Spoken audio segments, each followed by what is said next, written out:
Hello. Heidi ho. How are you?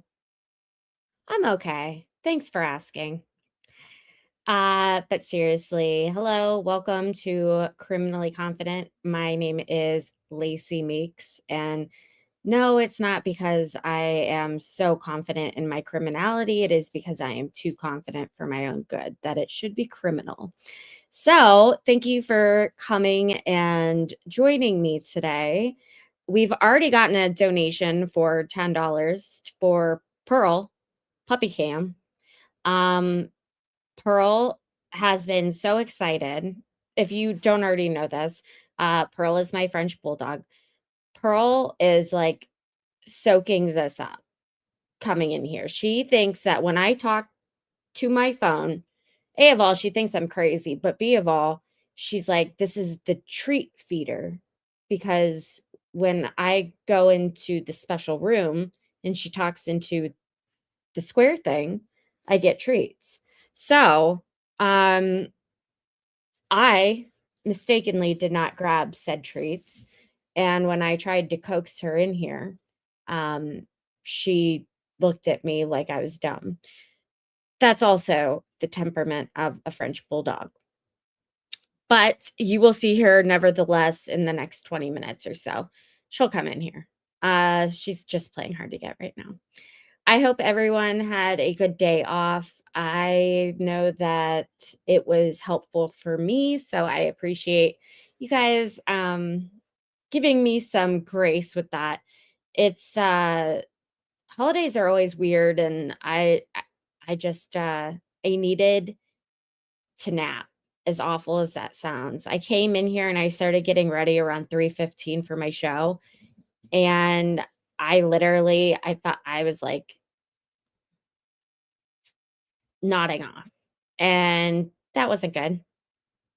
So, I was like, "You know what? Today is like a snow day," even though it was like 54 degrees.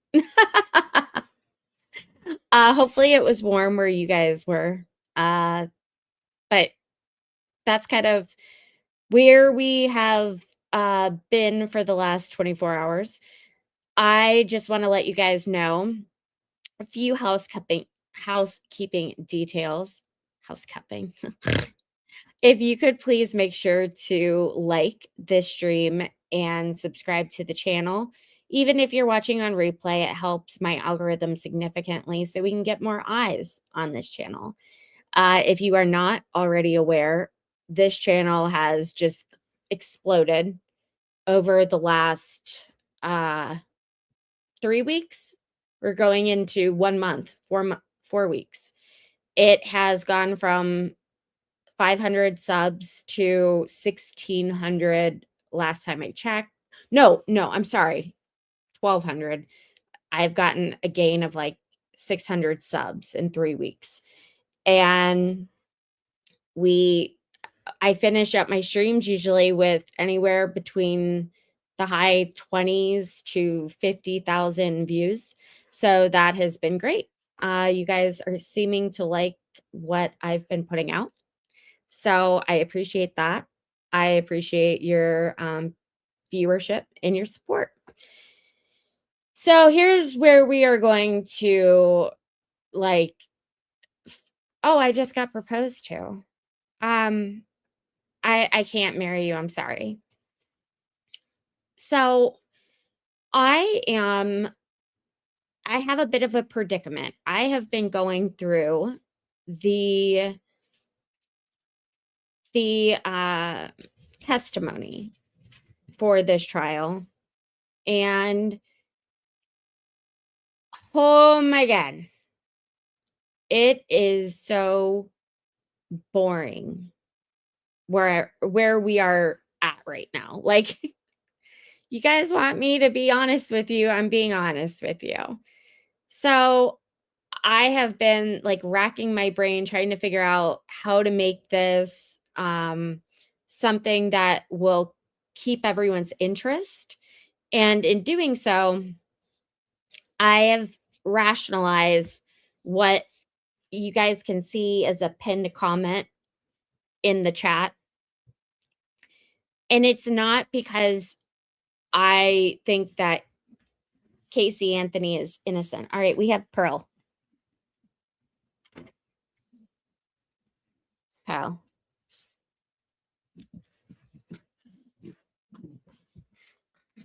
All right, say hello, Pearl. Say oink, oink, oink, oink. Where is my treat? You got me over here. Where is it? This is Pearl Bailey. She is 10 years old, and I got a donation to show her on screen. So we are showing Pearl. And the next thing that I'm buying, in addition to a chair and headphones, is going to be a camera where we can show Pearl or the other puppies at all times while we're talking. So that's going to be a good addition. Goals, #goals. All right, Pearl, sit down. If you hear snoring throughout the stream, that is Pearl. Okay, so thank you, maybe not for so. Okay, let me start that over. Thank you, maybe, for the dono so much. It is greatly appreciated. And I know that Pearl really enjoyed her treat. So thank you very much. And Merry Christmas. Happy Kwanzaa. Whatever you're doing, just do it. So we are going to start. It's ironic. We skipped over this part. And I'm taking us back to it because the more and more I think about it, the more and more I understand why this was a witness on day 4 towards the beginning and not day 10. And another thing, unsolicited opinions. Well, shit, you guys are on my channel, so you obviously are at least semi-interested in knowing what I think. I think the state lost this case by putting up boring ass people with way too much like forensic, not forensic, but like minuscule details that how are you supposed to keep track of everything? Like this is just, I was up at 10:30 this morning and going through testimony and I was like, people are going to fall asleep if I just show this without picking different pieces of it up. Hi, Kevin. Welcome to the channel. Thanks for commenting.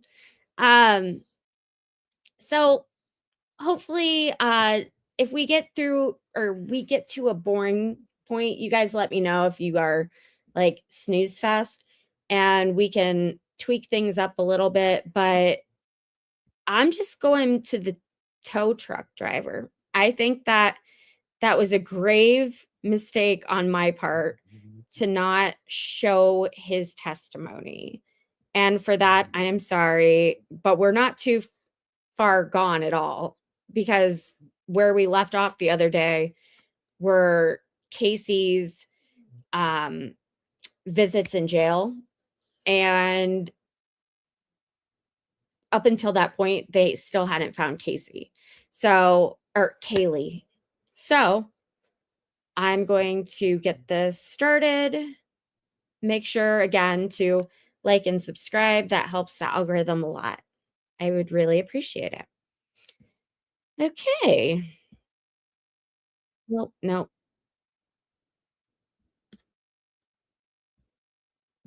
Mr. Anthony actually informed. Yes, ma'am. And their driver.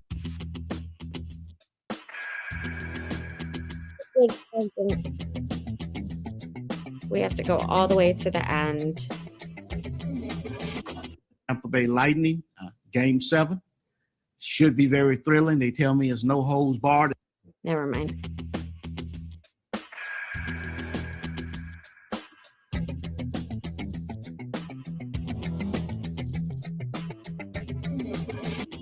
In Wisconsin.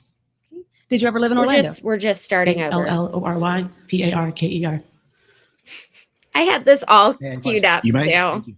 Sorry, guys. Good morning. Good morning. Ms. Parker, how old are you? 27. Are you working now? Yes. Property where vehicles are stored. Yes, ma'am. Okay. Is there a distinction There. made for private tows or tows that are generated by a law enforcement agency or some other reason for a tow? Yes, ma'am. Tell us how that works. The vehicles are segregated in that particular yard, depending on what department had the vehicle towed and why the vehicle was towed. Due to the volume of vehicles that we had through the yard, it made documenting, processing, and maintaining those vehicles a lot easier if they were marked accordingly and stored accordingly in their own individual locations. I'm going to show you what's been marked as LG for identification. Can you see a photograph in front of you? Yes, ma'am. What is it that we're looking at? That's an overhead view of the storage facility at 7777 Narcoossee Road. All right. Now, since 2008, there has been some work done to Narcoossee Road. Yes, ma'am. It's been widened. Did that require some changes to the actual record yard? Minor changes to the front of the yard. Yes, ma'am. The fence line was brought back by recollection, probably about 100 feet from the road line from where it used to be. It follows the same contour. It's just probably about 100 to 125 feet closer to the property than it was before. Okay. Other than the changes that were necessitated as a result of the widening of Narcoossee Road, is this photograph a fair and accurate representation of the layout of the yard of Johnson's Record back in June and July of 2008? Yes, ma'am. Your Honor, at this point, I would seek to introduce LG for identification into evidence. What says the defense? No objections, Your Honor. To be received in evidence is states numbered. Permission to publish this item. Right, Mr. Birch, first of all, over here, the area that I've indicated with red, what is that? That's Narcoossee Road. Okay. The area that I've circled, tried to circle, in red, what is that? That's the mobile home trailer that's located. The physical address is 7781 Narcoossee Road for that. Now, you've mentioned that this entire compound is fenced. That is correct. Can you show us where that is on the diagram? And you can use that as well and use your finger to indicate the fenced area. The front fence line starts here, runs down all the way beyond the end of this picture, and would run like this all the way up here, here. And that would All right, be I'm going to go find external Peggy. perimeter. I'll be right back. How does the general public gain access to the tow yard? There's a gate entranceway off of Narcoossee Road, and during regular business hours, the double gate would be unlocked. The gate entry into the yard was always kept closed, even during business hours, and there was parking provided in front of the office for members of the general public to park their vehicle, and then they'd approach the window of the office, which was bulletproof glass with a speakeasy window in the middle of it. Do you have bulletproof glass there for a reason? That actual window, when this office was remodeled, that window came Have you from hit the our like other button? facility, which had bulletproof glass all around for reasons, I guess, in the past. And when we remodeled this facility, we just installed it as a means of protection should we need it. And that way we didn't have to have any physical contact with the customers when they first approached the building. It was just something that the company felt was a better form of security for the employees. People generally aren't happy when they come to the tow yard to pick up their vehicle. No, man, Wow. people are never happy when they come to a tow yard to pick up their vehicle. Okay, I thought it So was when someone would crazy at arrive first, but there, that makes how would sense. they access a car that's been towed? Well, the procedure would be, so as we had the yard secured, once they approached, the office was always manned when there was someone, when the facility was open. And so as a vehicle would approach, you could see it from anywhere in the office, and therefore the dispatcher or the clerk on duty would approach the glass from our side, and then the member of the general public would walk down the steps and approach the window. There was a sign above the window that said, "This is the window you come to," and it was fairly obvious where you needed to go. And then they'd come up to the window and explain what they were there for. You stole my car, man. You said that Johnson's Tower had received a 98 Pontiac Sunfire on June 30th of 2008. Did you have contact with it on that day? No, ma'am. Do you recall where it was stored during the time it was at Johnson's Wrecker? Yes, ma'am. Is that location shown on this diagram? Yes, it is. Let me see if I can switch the color for you. I'm trying to get it. I'm gonna whip out All the right. blue today. Try that, and if you could, with the mark, indicate where the vehicle was stored. It was stored right on the end here, a little bit close right there, where that shrub is now. Oh, look at that. That's pretty. At the time, that shrub was kept trimmed when I was there, but the vehicle was parked right there on the corner. Right. Did it stay there the entire time it was there? Yes, ma'am. How long was the vehicle on the property at Johnson's Wrecker? I don't recall the exact length of time. If I remember rightly, it was around about 2 weeks. Rightly. Right then. When a vehicle is on property for that long, do you have some rules or regulations that you have to follow as it relates to the disposal of that vehicle? Yes, ma'am, we do. What would those be? Depending on why the vehicle was towed and the year of the vehicle, depended on how we dealt with it and how we processed it. The state of Florida gives towing and recovery companies the opportunity to reclaim the vehicle if it's not picked up, to recoup some of the losses involved with towing and storage.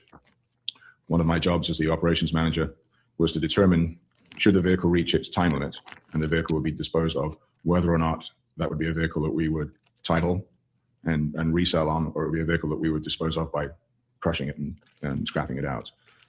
So at some point, I would make the determination during the time the vehicle was on property to start the mental process of what we were going to do with it, should it stay the duration of its time frame. Okay. How long is that before you all take action either to retitle the vehicle in your name or the company's name, or to dispose of it in some other fashion? Depending on the year of the vehicle, ma'am, there was a cutoff point, and I don't remember exactly what the year was, but it was either 35 days or 50 days. Is there some obligation to make an attempt to notify the registered owner of the vehicle's location? Yes, ma'am. Tell us about that. How is that achieved? On the third business day, the notification was handled by our main office. When we processed the paperwork, it was entered into our computer system.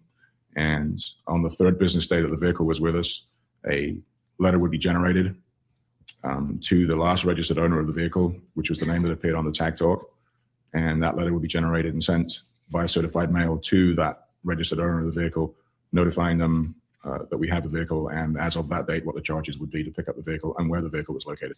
As it relates to this 98 Pontiac Sunfire, since you indicated it was on property for approximately 2 weeks, did you take any steps to evaluate how that vehicle should be disposed of? Yes, ma'am. What did you do? Normally on the third day of a vehicle being on property, third or fourth day, I would start paying a little more attention to it. We had quite a high turnover of vehicles in and vehicles out, so it didn't behoove me to pay a lot of attention to a vehicle unless it sat for a few days. And I can't be specific, but around about the fourth or fifth day that we'd had the vehicle, I went up to it and gave it a cursory external inspection to determine what condition it was in, as to whether or not, should the vehicle last, the duration it would be worth our while, titling the vehicle and going through the expense of getting keys and whatever else would be necessary to make the vehicle sellable. I would have looked at the external condition of the vehicle, around the vehicle, underneath the vehicle, through the windows of the vehicle, look at the interior. I was not permitted to enter the vehicle, and the vehicle remained locked because it wasn't our vehicle, and therefore at that time it wasn't. We were not allowed to gain entry to the vehicle. Okay. So my inspection was limited to a visual external and through the glass of the vehicle.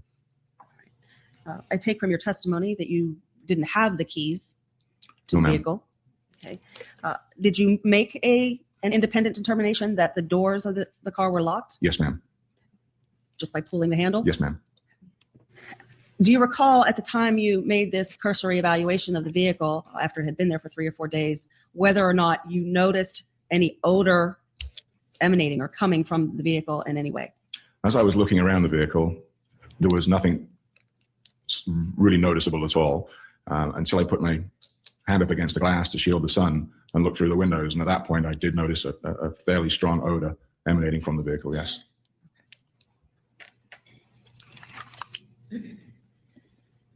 Now, Baby is a queen. how long total have you been in the towing business? With the exception of a 2-year hiatus in the mid-90s, it's been almost 30 years. And during that 2-year hiatus, what job did you have? I was the operations supervisor for waste management in Madison. He went to find What him, is waste well. management? They're a refuse and recycling company. Garbage? Yes, ma'am.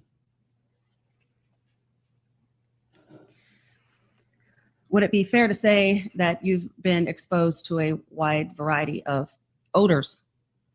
Yes, ma'am.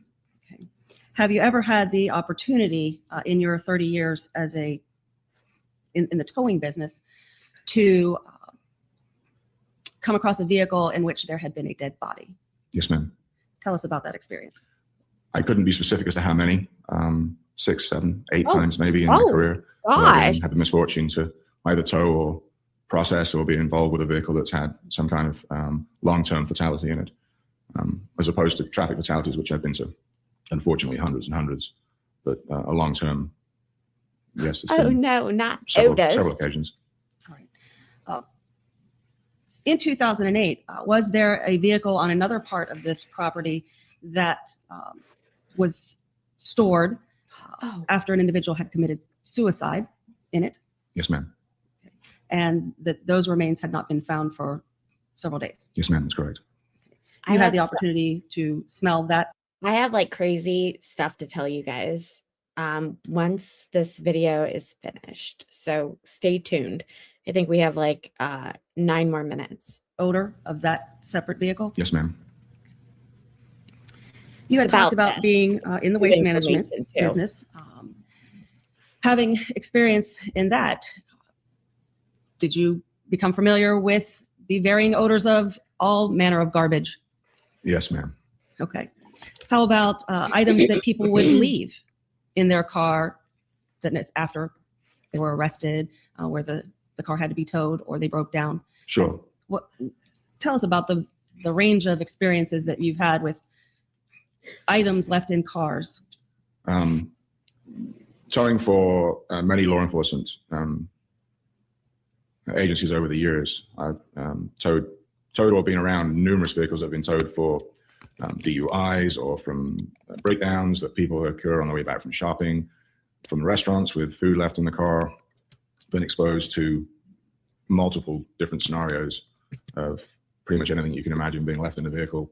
Most people don't expect their vehicles to be towed, and therefore day-to-day life goes on. People get injured in accidents on the way back from the grocery store, and they wait a week to come and pick up their groceries that were in the car they left in the aftermath of the accident. So there have been many different scenarios.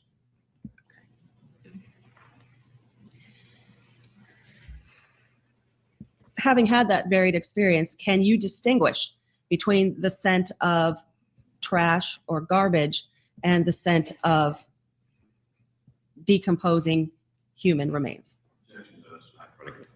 Overruled. Maybe's response. In my opinion, and my experience, the smell of decomposition is unique in comparison to the smell of rotten food or rotten garbage or anything else. It's an awful smell. It's a very, very unique, distinctive smell. When you smell that, do you, in your opinion, know the difference? Yep, PD, Yes, ma'am. you were right. You said that when you did your cursory inspection and put your hands up to the glass to shield the sun, you noticed an odor Yes, ma'am. at that point. Were you able at that juncture to make any connection as to whether or not that was garbage or something else? It was an odor consistent to what I'd smelt in the past when it comes to decomposition. The car is fairly well sealed. So without being able to enter the vehicle, the strength of it was a little minimal, but it was still there. The instant flash in my mind was, whew, I know what that smells like. But looking in the vehicle, noticed nothing to trigger anything. And at this point, it's just a car in the yard. Okay. So after that cursory inspection of it, what action, if any, do you take with the vehicle while it sits there? At that point, I didn't do anything else with the vehicle. I'd made my inspection. I determined what we were going to do with the vehicle. Should it go through the due process and that we gain possession of it. I made my determination what we do with that vehicle. And at that point, I treated it as every other vehicle in the yard. It had been correctly stored. It had been correctly marked. The paperwork had been correctly processed. At that point, it was just, we just would leave it to fulfill its course. All right. Did there come an occasion where someone came to pick up the vehicle? Yes, ma'am.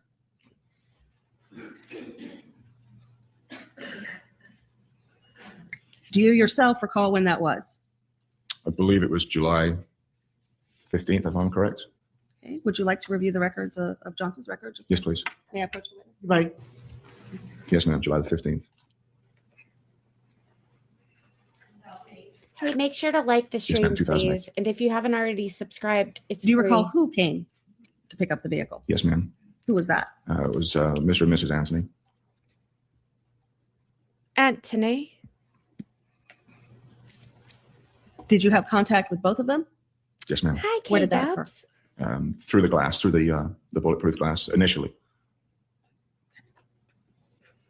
And what do you recall of that initial contact with them? The time that they arrived, I was in my office, which is off of the dispatch clerk office. And I was doing some paperwork in there, and I heard my clerk at the time engaging in conversation with persons or people at the window who were becoming very agitated. And one of my duties there was to ensure, obviously, that the safety of my employees primarily, but also that when confrontation occurred, that I would try and keep that confrontation to a minimum. So I came out of my office, and my clerk turned to me and kind of gave me the look and said, "Hey, can you help me out here a little bit? I've got some customers that are a little bit unruly." So I approached the bulletproof glass and spoke to Mrs. Anthony, and she was very agitated, very upset, as is quite common. Wanted to know why it was so expensive to get her car picked up. Why hadn't we notified her right away when we had her car? Genuinely being, I wouldn't say belligerent, but definitely agitated about the situation, which was pretty normal. Were you able to answer those questions? Yes, ma'am. We looked at the calendar. As I said, we were required to send out a certified letter. And we looked at the date that the vehicle came in the calendar and realized that the date that the mail would have gone out, combined with the days of the week, that there was a pretty good chance that that letter went out and would have been stuck in the mail during the 4th of July holiday and then the upcoming weekends.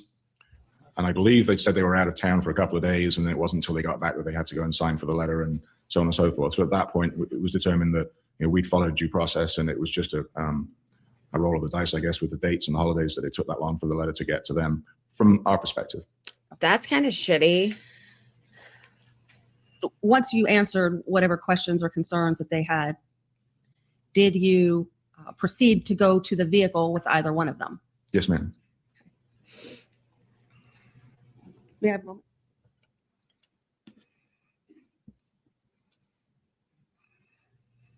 Judge, would you like me to press on?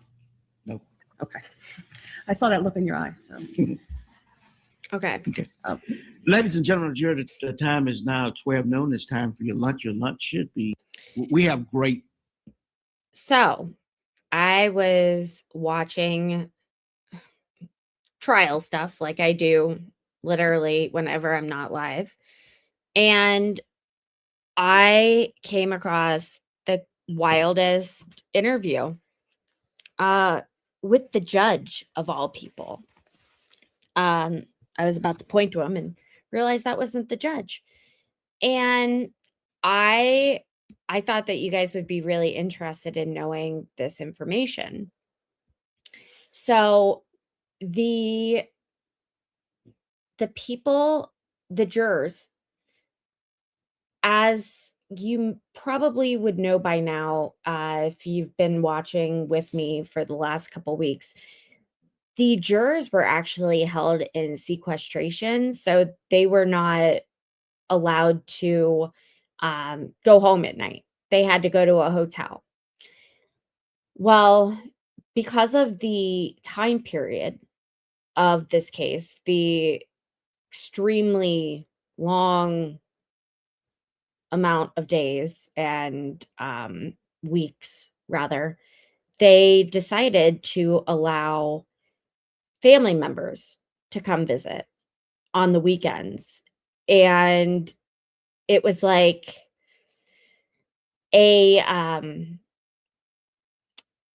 you're allowed to come from X time to X time.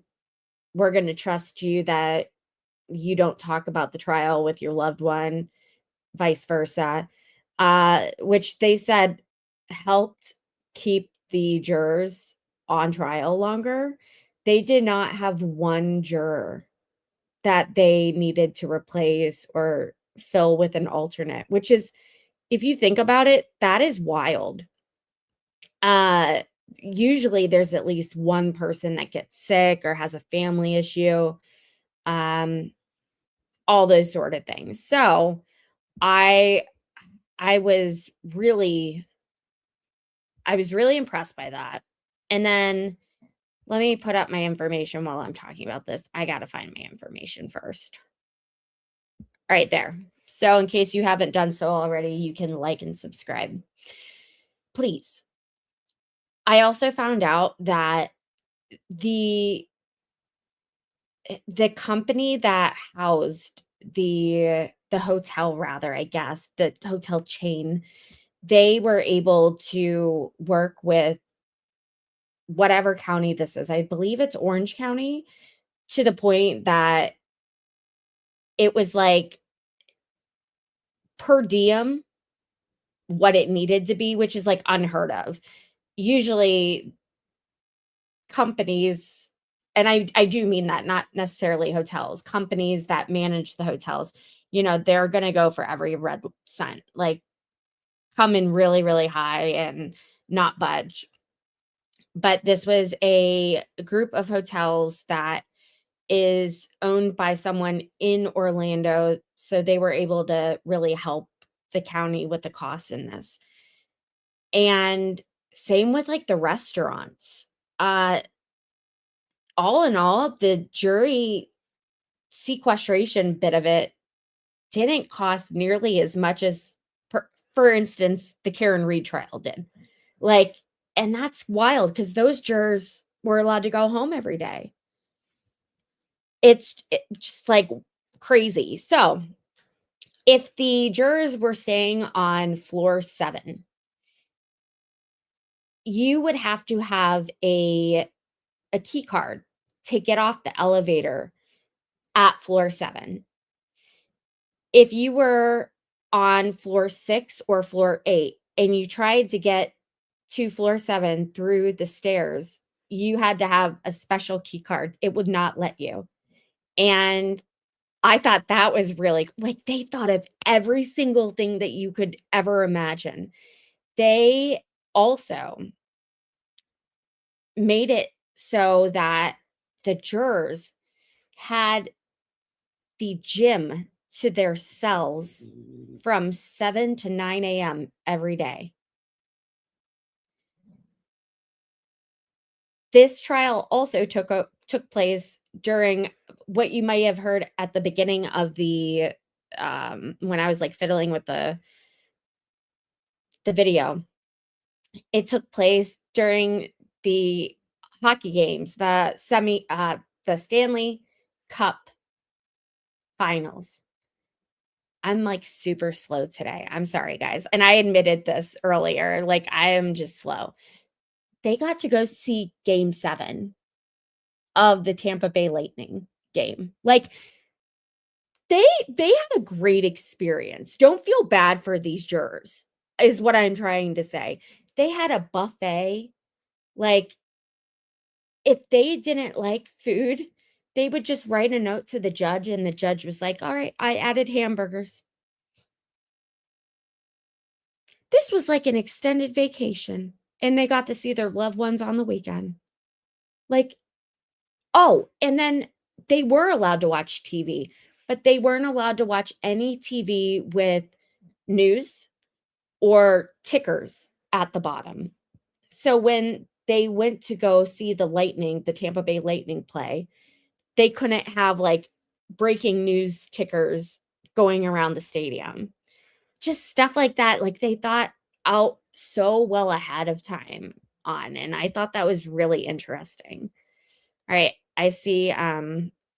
Oh yeah, and the smell of death is something like you've never smelled. It is horrific, and it is. I went to nerd camp. In other words, I went to forensic science camp. Don't judge me. My summer into senior year. If you are in your 30s or 40s, you'll know what I'm talking about. You go to a college, usually in another state, and for 2 weeks you just study like this profession. And I went to University of San Diego for 2 weeks, and it's the longest I had ever been away from home. And I had such an incredible time, but realized it was not the profession for me. So I really loved that. Yes, it was a game 7. Like, it blew my mind.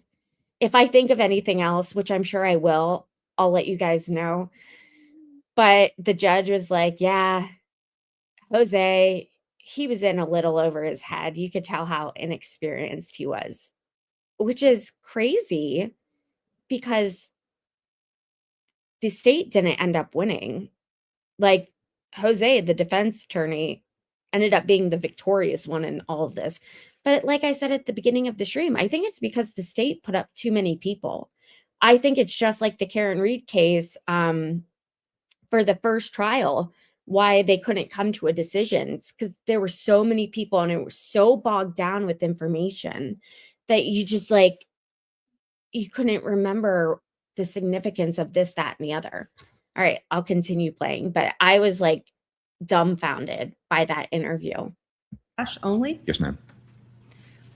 Do you have knowledge as to whether or not the letter instructs how much per day the fees will accrue if the vehicle is to remain for an extended period of time? I believe it notes the daily storage fee, yes.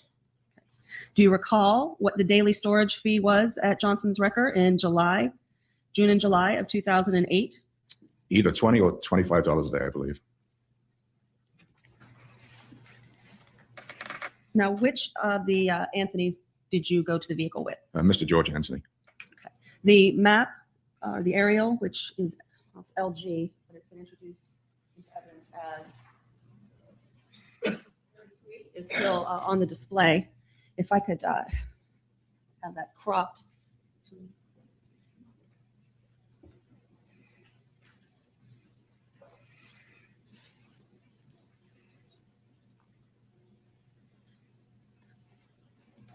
Would that cropping of the picture show the area where you would have to travel from to get to the vehicle? I don't have a picture, man. Oh, I'm sorry. That's my fault.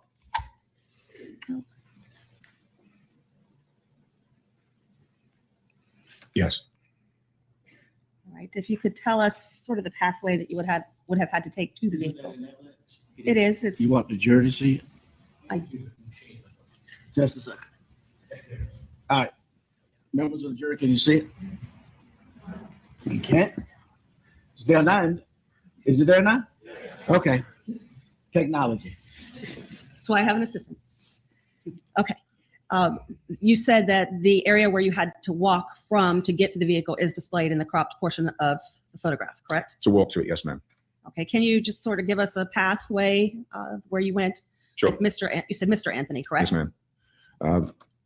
The back entrance to the office comes out here, and then you walk alongside the office to the main gate, which is locked or closed here, where you open it enough to let someone walk through, and then you escort them back down through here, through a side gate right here, which is also closed, and then walk across the front of the enclosed buildings here to the vehicle here. All right. Just takes a few seconds to walk over there. 15 seconds, 20 seconds. Okay. Plus however much time it takes to Open the unlock gates. Yeah, the gates are not locked during the day. They're just merely closed. Okay. But the gates are visible from all four corners of the office, to be honest. All right. Did you walk in silence with Mr. Anthony back to this vehicle? No, ma'am. All right. What do you recall? Oh, I bet you weren't. When I opened the gate, I asked who was coming back, and Mr. Anthony said he would. And the first thing he did was apologize for his wife's outbursts. He said they were under a lot of stress. I've been spot on He this apologized entire profusely. He was time. very calm, very humble. And I said, that's fine. We're used to it. And we see it day in, day out. So I didn't give it a second thought. And he made some comment to the fact that his granddaughter hadn't been seen for a long time. She was missing, and his daughter wouldn't tell him where she was. And he was just, in my opinion, at the time, venting. And I said, I'm sorry, and I didn't engage in conversation. I didn't pry. I just let him vent. Say almost everybody that comes to that yard is not having a good day, and I'm not going to make it worse by aggravating them. So you just let them vent. And he mentioned it. He said something to the effect of, "We'll probably get divorced over this." And again, I didn't respond, but he was definitely apologetic, and you could see he was troubled, but nothing that really. You just listened. Yeah. Okay. So once you got over to the vehicle, what were your observations? Well, I asked Mr. Anthony if he had the keys, and he said, yes, I have them here. And my full intention was he'd get in the vehicle and start it up and drive it out of the yard. I would imagine as I walked across the yard, I would have indicated how to drive out of the yard, because driving out is a different path from when we walk out. And that was the policy that we'd instruct the customer as we were walking. We'd point them in the direction of where to drive. So that would have come into the conversation just because that's what we did every time. And Now, I expected him to get in the car and drive it away. okay. Aside from the keys, did you observe whether or not Mr. Anthony had any other items with him? No, ma'am. So once you get over to the car, what happens? Mr. Anthony opened the car and got in the car and attempted to start it, and the car wouldn't start. As he opened the door, All right, I was going to say, did you have any observations, whether that be sight, sound, or smell, as the door was opened? sure, as the door was opened, the smell came out very intently. It was almost like you were releasing it into the atmosphere, and it was very potent. It was eye-opening once the car door was opened. Do you believe that you were able to identify what kind of smell that was? In the back of my mind, I said to myself, that's the smell of decomposition that I've been exposed to in the past. I didn't say anything to Mr. Anthony about it, other than kind of that's a little ripe, or that's a bit offensive or whatever. But I didn't mention anything to him about it being what I perceived initially to be decomposition. Why did that pop into your mind? You said it just popped into your mind as soon as you got the strongest force of the odor. Because I've smelt it before on numerous occasions, including fairly recently. It's not a smell that you forget. It's not something that I've not smelled anything similar to that, other than what it is. All right. When you're talking about decomposition, are you talking about a deceased human being? Yes, ma'am.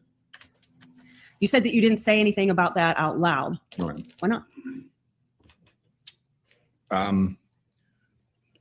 don't really know. I guess it's not something you'd throw out there. I guess the gentleman was talking about his granddaughter missing and his daughter missing, and it was obviously a fairly agitated situation. And So it was an I AP needed to do was class. stir it up. I just didn't feel it necessary for me to give him my opinion. Okay.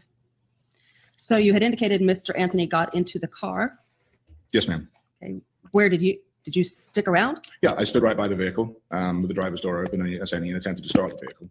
Okay. What happened at that point? It turned over, it cranked very healthily, had a very strong battery in it, and it just refused to fire.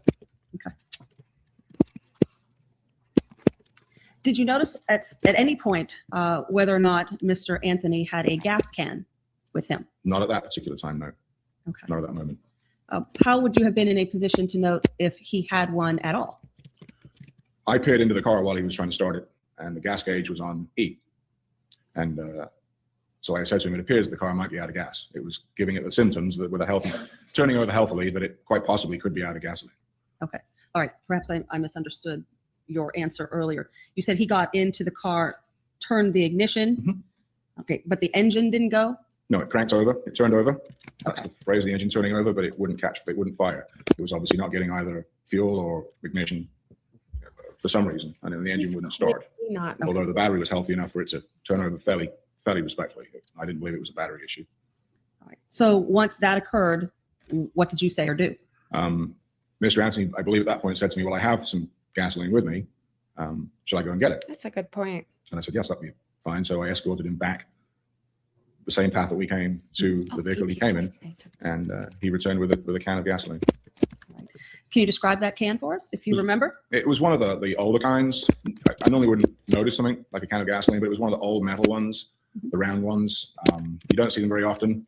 It's seen better days. It was not one of the conventional plastic ones that you're used to seeing and have been for the last, I don't know how many years. And especially in my trade, you see them a lot, but the metal ones you don't see very often.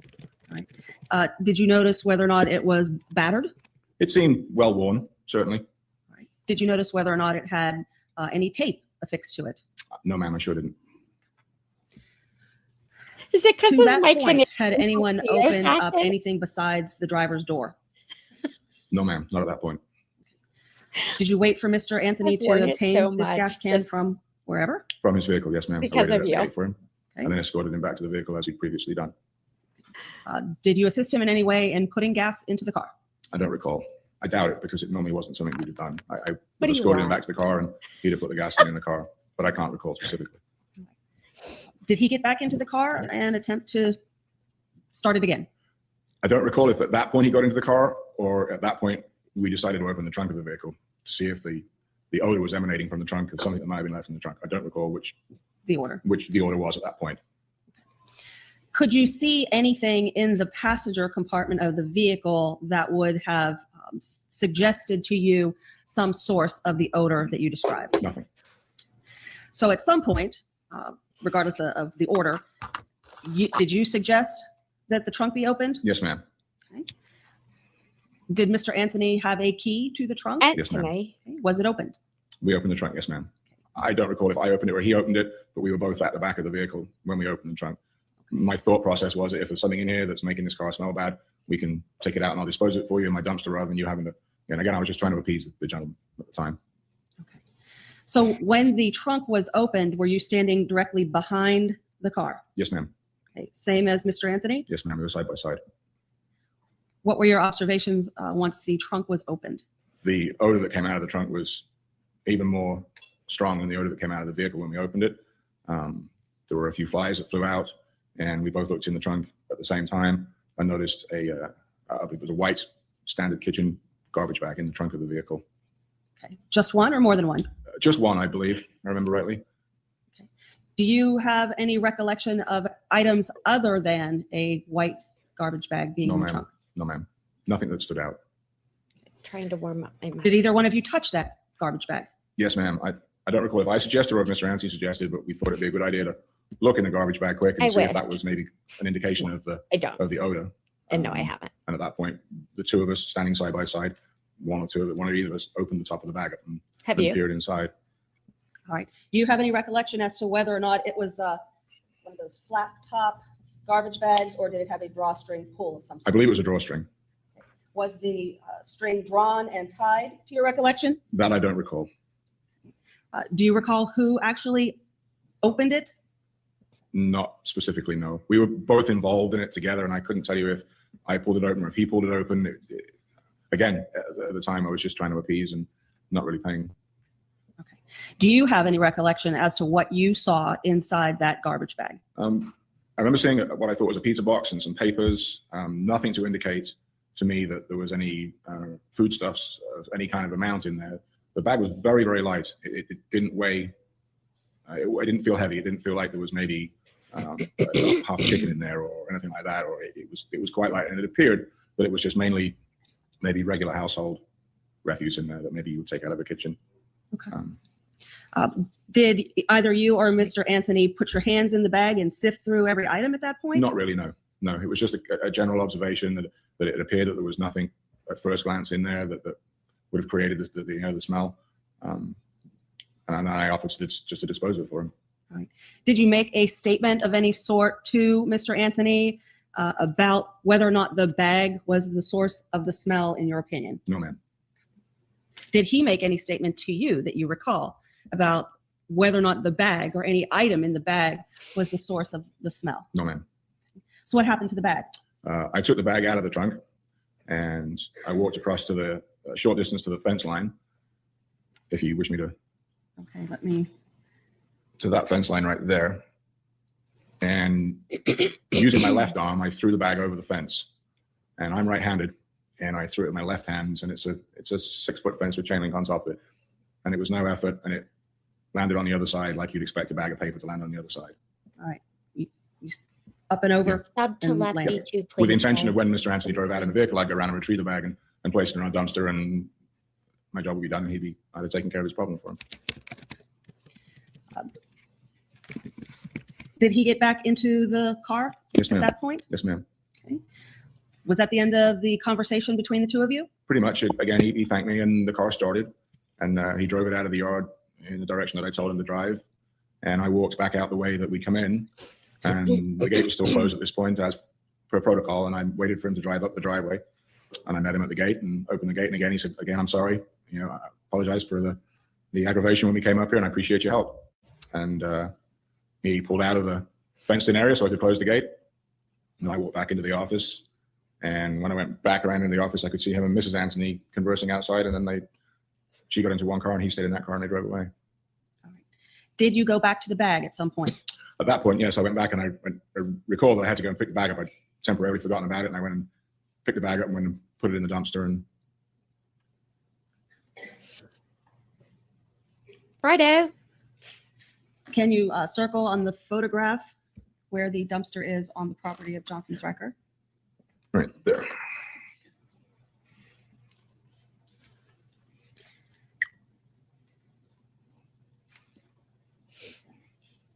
Was that the last you saw of the bag? Yes, ma'am.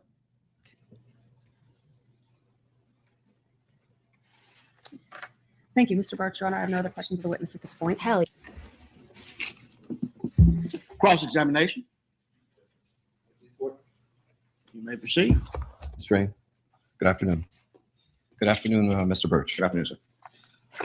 Now, by law, you're required to send out a notice of, I guess, on the 4th day of the car being at your tow yard. Is that not correct? Yes, sir. And you testified that the Anthonys had informed you that, well, I guess you had assumed because of the 4th of July holiday, it would have been in the mail that weekend. That was the assumption we came to, looking at the calendar and the weekends and the holiday, because I'm not aware of when those letters are generated and when they're sent out, that at the time when we were discussing it was a way to I guess, justify when they got the mail. And it seemed to be a conclusion between us that was the reason why. And then they told you they had been out of town for a couple of days. I believe so, yes, sir. Now, you also testified that as you were walking to the car, Mr. Anthony informed you his granddaughter was missing. Words to that effect, yes, sir. And the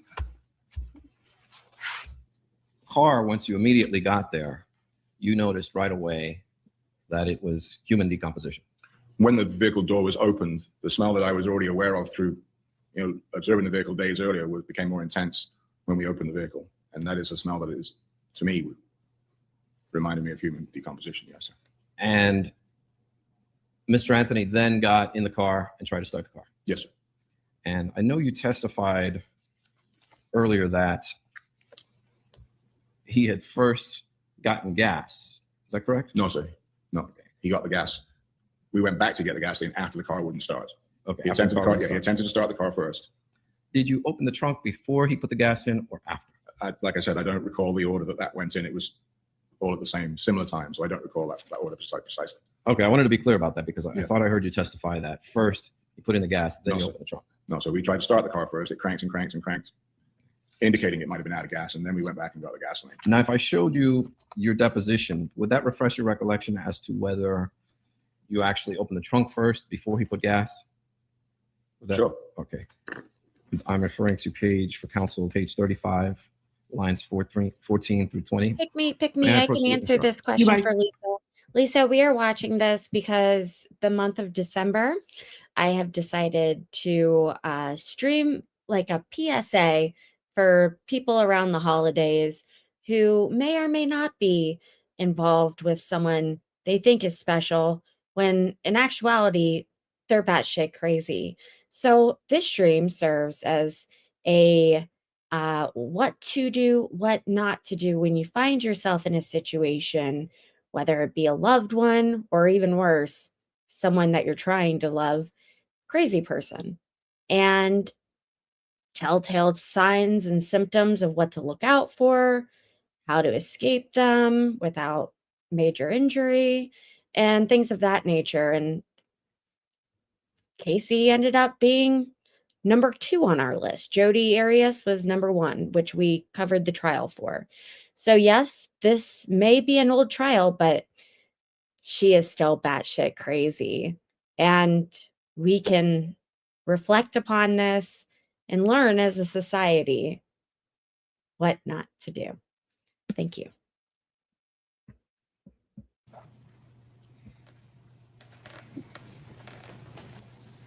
Thank you.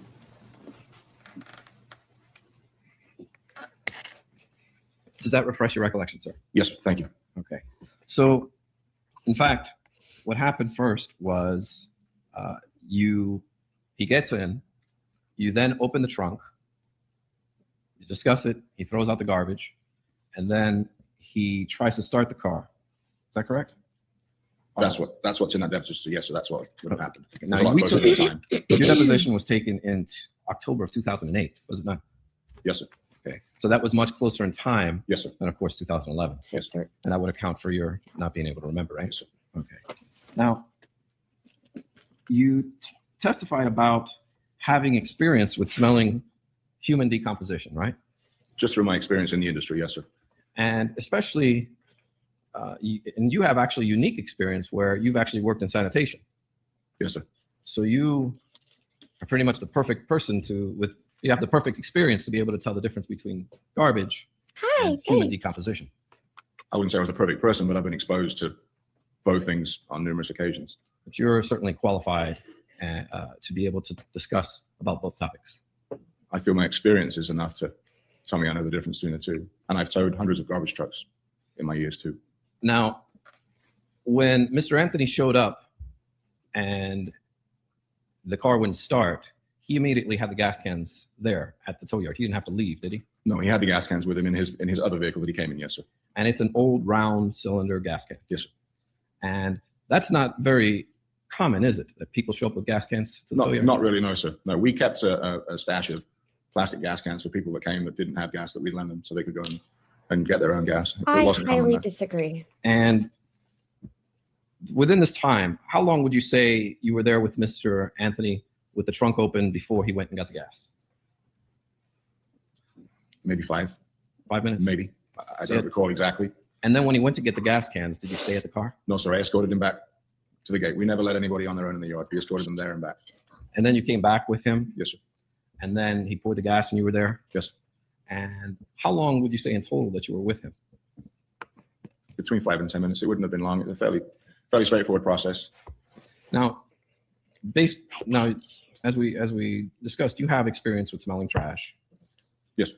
And you have experience smelling bodies in cars. Yes, sir.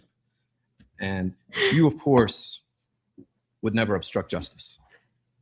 please make sure to say hello to Peggy. She is a national treasure and we protect her at all costs. She is joining us from an assisted living facility and we wish her the happiest of holidays. Thank you.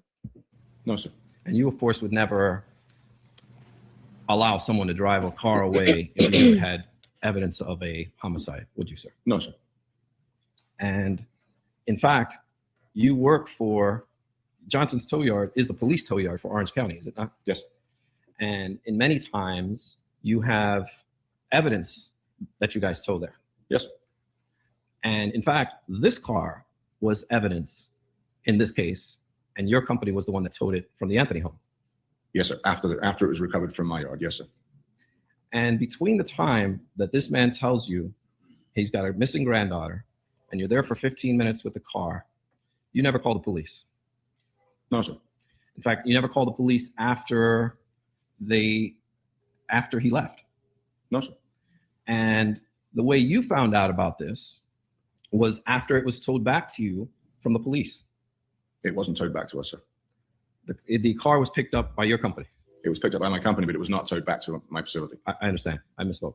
It wasn't until you noticed that this car was a piece of evidence until one of your employees had informed you that this was the same car that you guys had.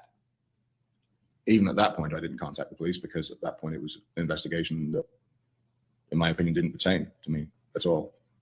I had no idea why it was towed to forensics. Okay. My driver called me and said, "Hey, that car we released, we're towing it to forensics." And I said, "Okay, thank you." Now, you also lived here in Orlando during that time, obviously. Yes, sir. And you were exposed to all of the media coverage in this case, were you not, sir, during that time? As everybody living in the city was, yes, sir. In fact, you couldn't avoid it, could you? Very difficult.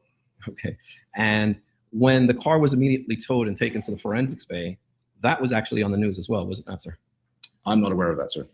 So you didn't witness the car being processed by crime scene evidence as it was broadcasted across No, the sir. world? No, sir? Ask that question again. Sure, I'm sorry. You didn't witness that the car was being processed by crime scene people as it was broadcasted across numerous times? The following day and from then on, there was obviously pictures on the news of it in the bay. I saw what everybody else saw on the times that it was on television. Right. So Yeah. you saw it immediately after, not that day, but Yeah, whenever it was first broadcast, I'm sure, or within it was, they said it was very hard to ignore it. It was on every news channel. However, police didn't come and actually take a statement from you until July 24th. Is that not correct, sir? I couldn't tell you the date specifically, and if you have it written down, then I'm sure that's If I show it to you, will that refresh your Sure. records? May I approach the witness, Judge? You like?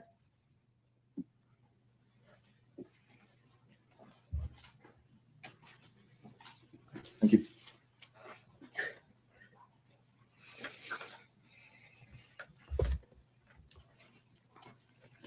Does that refresh your recollection? Yes, sir. Thank you. Okay. And your statement was given on July 24th, 2008. Okay. Yes, sir. 9 days after you had this experience. Yes, sir. And 8 days of media coverage about the car. Is that correct? Yes, sir. And the entire country knowing about a missing child. Sustained. You knew there was a missing child on July 24th, 2008. Yes, sir. And you knew that it was being broadcasted that there was a foul odor in the trunk of the car, Yes, sir. and that it was a significant issue in this case. Yes, sir. And the major source for your business Ouch. was the Orange County Sheriff's Office at the time, was it not? It was a substantial portion of it. Yes, sir. In fact, it's a contract that you had with Orange County Sheriff's Department, was it not? Yes, sir.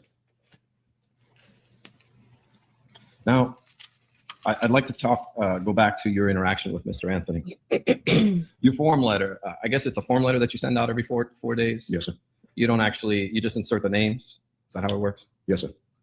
You don't exactly put down how long, in fact, you would never put down how long a car was at a specific property, would you? We would have no idea, sir. Exactly. you Yeah, have we no would idea. not know. And Peggy Mr. said Anthony it actually wrong. informed you that it was there for 3 days, did he not? He did, sir. He mentioned the fact that it had been at the Amscot for 3 days. It was something he mentioned in conversation. I didn't divulge or react. It was just something that came up in conversation. And so he knew the car was at Amscot for 3 days, according to As far as I'm aware, yes, sir. Yeah. And when the Anthonys came to your establishment, they were complaining as to why they hadn't been notified. Yes, sir. And they were complaining about the money. Yes, sir. And they were complaining why they hadn't been notified before. Again, they were complaining about why they hadn't been notified. It's Complaining yes. about just about anything. If I can just check for a moment, see if I have any questions. Mr. Birch, thank you, sir. Yes. Redirect. Mr. Birch, do you know whether or not the form letter includes some indication about the address from which a car was towed? I believe it did, yes.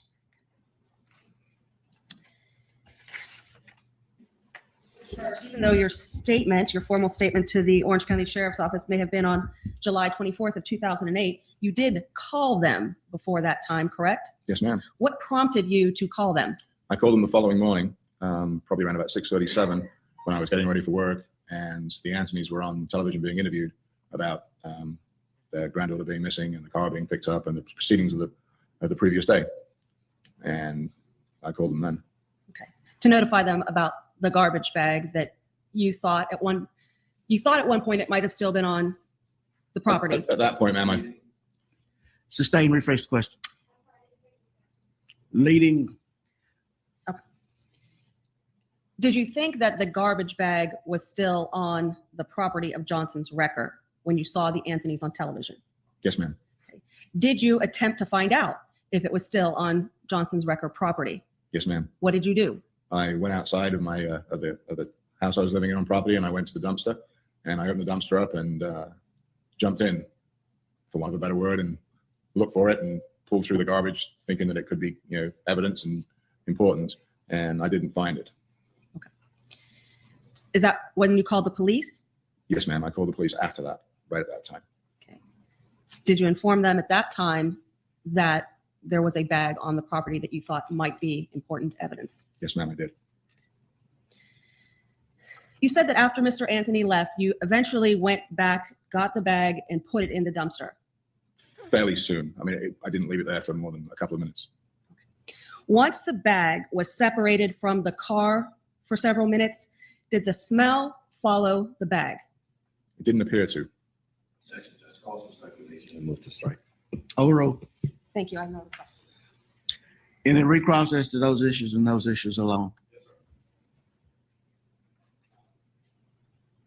George, I want to show you what is listed as defense exhibit N, just as a calendar. I'm sorry.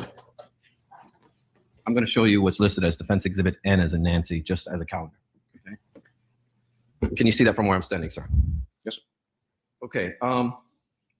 Ms. Jane Burdick during redirect asked you if your form letter had the address of the location, correct? And I believe it did, but I'm not the ones that did those form letters. Okay. So after they would have received the letter, anyone who would receive the letter, it would have the address of the location where the AMSCOP was. I believe so. And that person would know where the car is. Where it is presently? Yes, where the car was, I should say. I believe so. Okay. And you testified that Mr. Anthony had the keys to the car when he showed up, right? Yes. Now, as to the garbage that, well, actually, let me go back to something that you were just asked. Despite having called the police, you didn't actually give your sworn statement until the 24th, correct? Correct. And that's when the detective came out to speak with you. Correct.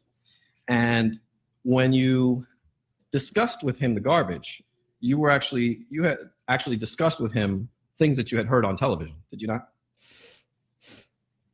In respect to what? If I showed you your statement, would that refresh your Sure. recollection on that? Yeah. Bait stamp 801, Counsel. May I approach it? You may.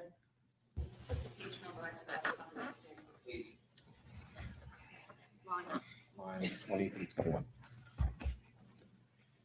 Now, when you're talking about the garbage with the detective on the 24th, you actually told him about the pizza box that you had heard about on television, did you not? Either or. I'm sorry?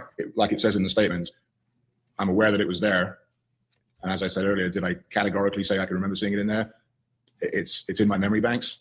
It was one of those situations where at the time it wasn't really necessary to process that cleanly. But what you're telling the detective as you're describing to him what was in the trunk, in the garbage, you're telling him Hang in there with me, guys. I just took my allergy medicine, so hopefully I won't be coughing too much longer. of something you saw on television. I told him I thought possibly at the time, and again, the time process had gone on, and remembering whether you see one item in a garbage bag at the time that really wasn't that, to me, wasn't that important. Right. I believed, I was having recollections in my mind that it was there, but like I said to the detective at the time, it could be in my mind because I've seen it. Right. I'm not questioning your memory at the time. What I'm asking you is, as you're having this conversation with him and trying to recall things, you are recollecting what you remember. Yes, sir. And what you remembered seeing on television. And trying to separate the two. Yes, sir. Yeah. And this is basically what you're talking to him about. Yes, sir. Comparing it to what you saw on TV and if that helped you remember. No, sir. What I said to him was, I'm fairly sure I know that there was a pizza box in there, but I can't tell you if I know that because I categorically saw it myself, or if it's because something that's been, that I picked up having been exposed to it elsewhere.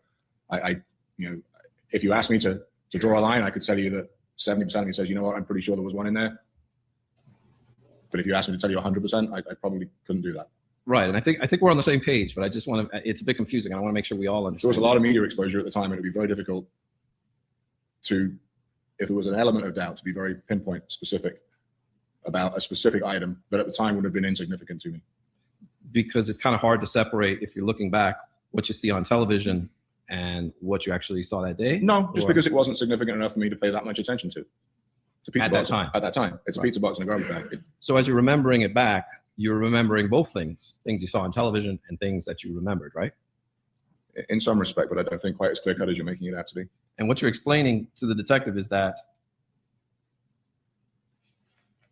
about the bag because of something you heard on television, but you can't swear that you saw a pizza box in there. Not 100%, no, sir. But you had thought you had seen that on television. A good portion of my memory says, yeah, you know what, that I do believe that was there. I do remember seeing that there, but it's not something I could tell you categorically 100%. And certainly what you had seen on television was in your thought process because that's why you mentioned it. I assumed at that point it was. Thank you, sir. No other questions.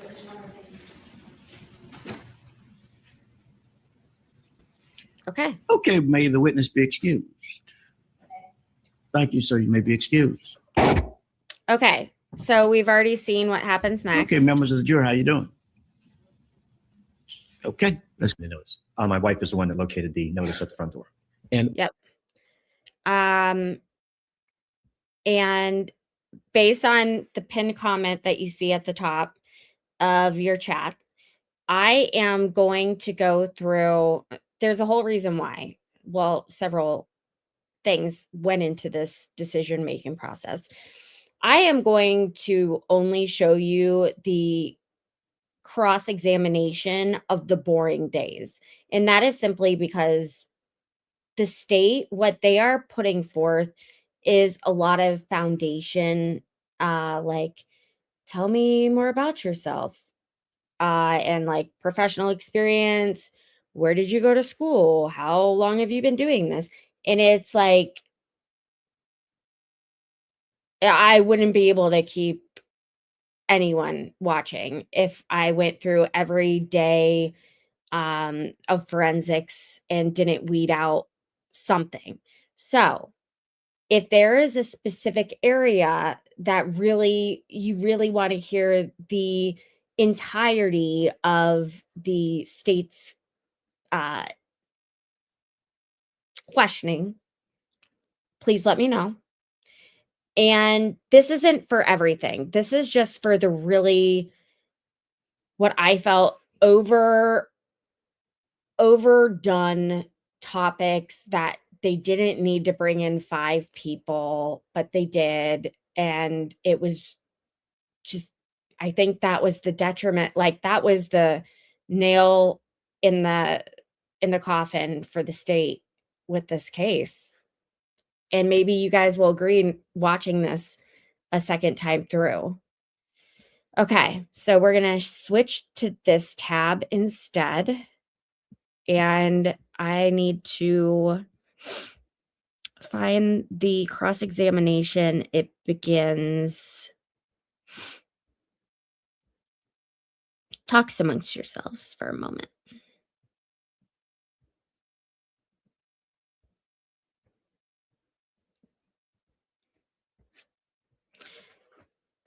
Once again, this is one of those things. I had it right in front of me. We're just going to have to manually go through and find it. State, that's the state, that's the state. Here is cross. No further questions. Look at that. cross-examination. How about those bears? Please, the court. Mr. Ashton. Good Oh. morning, ladies and gentlemen. Let me make it full. Good morning, Ms. Lowe. Good morning. You discussed the history of microscopic hair analysis during your direct testimony. This is actually, I guess you can trace it back as far as the 1930s. In the FBI laboratory, yes. In the FBI laboratory. That's correct. And part of the history, of course, FBI laboratories learned a lot along the way. That's correct. People's hair remains the same, correct? Well, People still have hair. People still have hair, but hairs can change over time. Okay. But what you learn about the science has changed drastically over the years. We've obviously the instruments have gotten better, and the way we document things is different. But hair examinations come down to comparative biology, comparing characteristics in one thing to characteristics in another, and really that hasn't changed. What has changed is the FBI's position on microscopic hair analysis as it relates to identifying individuals, has it not? Hair exams have never been a means of positive identification. There have been numerous trials where the FBI analysts have testified that this hair comes from this individual, has there not? Relevance, specificity. Sustained. Judge, I think this is proper examination of this area. Now, you have cited numerous articles that you've read. That's correct. I think, was it 4? Specifically regarding postmortem repainting, yes. And you've also read the National Academy of Sciences report that came out in February of 2009, have you not? I have. And that report was a commission that was organized by Congress, was it not? I believe so. And the National Academy of Sciences is, of course, a very respected body of scientists, is it not? I don't know the specifics of the members. Not all of them are scientists. I know that. Correct. What that commission was it organized leading members of the forensic science community as well as Proper May- cross-examination of 90%. May I finish the question, Judge? Approach the bench. Oh, didn't even let him finish.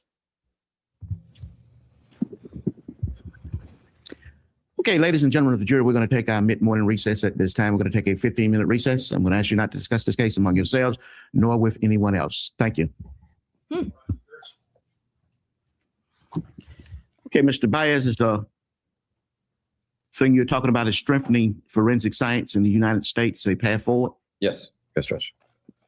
This is. Okay, let's wait. Where's Mr. Ashton?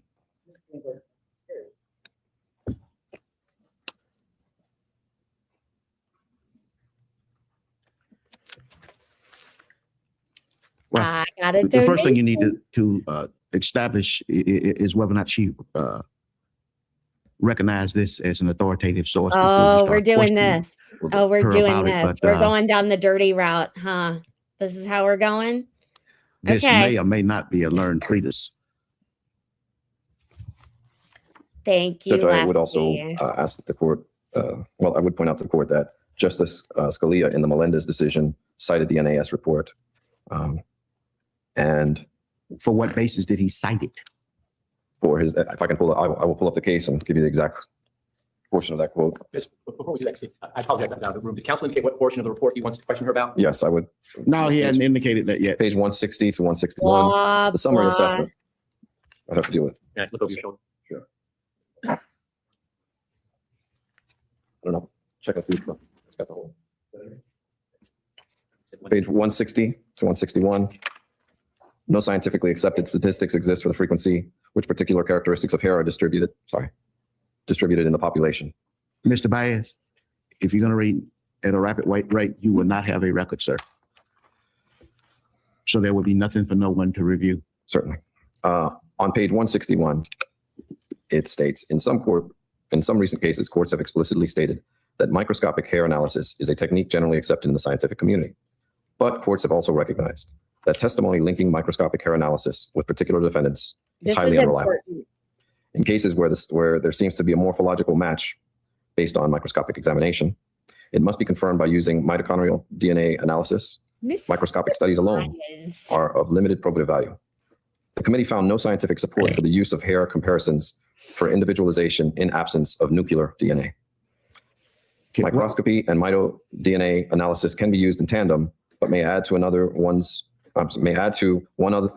one another's value for classifying a common source. But no studies have been performed specifically to quantify the reliability of their joint use.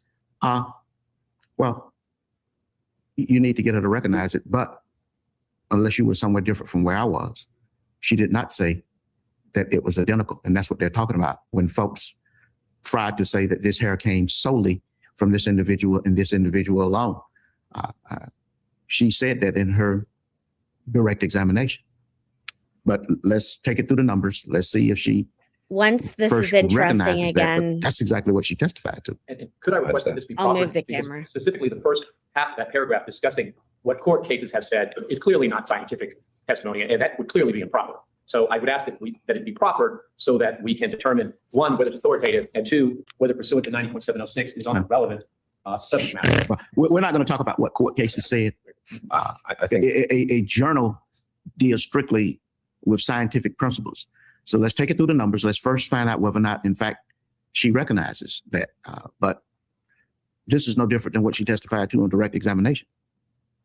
I understand. I'd like to question her on those topics. And no one has said that you could not, but you don't pull something out and start reading it without. And from what you were saying, you didn't even have the document with you to even show it to her. I was not going to read from the document. Oh, Judge.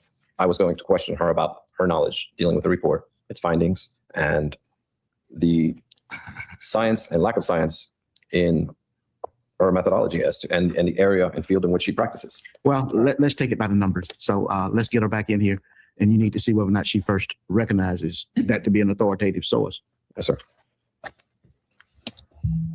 All right, let's have the witness return to the stand. Okay, let's go ahead and proffer this. What I have in my hand is exhibit number 10, which is a defense exhibit, which was introduced at one of the Fry hearings. So I'm going to hand it to her. So when you start questioning her about it, she will have some reference. You may proceed with your proffer. Yes, sir. Ma'am, you have a copy of the National Academy of Science report in front of you, do you not? I do. Oh, And you're familiar with this report? thrilling. I have seen parts of it, specifically the trace parts. The parts that relate to your area of expertise or your field. That's correct. And the National Academy of Science is a recognized body of scientists. So is it not? hard. It is, And this report was commissioned by Congress, as far as you know. as far as I know, yes. And this was to identify the needs in the forensic scientific community, That's correct. and to also give guidance to the forensic science community on how to move forward. That's correct. Okay. And you would consider this an authoritative article, would you not? Again, not all the members were scientists. Some were in other disciplines, but it's as far as offering guidance on what they thought could be improved. Please put up a W in the chat or say something nice to Lefty, because that was really nice of him to send $20. Like, super nice. So that's a yes. Yes. Okay. Are you aware of some of the criticisms that were issued in this report as it goes, Right. as it relates to microscopic hair analysis? I am. And what exactly are those? A majority of them were, it really was the limitation of the discipline as opposed to a criticism of the discipline.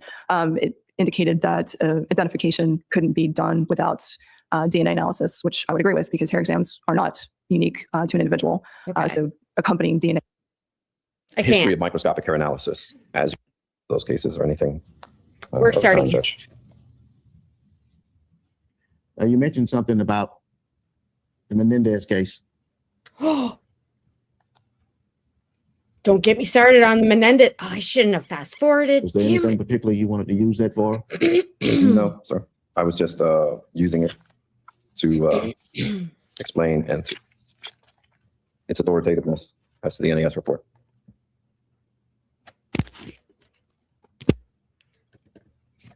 Okay. Okay. Are we finished now? That's what she said. All right, let's return to jury. Oops. Okay, state recognized presence of jury. Yes, sir. Defense. Yes, sir, we do. Okay, Mr. Byers, you may continue. Thank you, sir. Ms. Lowe, we were discussing the history of microscopic hair analysis, as you brought out during your direct examination. And then we began to discuss the National Academy of Sciences report. Do you recall that? Yes. Okay. Now, as I explained, this report was commissioned by our government, Congress. Asked and answered. Council's already established this with the witness. Overrule out. Yes, I believe it was commissioned by Congress. And what it did was it put together a body of forensic scientists as well as individuals from the court system to try and look for a better way to improve how forensic science is entered into the courtroom.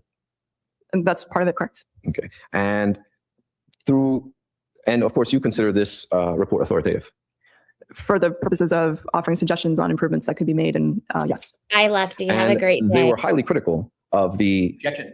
Beyond the proffer. I got to hear the question. they were highly critical on the area of microscopic hair analysis, were they not? Objection. Beyond the proffer. Overrule. There were parts of the reports that dealt with really the limitation of the science. The report said that hair examinations could not be a means of identification without DNA examination. But hair examinations are never a means of identification unless there's nuclear DNA along with it. So the criticism is really pointing out a limitation of the science, which we agree. So when I testify or when I write a report and I have association, I'll either say or have in my report that hairs are not a means of positive identification, and that an accompanying DNA examination must be conducted more than likely mitochondrial DNA. So I don't disagree with what's in the report. It's a limitation. And just to clarify something you just told the jury, when you say DNA, you're referring to, the report refers to nuclear DNA, not mitochondrial, correct? As far as being able to be individual, saying that this hair came from this individual, that would require nuclear DNA as opposed to mitochondrial DNA. And without getting into a DNA lecture, nuclear Thank DNA is more specific, more discriminatory to an individual than mitochondrial, correct? Mitochondrial DNA is inherited maternally, so all of your maternal relatives will have the same mitochondrial DNA. Nuclear DNA is unique to an individual, with the exception of twins. So to give a real life example, Casey and Kaylee and Cindy Anthony would all have the same mitochondrial DNA. Objection, Your Honor, beyond the area of this witness's expertise. Sustained. Judge, if the witness has knowledge of that, I think she has established through her credentials that she has certain knowledge. In addition to that, this individual does determine which. Speaking objections. I've sustained objection. Damn. Stuff. Are you aware Please do not of? yell. Well, I'll strike that. Now, as we were explaining this to the jury, that is the reason why you cannot testify and will not testify that one hair comes from one individual. That's correct. And this was a problem that the NAS report addressed in 2009. Again, they saw it as a criticism, but it's really just a limitation of the science. But it was a problem that they recognized that they wanted to offer guidance as to how to proceed in the future in the courtroom. That's correct. They suggested doing accompanying DNA examinations. Now, this is the very first time you have testified as an expert witness for hair banding. Isn't that correct? Yes, it is. And you are not an expert in hair, are you? And the microscopic characteristics and appearance of hairs in comparison. But not on the growth of hair, any medical characteristics in hair, anything like that. Those are areas that were touched on in training, but I wouldn't consider myself an expert in the physiology of it, just really the microscopic characteristics. And as it relates to hair banding, your knowledge, of course, is what you've testified to today as to your qualifications. My training experience. The 6-month training course, that a portion of it went to this topic. That's correct. And some on-the-job training where you have given your opinion. That's correct. And the 4 articles that you have referenced. I sure do. Now, you don't know what causes you don't know what causes post-mortem banding. No, I don't know what the mechanism is. You don't know how long it takes to develop. The studies have shown that it's, in the papers that I mentioned earlier today, it was seen as early as 8 hours after death. But you don't know how long it takes to develop. Again, no. The study showed it as early as 8 hours. And not everyone who is deceased has post-mortem root banding. That's correct. So it just shows up sometimes it doesn't. Right. If it comes from a deceased person at all. As I talked about earlier, the cases that I've worked that were homicide cases, so the known sample was from a deceased individual. You don't always see characteristics of decomposition in those known hairs. My question was, you don't know if it comes up at all. I'm not sure I understand your question. Yeah, me You neither. don't know if it comes up how often on individuals, What? In casework in deceased individuals? in any deceased person. No. You don't know the frequency. No, I don't. Okay. And the testimony that you've given here today, it's based on a handful of studies, is it not? A handful of studies as well as training and experience. Okay. And that training and experience, as we've explained, is you giving your opinion when you have a homicide case. on Probably. certain hairs. It's seeing those characteristics present in cases over 13 years. And the way these articles that you and these studies are conducted is they'll do a study on a specific number of variables. Let me explain. For example, My bad. they will give you certain scenarios and be able to tell you what the results were for those scenarios, correct? Hey guys, I know we're kind of in the thick of it right now, but we're going to come out here shortly. Please make sure to like the stream and sub to the channel. Thank you so much. In some of the papers, yes. So unless that specific area is studied extensively, you really can't testify as to the accuracy or the level of certainty on this specific topic, postmortem banding. What I've testified is that there are characteristics that are present are characteristics of apparent decomposition, and I've testified that I cannot say that coming from a dead body is the only possibility. It just, those characteristics, the postmortem root band specifically, have not been replicated in other conditions. That is what we needed to hear. I will replay the last minute for you guys to hear that one last time because we're moving forward. It's over 13 years. And the way these articles that you and these studies are conducted is they'll do a study on a specific number of variables. And let me explain. Damn it. Did I For go example, too far? they will give you certain scenarios and be able to tell you what the results were for those scenarios, correct? In some of the papers, yes. So unless that specific area is studied extensively, you really can't testify as to the accuracy or the level of certainty on this specific topic, postmortem banding. This is it. What I've testified is that there are characteristics that are present are characteristics of apparent decomposition, and I've testified that I cannot say that coming from a dead body is the only possibility. It just, those characteristics, the postmortem root band specifically, have not been replicated in other conditions. And when you say they have Okay, we're moving forward because that's like, air into the large syringe. who wants to talk We were unable about to do that, so we cracked mitochondrial open the trunk DNA? as little as possible to get the syringe in there. Senior. Can you tell the jury a little bit about your background and training as it relates to crime scene investigation? I have a high school education in electronics. Right after high school, I entered the Air Force, and I served in the Air Force for 8 years in law enforcement. After the Air Force, I went to the Philadelphia Police Department, and while in the crime scene unit with the Philadelphia Police Department and with the Orange County Sheriff's Office, I have attended over 30 crime scene related schools, some lasting 3 days, some lasting 2 weeks. Okay, cool. Samples that you were talking about with the air. Okay, so this is important because these or the air example. Let's start over, Lacey.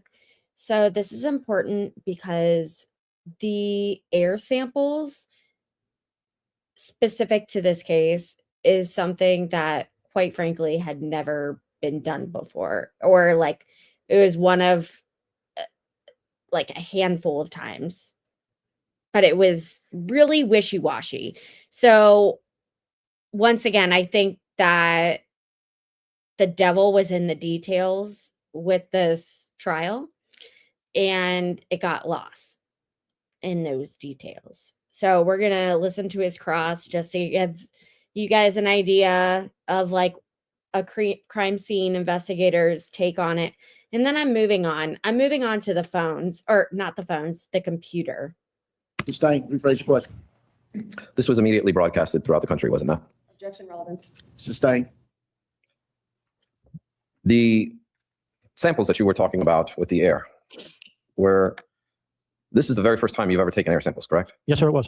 In fact, you have no training whatsoever in the collection or preservation of air samples. This is the first time I ever heard it being done. That's correct. And this, you had never heard of this ever being done in any cases prior to this one. That's correct. And this for you was somewhat of an experiment. It was new. I wouldn't call it an experiment. Okay. Mr. Sigmund, that came and took the samples that you witnessed. This was the first time he had collected air samples, correct? Objection, Your Honor. If you're aware. This wouldn't be based on anything other than hearsay. Sustained. There were multiple attempts to try and collect samples, right? Yes. Just couldn't seem to do it correctly. No, that wasn't the case at all. You weren't sure if you were doing it correctly. No, that wasn't the case at all. Okay. It was the first time you were doing it, but you were certain you were doing it correctly. Which time are we talking about? Multiple times. You have the 17th and Air. the 23rd, correct? You did it on Air. The 17th of July? and the 23rd of? Peggy just asked a really good question. She said, are we talking about air or hair? So the last witness that I just had up, the woman, she was talking about mitochondrial DNA from hair and in a decomposing body that like hadn't been tested ever. She works for the FBI. And so it was way beyond her scope of knowledge. And I think the jury was like, what are we supposed to know here? This guy is talking about the samples in the air. And that's what's like so wild is things were let in. If I were the state, I would not have been okay with this. If I was the defense, I would have been like, bring it on. Because this is wild. Testing theories that honestly haven't been tested much before. Okay. All right. We're going to go. Sorry? They were not attempted by me at all. They were done by Dr. Michael Sigmund. And is it your understanding that they were being done correctly, or they had to come back and try something new? Your Honor, I'm going to object. Any response will be based on hearsay. Sustained. You were part of this process, were you not? I observed the process, correct. And there were multiple methods employed in trying to collect air sample, were there not? There were different types of filters used to collect the air sample, yes. First, there was the syringe. Correct. Then there was the little carbon filters. Correct. And then after that, in August, you got sent a pump from Mr. Voss. And that is the sample that I collected, correct. Right. Now, the difficulty that you had is in collecting air samples is that air is a free-flowing thing, is it not? Air is free flowing, but I don't understand what you mean by difficult. Okay. Well, let me rephrase it let me put it this way. The air in the garage of your forensic bay was not the same on July 16th as it was August 29th, was it? It wasn't the same air. Whether it was the same quality of air, I couldn't tell you that. And that's because you open the garage door Air comes in and air goes out. Correct. And that's the same thing with this car, correct?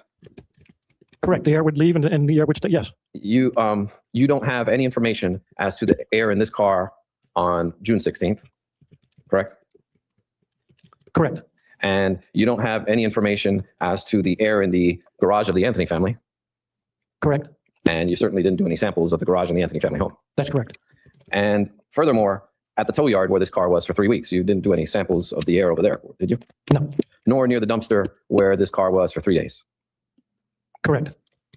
Now, the samples that you took on August 29th, they were not air samples that, actually, let me rephrase that. Mr. Sigmund took the samples on the 23rd, correct? July. Yes. And then on August 29th, you attempted to get what are called control samples. I don't understand that question. No, I don't think that's correct. No. You attempted to get samples of various different environments, not just the car. Correct. So you could compare the sample from the forensic bay garage versus the car. I can't compare it. No. That was the purpose of you collecting air samples from the forensic bay of the garage, was it not? He doesn't even know why he's. Let me rephrase In this. there. Thank Let's see if I can help you. I apologize for the question. The forensic bay air from your garage is not an item of evidence in this case. The forensics bay air that I collected. Yeah. Is evidence. Okay. There's no dispute in fact or anything having to do with the air from your garage at the forensics bay. There's no dispute. I don't understand what you mean. Let me see if I can rephrase it to see if I help you. The reason you took sample from the air of the forensic bay and from the car and then also from the garbage is that you could compare, so others could compare the difference in the air from one location to the other, right?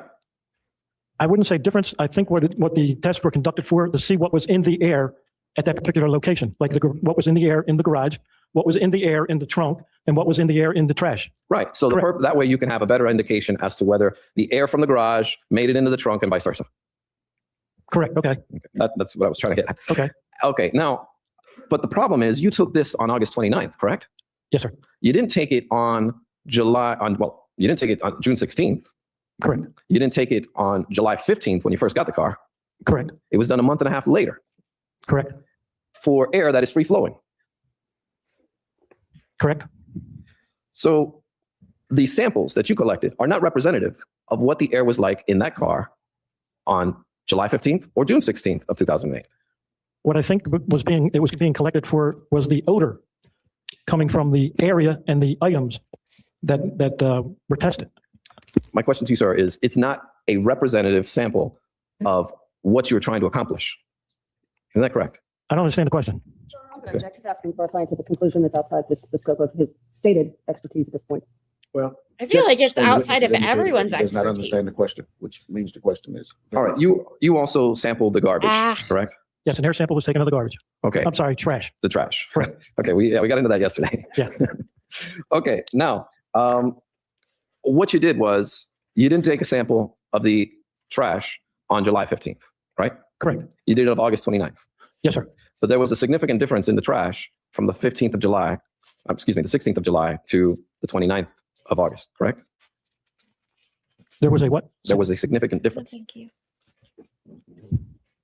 There could have been. In fact, I wouldn't be able to tell because I didn't test it on the 16th. So I wouldn't be able to tell the difference between the 16th and the 28th when I tested. but there was something done to the trash when you got it on the 16th, right? I didn't get it on the 16th. Okay, the 17th of July.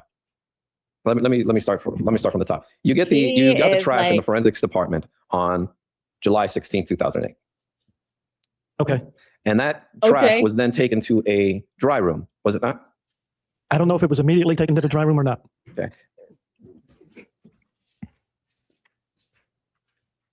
Just give it up.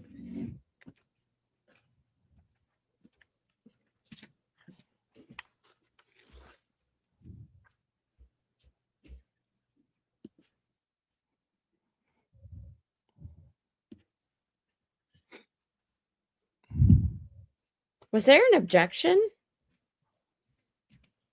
Can I have the pillow? I'd like to show you Defense Exhibit C, if I may approach, Your Honor. You may.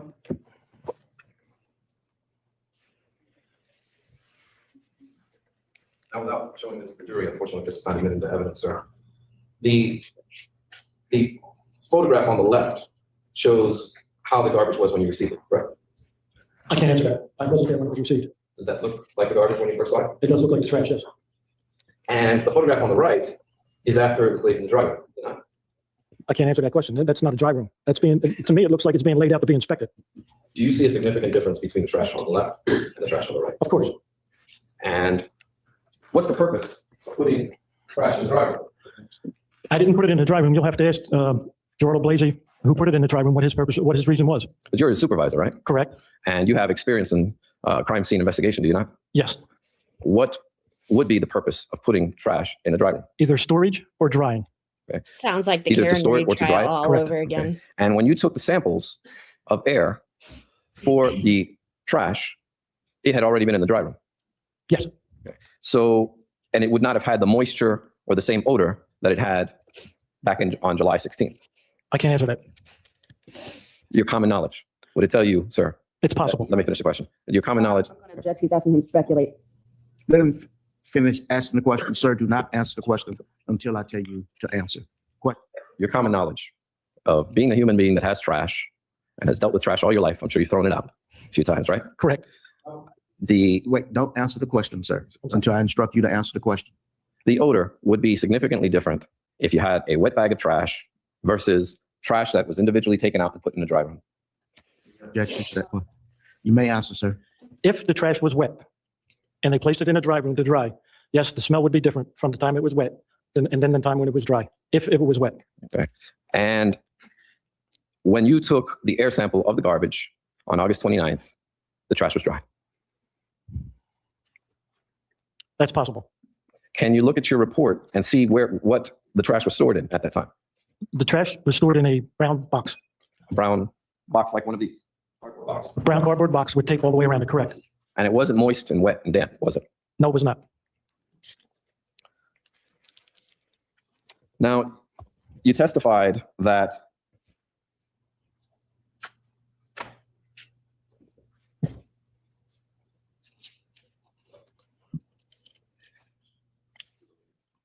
and I'm showing the witness defense exhibit E. You testified, sir, that you collected this trash can.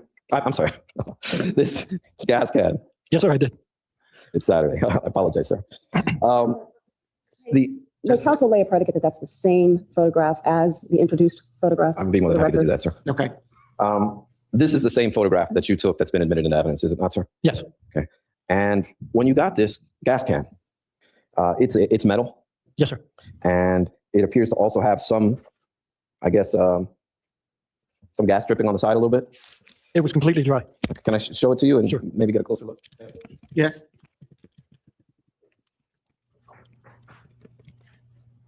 Pointing right below the duct tape that appears to be a shiny area. Does that appear to you in any way to be some either wet or slightly drying gas? It was not a wet can. That might be a stain from it being there prior and drying, but it was not, there was no gas in that can that I remember. And you processed this entire can for prints, Correct. and it didn't have any fingerprints, did it? No, it did not. So it's possible somebody wiped this down for fingerprints? I mean that comment too. Sustain. Do you know or do you have any indication as to whether this can was wiped down to clear someone's fingerprints before turning it over? Objection. He's asking him to speculate. Sustain. There are some indications that you can see, sir, when processing an item for fingerprints as to whether it's been wiped down. Isn't that correct, sir? On occasions, yes. Were you able to identify as to whether anybody had attempted to wipe down this particular piece of evidence before turning it over to you? It did not appear to me to be wiped down, But it certainly did not contain anyone's fingerprints. and that's possible. That's correct. No further questions. All Can right. you redirect? Very few. The gas can that you just testified about was handed to you by someone, correct? It was actually pointed out and I retrieved it. Did you collect it yourself using gloves? Yes, ma'am, I did. And when you took possession of it, do you carry it by its handle? That's the way you normally carry the gas can. The vehicle in question, the Sunfire, where was it stored between July Strangely, 16th I can still hear. and the end of August when you took those samples that you testified about? It was secured at our office in our garage. Same location the entire time? Yes, ma'am. Was the odor in the vehicle the same between July 15th and when you took those samples at the end of August? Yes, ma'am. There still was a strong odor on the vehicle. Okay. Had it diminished in any way? To your recollection? Not that I recall. The items that we're referring to as trash, those items were handled by Gerardo Bloise, Yes, ma'am, they were. photographed by him, not you? Correct. Do you have knowledge as to whether or not the garbage was stored separately Well, you're from the alerting car me. the entire time? Yes, it was.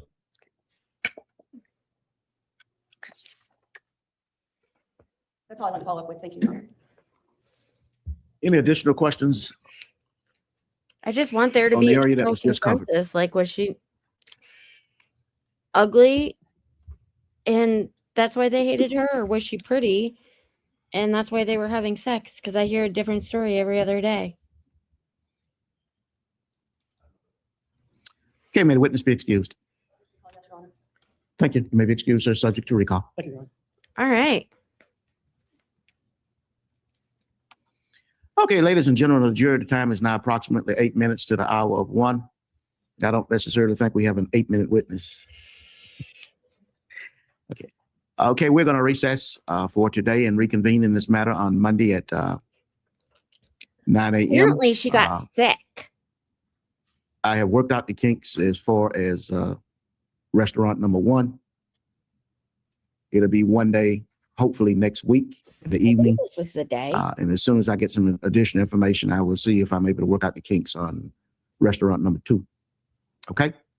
Okay. Oh, okay. I think things should work out for the hamburgers, though. Did they? See You what don't know I'm yet? saying? Okay. I'll see can I find out before I leave today. I Okay. kinda wanna See you on hear Monday morning. what is said outside of the jury.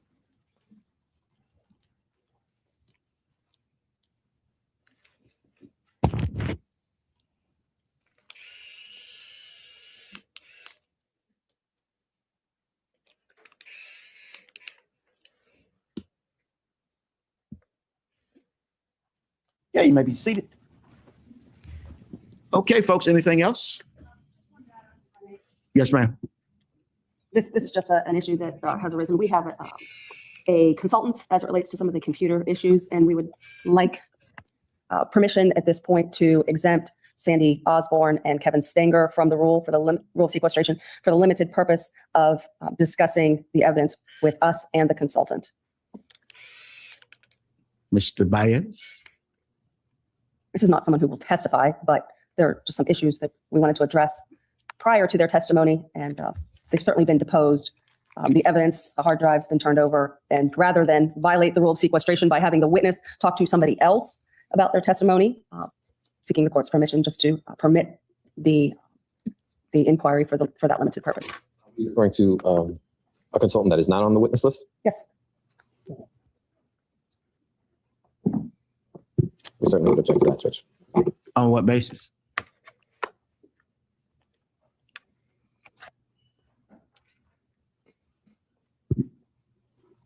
If I'm hearing, and which is always a question, and try to read at the same time, you're asking to have a new consultant to review with your, what are you asking? I didn't quite get it. I'm sorry. Ms. Baker. I have a consultant assisting me on some issues that are work product.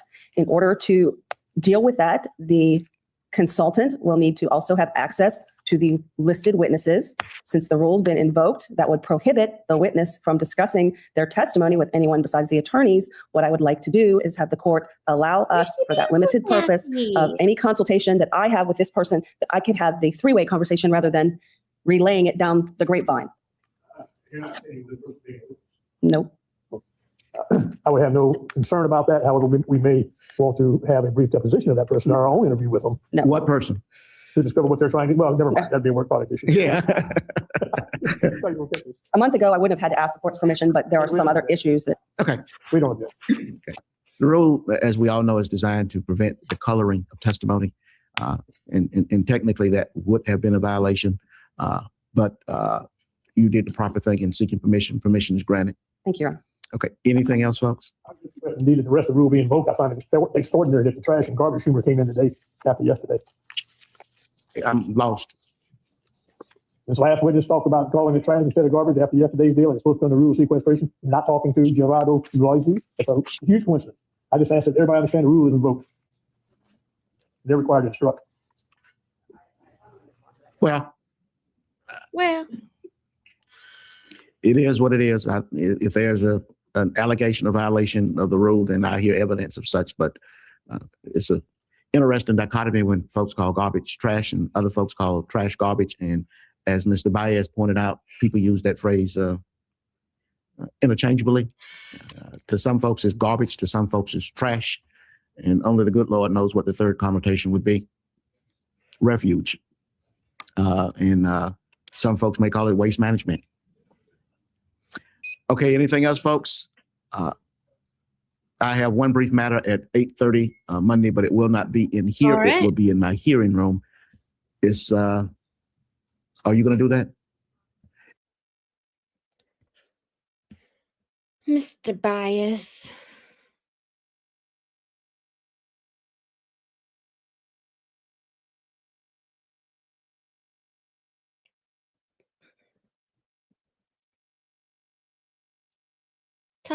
Talk amongst yourselves.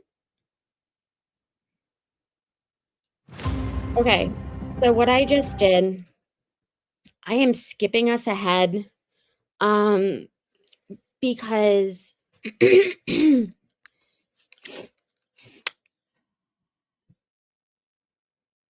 the people that testified in the days between what we just saw and where we are going,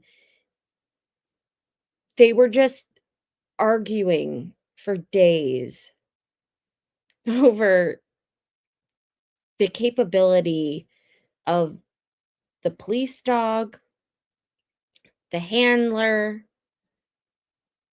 and I wanted to beat my head up against a brick wall. So I figured I wouldn't put you guys through that either. And we could get to the laptop because that's what a lot of people want to hear about. So let's go. Way too loud. Good morning, I'm Sandra Osborne, SANDRA-OSBORNE. You may proceed. Thank you. Please tell the members of the jury how you are employed. I'm employed as a computer examiner for the Orange County Sheriff's Office. And how long have you worked for the Orange County Sheriff? Finishing up 21 years this year. What assignments have you had with that agency? I started out in patrol. From there, I went into investigations and crime scene investigations. From there, I've been into sex crimes, child abuse, did a short stint with homicide, and now I'm in computer crimes. What sort of training and background do you have that qualifies you for that position that you now hold at the Orange County Sheriff? I have a college business degree through Columbia College. I have over 700 hours of computer examiner forensic training specifically, and I hold 2 computer forensic examiner certifications. What is involved in the certification process? The 2 certifications that I hold, the first one is through the International Association of Computer Investigative Specialists. For short, we call that IASIS. The certification process for IASIS. Sorry. The certification for IASIS involves a lengthy process, the first of which I attended a 2-week certification class, which involved a classroom setting. From there, once you successfully complete the 2-week class, I moved on to the peer review phase of the process, where I completed successfully a series of practical exam problems. From there, once that was successfully completed, I moved on to the 100-question practical knowledge exam, which I successfully completed. Okay. What is it that they are asking you to do in these certification programs specifically? I understand that you receive classroom instruction and you take proficiency tests, but what is it that you're doing that they are testing you on? What they're testing is, especially through the peer review phase of the IASIS certification, what they're asking you to do is demonstrate proficiency with the computer forensic exam. They're asking that you know the basics of computers, you know that the basic of what an exam is for, where to locate things on a computer, how to report and document those findings accurately. Do you also have practical experience in this area aside from the certifications that you hold? Yes, I do. Okay, explain that to us. Practical meaning on the job experience? Absolutely. Yes, ma'am. In the last 4 years of my computer forensics experience with the Orange County Sheriff's Office, I've conducted several hundred exams over all kinds of digital evidence, from anything from computers to cell phones to PDAs, iPhones, anything that contains any electronic device that might contain a digital file. Have you testified as an expert witness in court? I have. Okay. Did that occur in Orange County, Florida? Yes. And were you permitted to give opinions and explain issues surrounding computer forensics? Yes, I was. Right. Now, at this point, I would tender the witness for voir dire, or as an expert if there is no voir dire. No objections. There being no objections, the witness will be accepted as an expert witness in the area of MasterCard, forensic computer Amex, analysis. Visa. Don't know what made me say that. Do you have a title such as detective? I want to make sure I'm going to call you the right name. No, Detective Osborne. Detective is fine. Detective Osborne, as a result of your position in the forensics unit with the Orange County Sheriff's Office, did you receive several items of evidence in connection with the investigation into the disappearance of Kaylee Marie Anthony? I did. Did the first item that was provided to you consist of a cell phone purported to belong to Casey Marie Anthony? Yes. He just If I may woke approach up, the witness. You may. and he expects dinner immediately. So Frank is his bitch.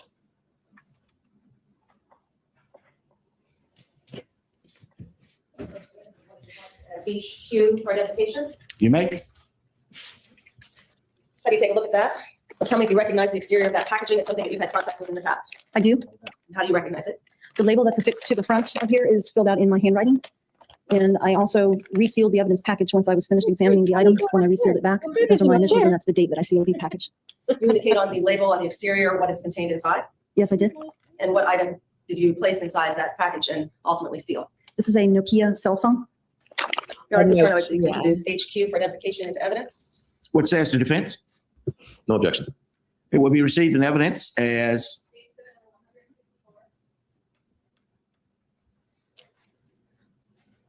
2008. Are there, and please correct me if I use the wrong terminology, are there forensic applications that can be utilized to retrieve data and information from a cell phone, such as the one that you received That's as belonging to Ms. hilarious. Anthony? Yes, there are. Are you a millennial? What processes are available? The process I use most often, and the one I used in this investigation, is a hardware tool called a Cellbrite. Is that one that is recognized as premier in the field, able to give reliable data to an examiner such as yourself? It is. Okay. What sort of information can be retrieved using Cellbrite? I can retrieve I a knew contact list. I can retrieve text messages, sometimes call histories, incoming calls, outgoing calls, picture files, video files, audio files, voice messages, whatever the phone offers. Is your ability to do any or all of those things hampered by the phone itself in any way? Sometimes it is, yes. How about anything to do with the service provider to the phone? Does that affect your ability to extract data?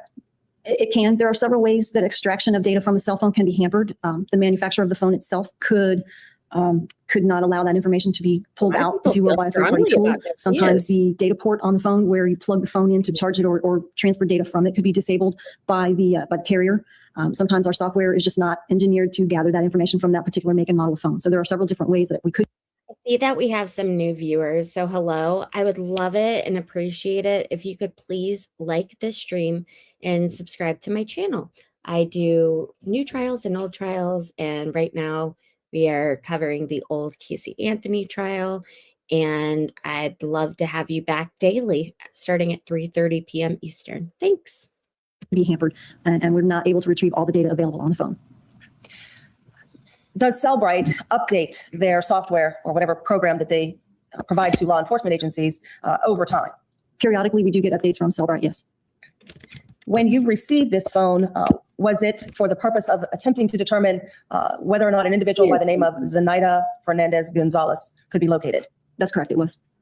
What information, if any, were you able to obtain from that phone through the initial use of the tool that you had mentioned?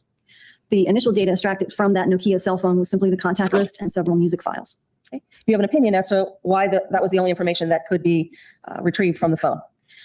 I believe at that time, the limitations of my Cellbrite hardware device that I was using to extract the data was not capable of fully extracting the data available on that particular phone. What is a SIM card? It's a unique identifier, that little chip card that goes inside the back of some cellular phones that allows the phone to connect to the network. Are SIM cards interchangeable in different phones? They are, and they will attempt to connect to the same network. Did the Nokia phone that you were provided of Ms. Anthony's have a SIM card in it? I don't recall. I will have to look at my notes if I may. Right. Will those notes assist you in refreshing your recollection? Yes. Your Honor, may the witness use her notes or report to My refresh her recollection as last to Yes. the SIM cell card. phone from Verizon, my iPhone, didn't require a SIM card in it. I still don't understand that. Why, what, how, where? Isn't that confusing? Also, news on this It did have channel. a SIM card, yes. Do you use different forensic applications? I am going to hire someone to help me create shorts for YouTube. I cannot do it. I spend my time researching. I spend my time watching and thinking up new content. I can't. So if you have ever worked with anyone, if you know of anyone, they're basically just going to take content from like the day before and just make shorts out of it. If you know of anyone, let me know. Thanks. Other than Cellbrite to evaluate whether or not there's data on the SIM card that can be retrieved? It's merely a process of removing the SIM card from the back of the phone device and plugging it into the port on the Cellbrite that accommodates the SIM card. And then you instruct the Cellbrite device as you scroll through the menu options for data extraction that recognizes, hey, now I have a SIM card to look at, and it will extract the data from the SIM card and report it for you. Okay. In this case, did the SIM card hold any information different than you were able to obtain from the physical device, the phone itself?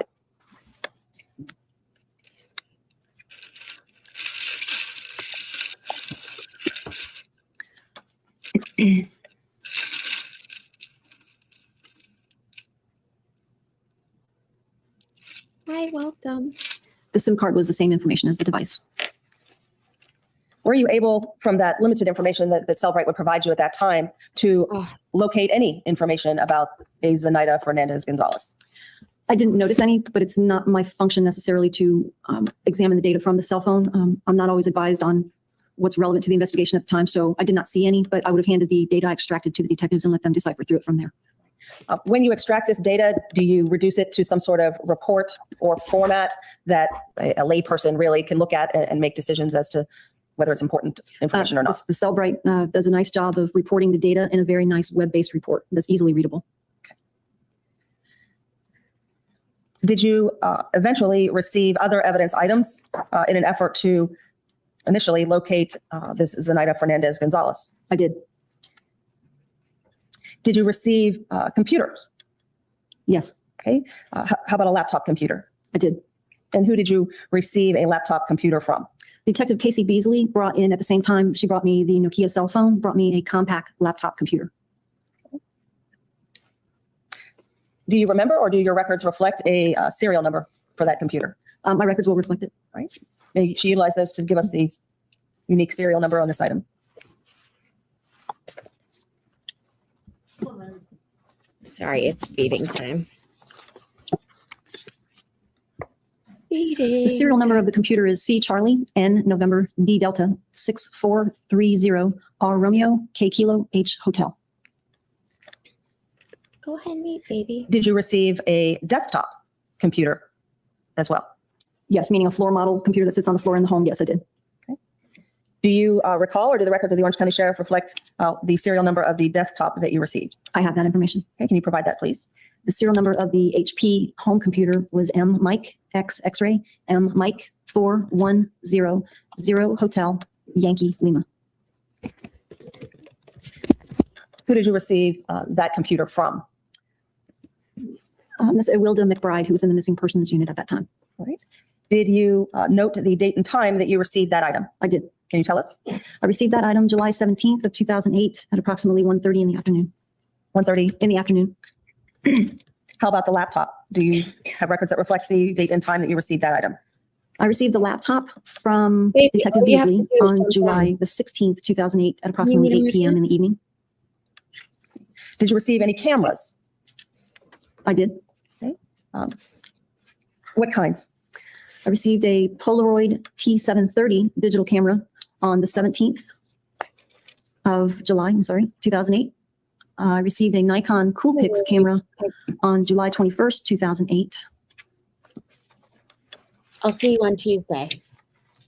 Are there forensic applications that you can use to determine the contents of a camera, or do you just scroll through it like I would? I use a forensic tool to examine the camera. All right. And what tool was used to examine the Nikon Coolpix? I use a forensic software tool called Ncase, made by Guidance Software. Okay. And what information does Ncase provide off of a camera? You said that was a digital camera? It's a digital camera. Okay. What information would Ncase provide off of a digital camera? What I did not actually plug in the Nikon camera into the Ncase. I pulled the SD flash card from the back of the camera, which actually stores all of the files. So I would have plugged the SD card into an adapter and used the Ncase to view that card, the contents of the card. And were you able to view the contents of that card? I was. Right. Were you able to locate any video files of Kaylee Anthony? Yes. Using that tool, were you able to determine the date that the video files were generated? Yes. Okay. And tell the members of the jury what you found. The dates on the files that I found from the Nikon Coolpix camera were June the 15th of 2008.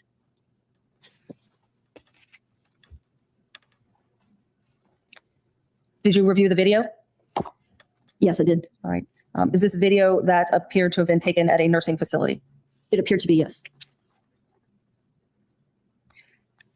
How do you know that the date and time on that video is accurate as to when the image was captured? Most of the digital cameras today will record or embed inside of each video file or each digital file that it takes information about itself. It will embed information in that file, such as the make and model of the camera that took the picture, the date and the time setting that the camera was set to at the time the picture was taken. It may embed information if it's a more sophisticated device. The GPS coordinates where the camera was actually located when the picture was taken. It might give you information about the shutter speed or the lighting conditions or something of that sort on a very, very nice camera. The information on this Nikon Coolpix camera gave me information about itself. It was a Nikon Coolpix, and it gave me the model of the camera, and it gave me the date and the time setting that the camera was set to at the time that picture was taken. All right. When you received the camera in July of 2008, July 21st, did you make an assessment as to whether or not the date and time settings were correct at that point? What I did was I compared the date and time setting on the camera with the current date and time at the moment I had the camera in my hand. The current date and time, according to my clock in my office at the time I had it, was July 21st, 2008 at 10:54 in the morning. And the setting on the clock on the camera itself was the same date, July 21st, 2008 at 10:56 in the morning. So it was about a 2-minute difference.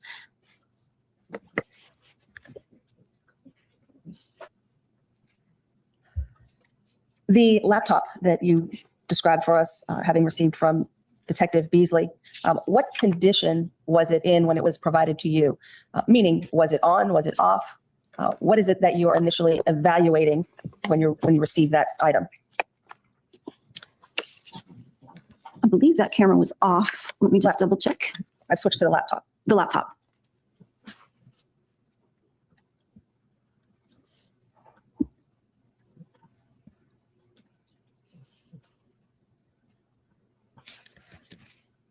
I don't recall if that item was powered on or off at the time I received it.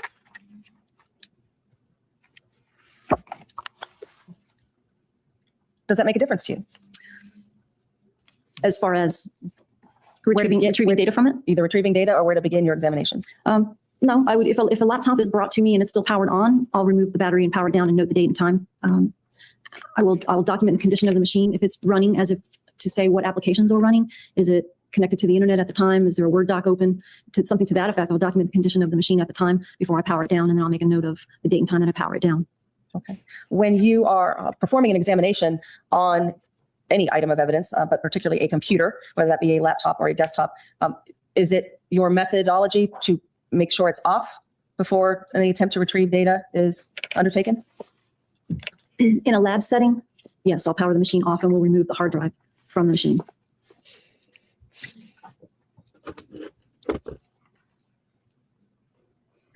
When you receive the desktop or the floor model, can you describe the make and model of that item? The desktop is made by Hewlett-Packard, and it's your standard floor model. They call it a 520N, I'm sorry. How large is the hard drive on that item? 160 gigabytes. In what condition was that item received? That item was powered down. It was not on at the time.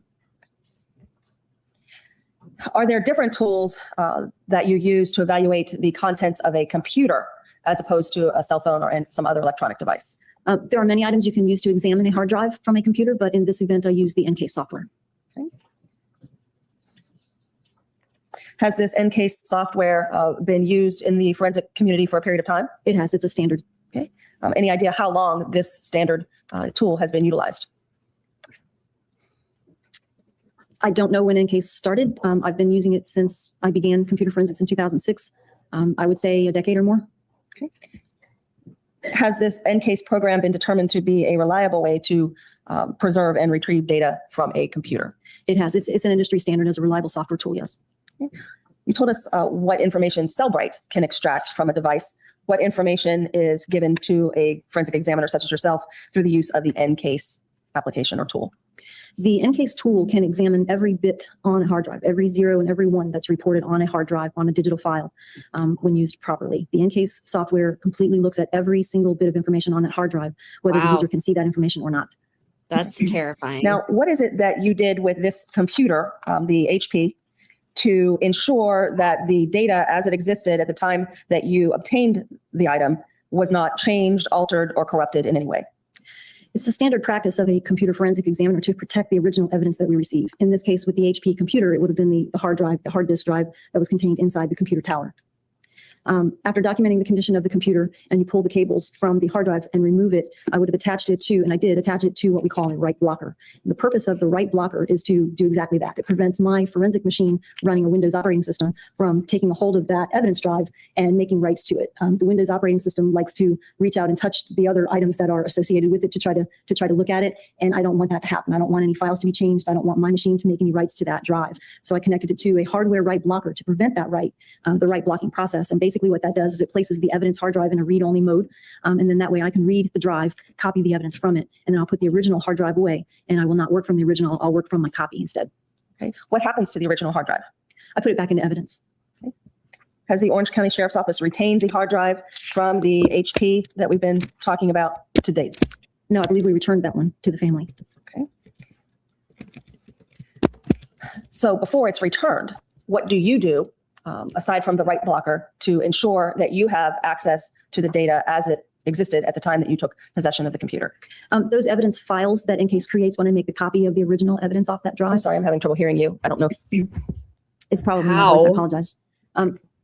The original evidence files that are created by EnCase when I make a copy of the original hard drive evidence are stored both on a server and I stored them on a separate hard drive, which I have in court today, so they are preserved. Now, you had talked about that you don't necessarily evaluate the data that is retrieved from an electronic device. From a cell phone specifically, I do extensive exams on computer evidence, but with a cell phone, because there's limited data usually, I'll just hand that over to the investigators and let them go through it and see what they think is important. Right. So, but as far as the computer is concerned, you do engage in a process of evaluating the information that is extracted from the hard drive. Yes, that's correct. This is a good time to take a 15-minute recess at this time.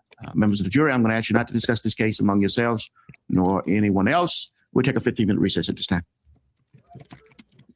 That word, and I realized I recognized it immediately as an internet file, an internet database file.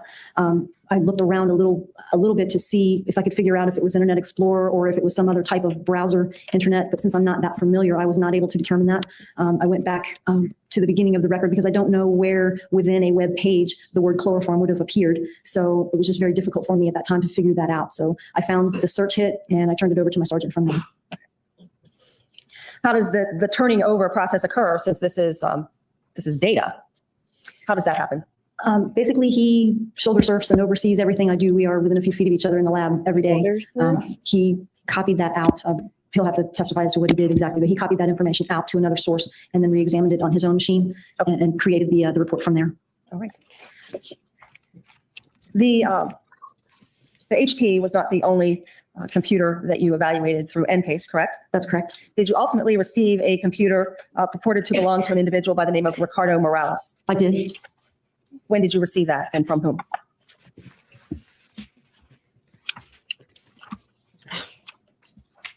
I'm the latter. I need to go out. Come on. I received a computer reportedly belonging to Ricardo Morales October 28th of 2008, and it was submitted to me by Sergeant John Allen. What did you do to preserve any of the data that existed on Mr. Morales' computer as of October 28th of 2008? The procedure for documenting and preserving the data on his hard drive was the same as the other computers that I examined. Removing the hard drive from the system, booting it into the BIOS and checking the system clock. And as I'm saying that, I think that was an Apple computer, and the hard drive was removed. That was a MacBook computer. The hard drive was removed and copied using the in-case software. Okay. Did you determine what the date and time were on the computer? I did. The date and time that I removed the hard drive and checked the system clock was October 28th of 2008 at 3:24 in the afternoon. And the system clock on the computer that is set to October 28th, 2008 at 7:24 p.m., which would have been London time or Greenwich Mean Time. So I believe at that time of the year in October, there would be a time differential between our time and London time of about 4 hours. If I may show the witness what has been introduced into evidence as states 12.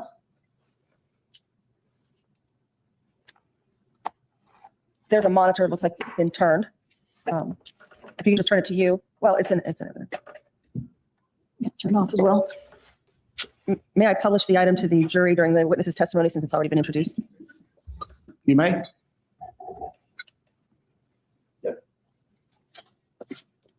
Can you see the image in states 12 in evidence displayed on your monitor? I can. Were you asked to determine whether or not that image appeared anywhere on Ricardo Morales' computer? I was asked to do two things on his computer. I was asked to perform keyword searches previously performed on other computers, and I was also asked to look for any pictures of Kaylee that I could find wearing a pink t-shirt that had specific writing on the front of it. All right. Were you able to locate states 12 in evidence? Yes, I was. How did you locate it?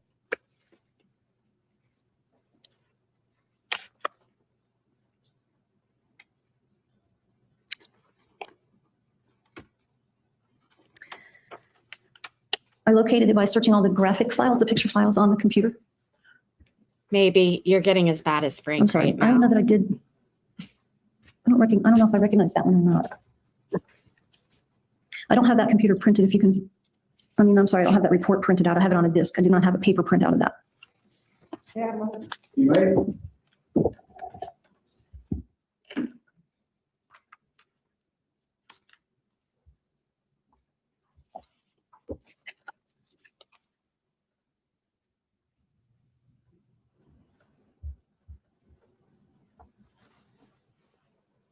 While we're looking for that, can you tell the jury whether or not, once an image is located in the graphic files, whether there's any way to determine when the photograph was taken?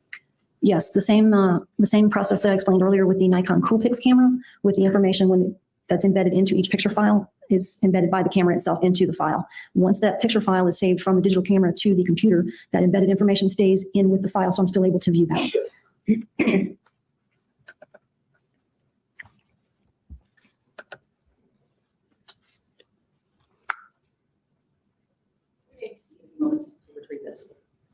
Is that right? 10 minutes. Okay, we'll take a 5-minute recess to 11:30. I don't blame them for constantly taking recesses. Like this is a.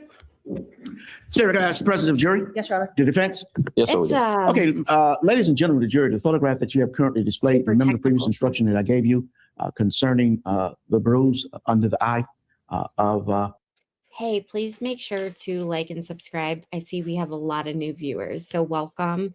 I do trials new and old, so I hope you stay to watch for a little bit and engage in the chat. Kayla Marie Anthony, that it was not a result of any abuse or anything of that nature. Okay, you may continue. Detective Osborne, have you been able to locate the printed information that you had contained on disk regarding the photo displayed in states 12 in evidence? I have located it. Yes, ma'am. Was this photograph among a collection of photos that were given to you on a thumb drive by Detective Yuri Melich as originating from the Globe? Yes. Were you ultimately able to determine whether or not the photo in 12 that was on the thumb drive was on Mr. Morales' computer?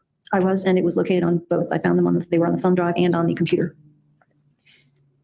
Now, you had testified about the ability to determine when a photograph is taken based on data embedded in the photograph. Correct. Okay. Were you able to determine, based on embedded data, when the photograph in States 12 was taken? Just give me the day, month, and year. The day, month, and year that the camera was set to when it took the photograph was January 28th, 2008. All right. And when you say the camera, the date that the camera was set to, you didn't actually have the camera available to you to determine whether or not the settings were consistent with the current time. I did not. It was not submitted for analysis.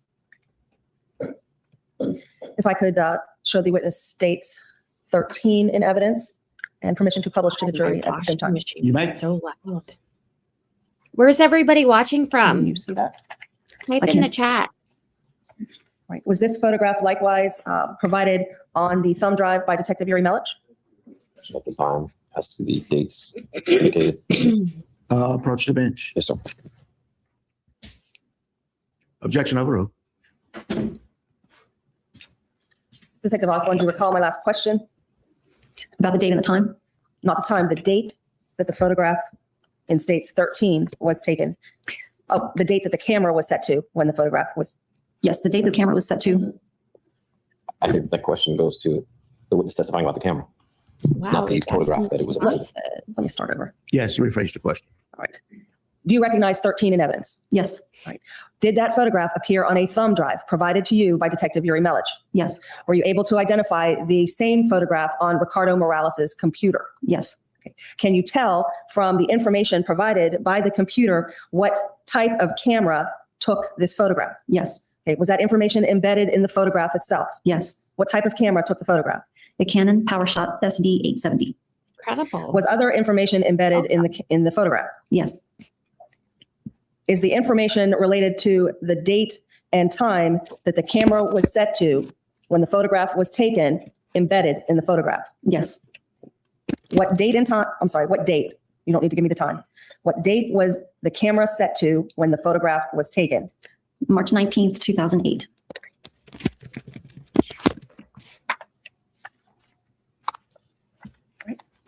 Thank you, Your Honor. I have no other questions of the witness. Thank Cross-examination. God.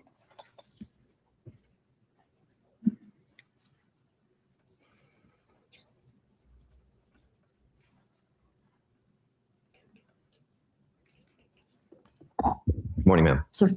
It's Sergeant Osborne, correct? Detective. Oh, detective. Okay, sorry. Detective Osborne, I just want to clear up a couple things with the I know, Peggy, right? users' profiles on the computer. Okay. There are 2 profiles on this computer, correct? User created profiles. Yes. And that doesn't mean that only 2 people are using this computer, correct? Correct. And in fact, there are various searches on both profiles, are there not? Various types of searches? Internet searches? Yes. I would assume so. Yes, I found searches. And there could be multiple users using one profile. Is that correct? Correct. And a password only means something if, 1, that person's not told anyone else what the password is, right? Correct. And 2, the computer is turned off after that password is utilized and computer activity is done. Okay. All right. Is that a yes, sir? Yes. All right. So if I have a password protected area, which is the owner portion of the owner profile, not the Casey profile, right? Yes.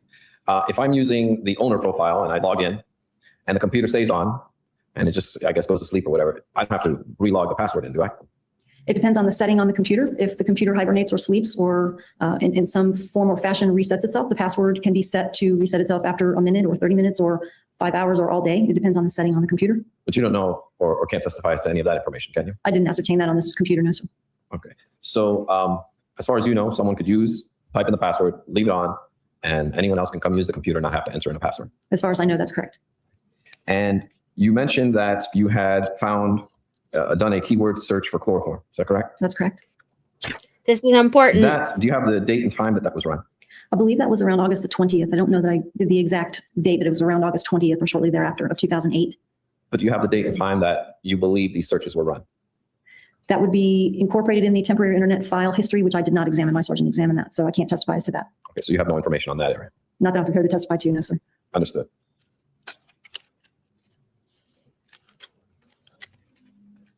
And what we were talking about as far as the camera was concerned, you never saw the camera.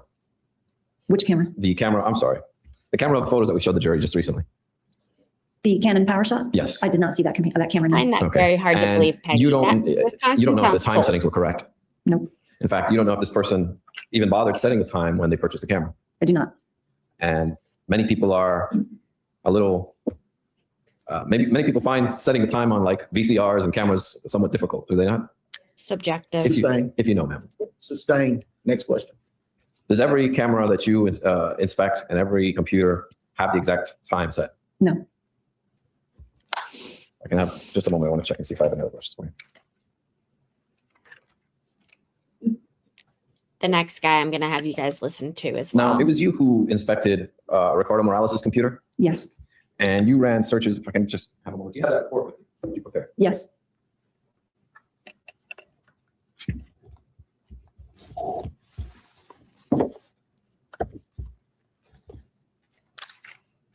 Now, you were asked to run searches for chloroform on Ricardo Morales' computer, was it not? Yes, Were you not? And you indicated that there were also no photographs of chloroform on his computer.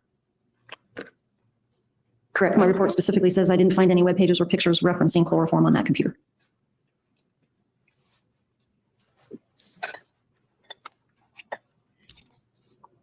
Oh, look at that. Yes. Isn't that nifty? I'm going to show you what's been admitted into evidence as defense exhibit 1, or defense evidence 1. Shout out to Veilhammer Media for letting us use their content. I have to talk constantly to make sure that I'm Are not you breaking familiar any with rules. this photograph? It's not on the screen. I just put it up. Oh, thank you. It's possible. You want that published to the jury? Yes, may I, Your Honor? Peggy. Zoom it out. I'm sorry, you asked if I recognize this picture? Yes. I've seen it, yes. Okay. And are you aware that this was posted on Ricardo Morales' MySpace account? No, I'm not. And I know you can only see one portion of it, but can you read to the ladies and gentlemen, or read into the record what it says? Win her over with chloroform. Oh, And what does it indicate to you? It's a photo. What it indicates to her. Sustained. What do you see in the photograph? What's depicted in the photograph is a couple, a man and a woman. A woman is sitting at the chair, apparently dining in a black evening gown. The man is looking over her shoulder with a white cloth in his hand, reaching around behind her shoulder. I didn't even catch this earlier. So why this is important is because she just got done testifying that using her program, she should be able to discover anything and everything on a hard drive. And she was tasked with looking for photos and the word chloroform spelled several different ways. And on a certain person's computer, Ricardo Morales, and she did not find anything. And her defense attorney said that this was on his MySpace. Still And would have shown up. if Ricardo Morales posted this So on his wild. MySpace, that would have been from another computer that you did not examine? I have no idea. Okay. Well, if you didn't find this photograph on the computer that you examined, does that mean it was deleted, or how can you explain that? Just because- Let me finish the question for her. Can you explain to us, because I may not be aware of how this photograph wouldn't show up on your inspection if he posted this on his MySpace? There are several reasons why this would not appear on his computer, or I did not find it on his computer if he posted it on MySpace. There are multiple ways you can post on MySpace. One of the most common ways would be on someone else's computer, or from a phone, or from some other access other than the computer that I'm examining. Just because I did not find this particular photograph on his computer at the time I examined it does not mean that it was never there. It just means that it was not there at the time I examined it. So if it was deleted and overwritten, then I would not have found it. So it could have been deleted in the unallocated space. And Overwritten. and overwritten if I didn't find it.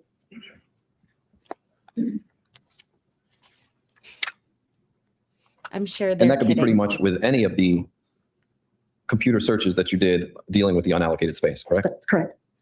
They were out of jail on the other day not when have they any were further questions. posting. Okay, maybe, no problem.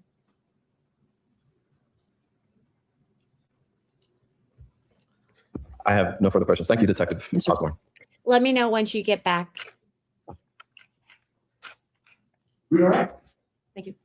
Detective Osborne, if you are doing a keyword search, would the pixels embedded in the picture be accessible in the keyword search? No.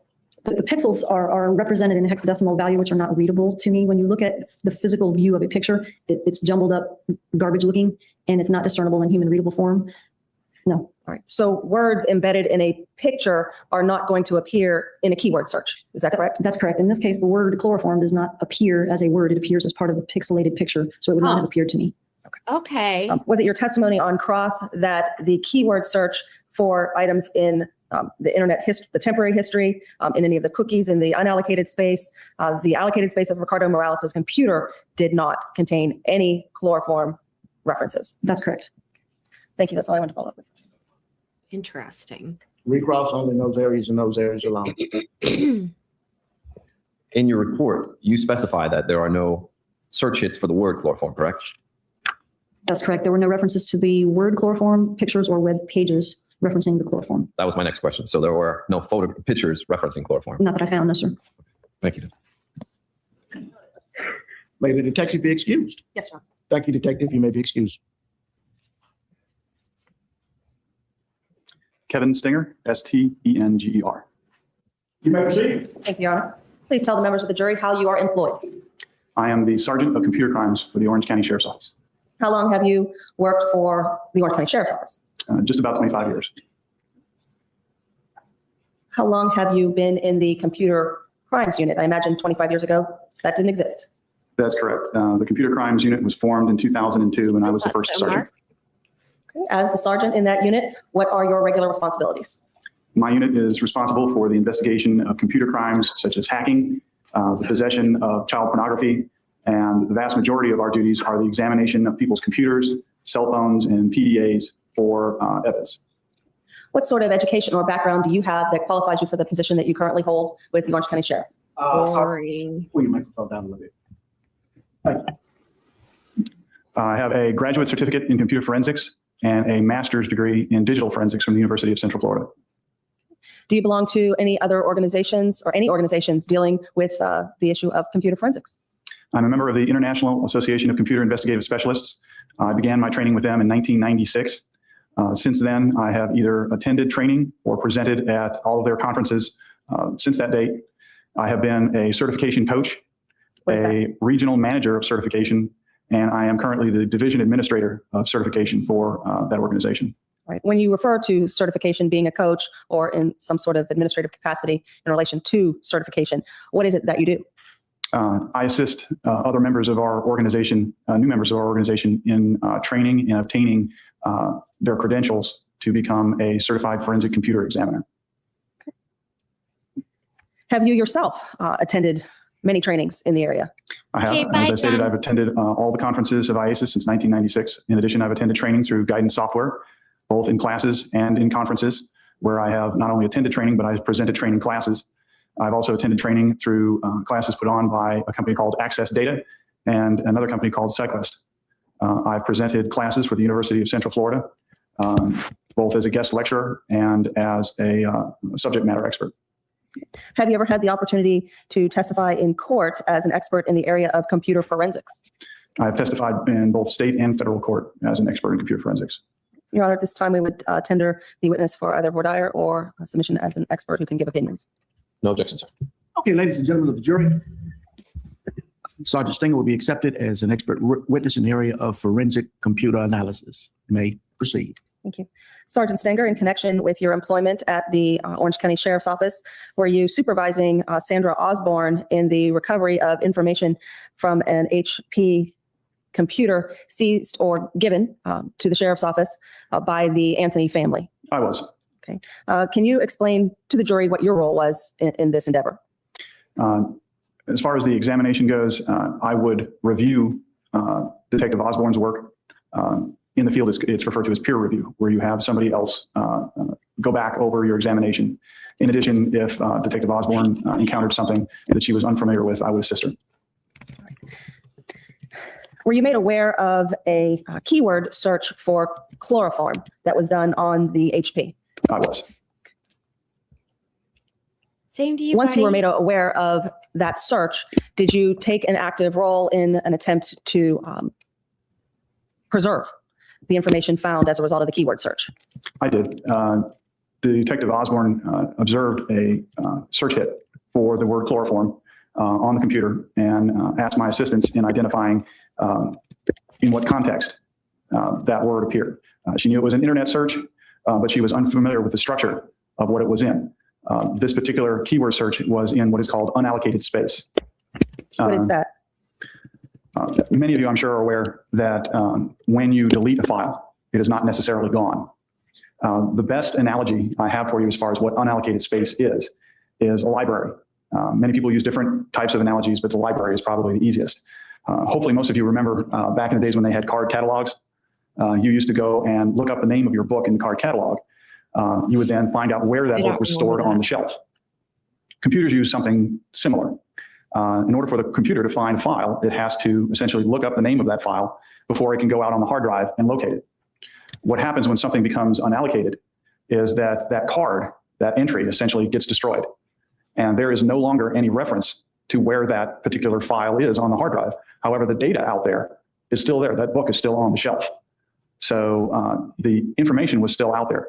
I recognized what type of file that was from the structure as an internet history record from Mozilla Firefox. It is an old version of Mozilla in what is called a MORC database. And yes, supposedly the developer of the program was evidently a fan of the television show. I remember it too, Mark. Okay. So what is Mozilla Firefox? It is an internet history browser. I'm sure like most the everybody is old familiar Chrome. with Microsoft's Internet Explorer. Mozilla Firefox is another type of internet history browser. Do you have knowledge as to whether or not this internet history browser automatically deletes files from its history? Does it clear the history on its own, or is that done manually by a user? I am not aware that it clears records automatically. It It's doesn't. possible, I would imagine, to set it to do so, but normally it does not do it automatically. Right. If not done automatically, is there some size limit after which some action is taken by the program? There could be a size limit. If there is for that version, I am not aware of it. In the absence of an automatic deletion by the program, how would someone get rid of their internet search history? There are options in most internet search programs to delete your internet history. A user can normally select those at any time to dump their history records. Okay. But as you indicated, even if you physically or manually dump your internet history, it's still somewhere on your hard drive. Until such time as that area of the hard drive is used again for another file, that information will still stay there. Do you have knowledge as to whether or not the Mozilla Firefox would store the name of the user profile in the internet history file? Mozilla Firefox does not store the username. Do you know of any search engine that would store the username in the deleted history? The search history from Internet Explorer, Microsoft's Internet Explorer, would keep the username even after it's deleted in the records. But Mozilla, since Mozilla doesn't do it regularly, it wouldn't be in the deleted history either? Mozilla Firefox would not record the username in its records. It isn't set up to do that. So once you were alerted to this bit of information in the unallocated space that you recognized, what action did you take? I identified where the file started and where it ended, and then I was able to manually extract that information and then begin using a series of different internet history tools to try and read the records that were stored in that internet history file. How are you able to identify where the file starts and where it ends? Most files start with a unique group of bytes. It's called a header. Among the information that starts this particular database is very clear. It actually says MORC, M-O-R-K. And then not all files, but a significant number of them also end with a unique group of bytes. That is called a footer. I simply located the header and the footer for this particular type of database and then extracted that information out into a file. Okay, I'll be right back, maybe. How is that process accomplished where you extract the information and put it into what type of file? Once I identify where the file begins, I simply have to tell my forensic tool where my information starts and how many bytes long this file is, and then it will manually extract that information for me, and then I can save it into a file name that I create. And then once that file is created, I can then use other tools to examine its contents. All right. And what tool did you utilize to manually extract the information and save it into another file? I used a program called Encase, E-N-C-A-S-E. All right. Once it is extracted and placed into this other file, you indicated that there are forensic tools that you could utilize to attempt to interpret the data. That's correct. Okay. And you attempted that in this case, or you did that? I did that. I used a number of different tools to examine the history records. One of the issues that I discovered was that this particular internet history file spans the date between when daylight savings time switches. And so that at the time, most of the tools I was using when I set my computer's time to either daylight or standard time, half of the record was always an hour off. I subsequently had an opportunity to attend a class put on by a gentleman by the name of John Bradley. He was teaching a class in the use of a internet history tool, Cashback. This tool was able to compensate for the fact that this history record spanned this length of time, and I utilized that in order to show the records a little bit more easily. Do you recall, or do your records reflect the dates that spanned this deleted internet history?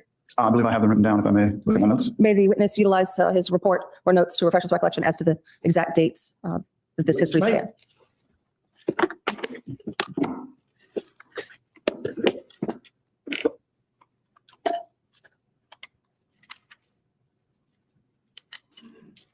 I believe it spans the time from March 4th, 2008 through March 21st.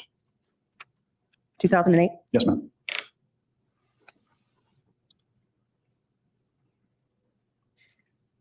Utilizing the tool that you referred to, Cashback, is that something that you did yourself?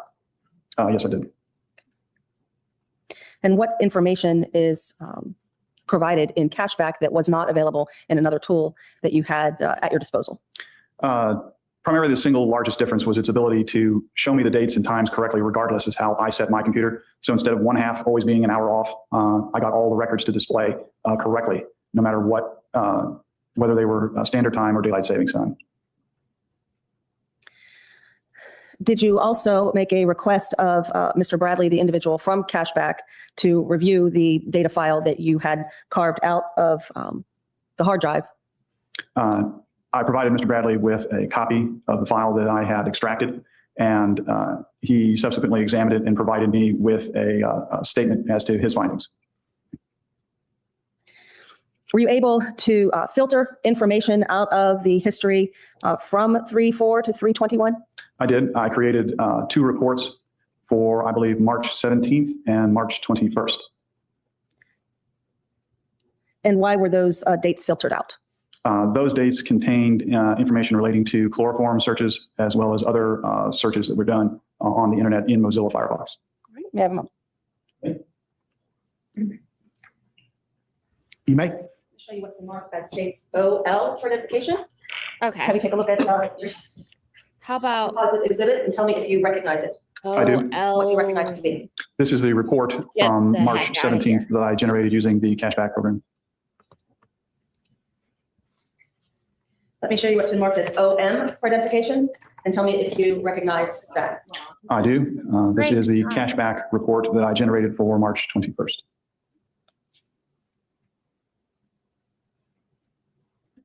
That information, I may be able to recover the Basically history, boring. but the chances are I may not be able to find all the records and all the files that go into actually reproducing that web page as you saw it on that day.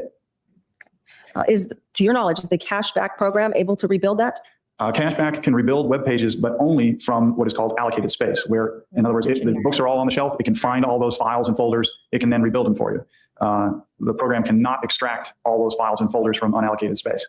And of course, if they were overwritten, it couldn't recover them anyway. All right. That's all the follow-up I had, John. Thank you. Ooh, Any additional wow. questions on those issues and those issues alone? Fancy. Since you can't reconstruct the unallocated space of these pages, you don't know if some of these searches are from blogs or websites that, other than the recognizable ones, you don't know the authors of these websites, do you? From the history line, you can look at it and you can tell where that keyword search was run from. In the one that you were discussing, sir, it was run from Google, and it was a search that was specific for chloroform. My question to you though is talking about the searches. Yes. Since you can't reconstruct the pages, you don't know what was actually written there. I can't tell you what was displayed on that page when it came up. That is correct. And you said can't, right? I cannot. Sorry, thank you, sir. May the sergeant be excused? Yes, you may. Thank you, Sergeant. You may be excused, sir.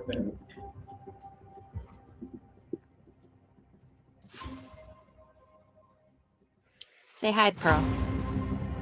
All right, here we go. My name is Nope. John Dennis Bradley, We're Dennis, not my name, watching him. He's Bradley, super my boring. last name. Thank you. Sir, how are you employed? I'm self-employed.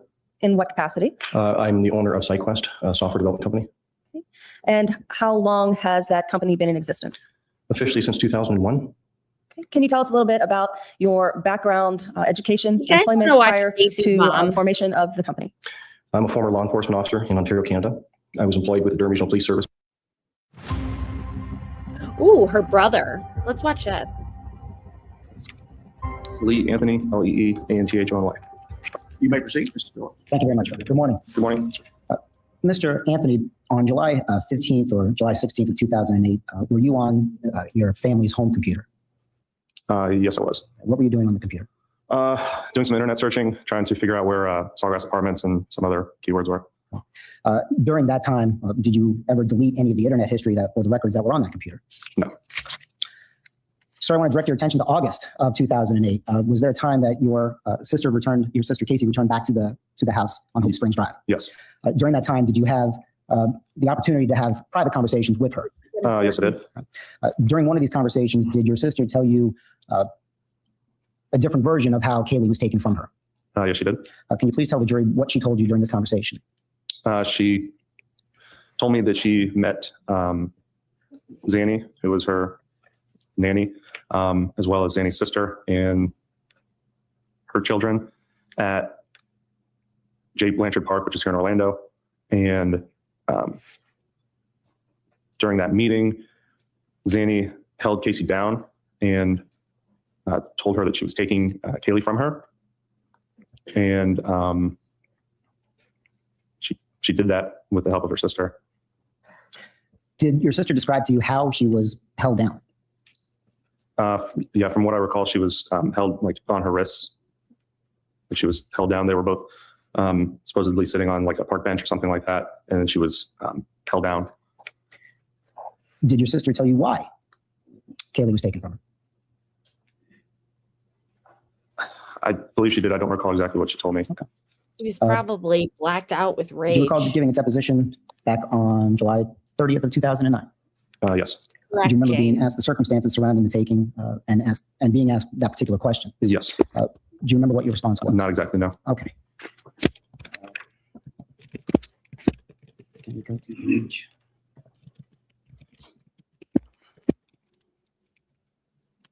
Recording counsel, I'm referring to the deposition of July 30th, 2009, page 279, lines 1 through 25. This is the 2011 Casey Anthony trial. It's an old trial, but we're revisiting it because Casey was nominated as part of the Crazy Broads Club this December. And if you are interested in criminal trials, whether they are new or old, I highly recommend that you subscribe to the channel and you like this stream. Thanks so much, guys. Lines 1 through 25, Judge. Okay. You have it, Mr. Bass? Your Honor, I'm bringing it up on the screen now for the witness and for the.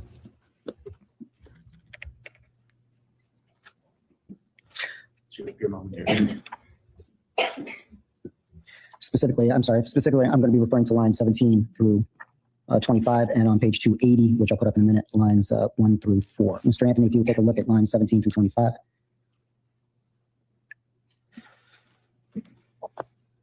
Just let me know when you're done. I'm finished with that part. Okay. Row. Again, sir, I'll ask you to read lines 1 through 3.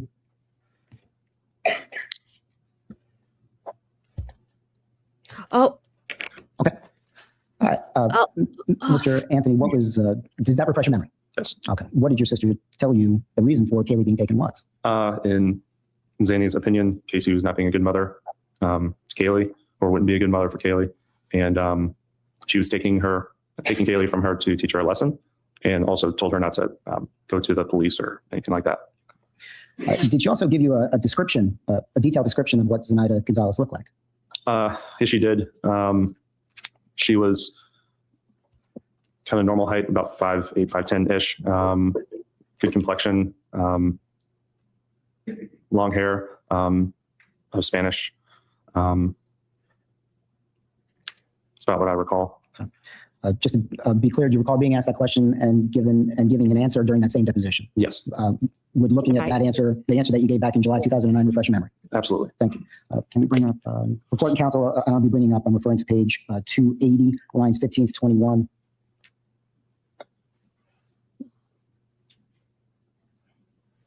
Okay, take a look at that, Mr. Anthony.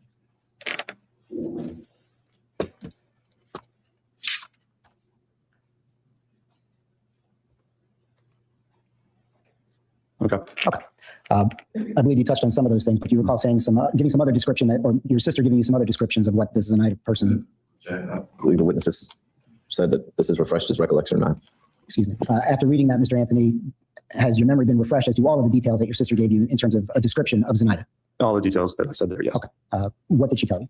What I'd missed there was she was approximately 100 pounds, and that she would keep it darker complexion, like tanning or something like that. Now, did your sister also tell you what she was doing or what she saw as Kaylee was being taken from her?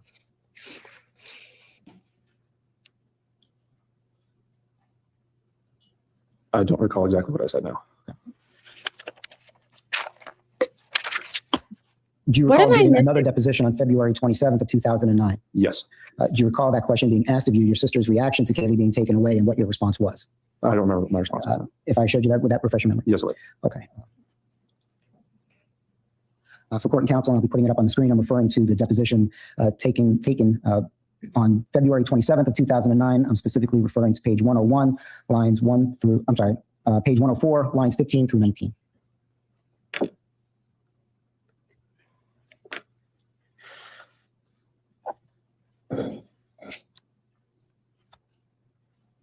Okay.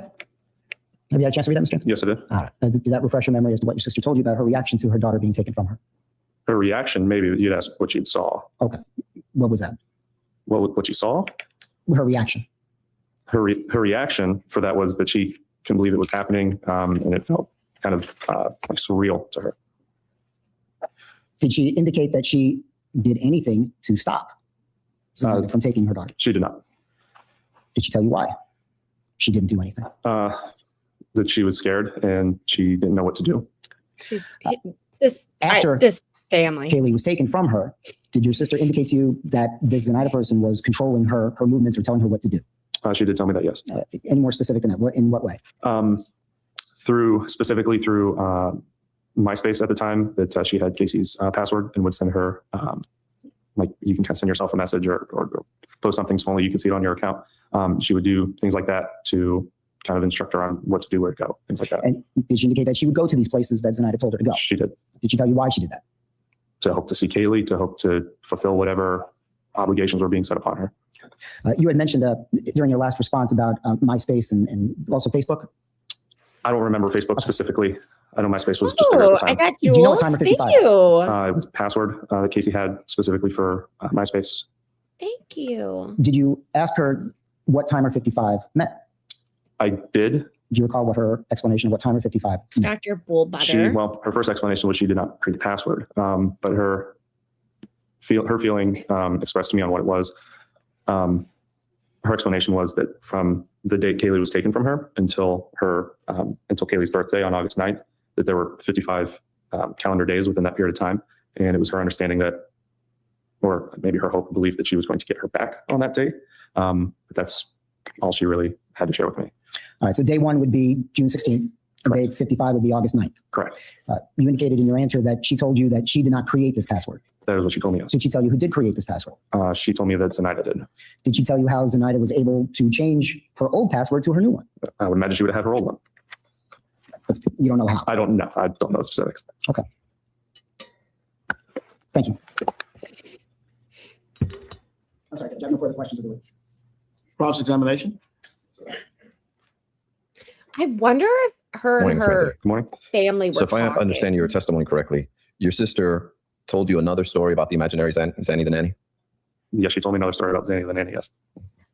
And she told you that that Zanny the nanny would contact her through MySpace. Yes, she did.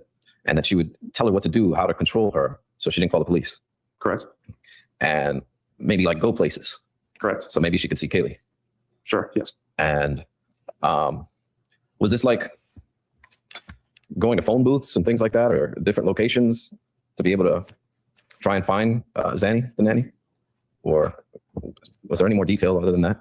I don't believe we got into detail on exactly where she would go, but I would imagine it was like stores Because and it was you all know, shit. places like that. And she would go to these stores and do what? Outside the scope and cause for speculation. If Mr. Anthony knows based upon what his sister said, objection overruled. Look for Kaylee, walk around. And none of these MySpace, imaginary MySpace posts to find this imaginary Zanny ever panned out for her, did it? It goes beyond the witness's knowledge and cause for speculation. Overruled unless that was told to you by Miss Anthony. You're not to guess about what you think, but only what she told you about that limited subject. She was never successful in finding Kaylee in any of those experiences. And Zanny the nanny never materialized. To this day, no. Shockingly, no. I have no further questions. Okay, witness may be excused. Thank you, sir. My feet got Okay, ladies and gentlemen, I will larger read you the following stipulation like between the state 35 and the defense. for On no December reason. 11th, 2008, the Orange County Utility Dispatcher made a recorded call to 911 that was received by the Orange County Sheriff's Office at 9:31.02 hours. The recording is a true and accurate representation of the call. The parties have agreed to this fact, and it should be considered as true in your deliberations. You may proceed. You may publish.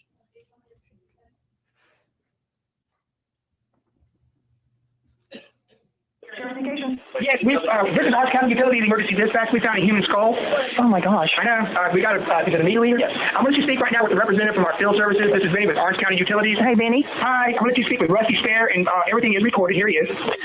How are you doing? Hey, Rusty. One of my meter readers supposedly has found a skull of a dizzy bleeds human. What's the location? It's right off of Suburban and Chickasaw in the Kelly Anthony area. Right by the. So, do you have a specific address for me or not? No, it's right by the school. If you take it, You are yeah, Suburban and Goldenwood? well, Suburban and Chickasaw. Chickasaw, I'm sorry. Yeah, and the school is right there. I can't think of the name of the school. Just go right straight down and pregnant. dead ends right into the woods. It'll be on the east side of Chickasaw, Suburban. East side of Chickasaw. And what is your party's name that we're going to meet with? His name's Roy, R-O-Y, Kronk, K-R-O-N-K. He's not touching this, I hope. No, K-R-O-N-K. And he's a meter reader. meter reader? Yeah, and I'll just tell him to stay at that location and stay away from everything. Okay. And if you can, try to stress to him to please not draw attention to the area. Okay. And that would be great, just in case it is something that may be nothing, but just in case. And you're from what department? Utilities Customer Service. Utilities. And if you need any information, my phone number is 407-254-9751. 9751? Yeah. Okay, Rusty, I'm going to go ahead and send a call up for a deputy to meet with him. Okay. And we'll see you there very shortly. What type of vehicle is he going to be in? Probably a Colorado, small Colorado, white, Orange County, and I have Orange County insignia on it. Okay, white Colorado truck. Yes. And with Orange County markings. Yes. Orange County markings. Okay, we'll see you there very shortly, okay? Thank you. Bye-bye.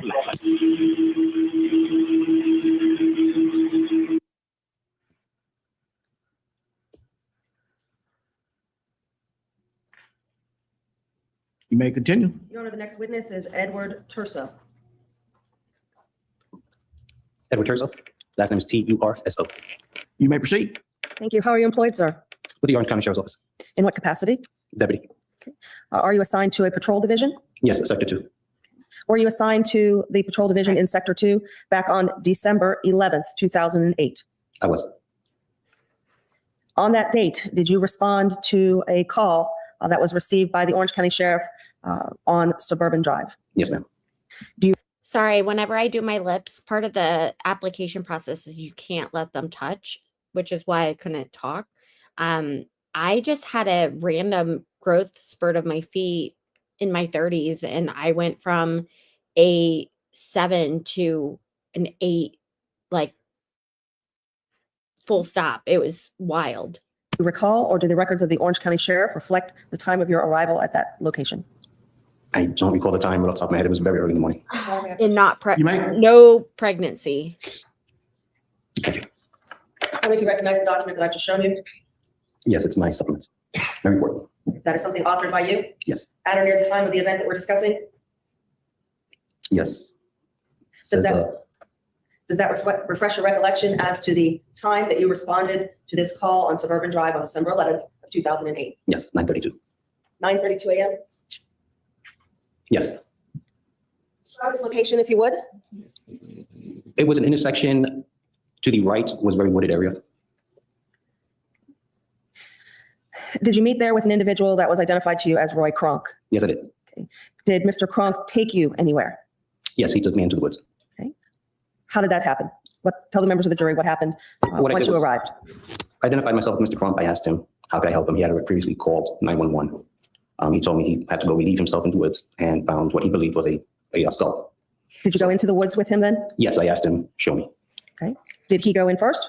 He led me in, yes. Did you follow? Yes, I was right behind him, following him all the way to we actually passed the bag and skull. Okay. Were you able to backtrack and locate the item that he had called about? Yes, once we passed it, I would say 5-10 feet, stopped. He looked around, wondered what happened. He looks over my shoulder, and there is the site that he was referring to. Okay. What did you do at that point? I walked over to it. I stood over the skull, looked at it, and we left the area right away. Did you touch it in any fashion? Not at all. Did Mr. Kronk touch it in your presence? Not at all. What action did you take once you left the woods? Once we left the woods, I had him go back to his car. I called my sergeant. I started Mr. Crump on a statement of written what had happened, and we roped off the area with crime scene tape. Did you stay there until the arrival of other deputies and supervisors who then took over control of that scene? Yes, ma'am. I have no other questions of the witness. Thank you, Your Honor. Cross-examination.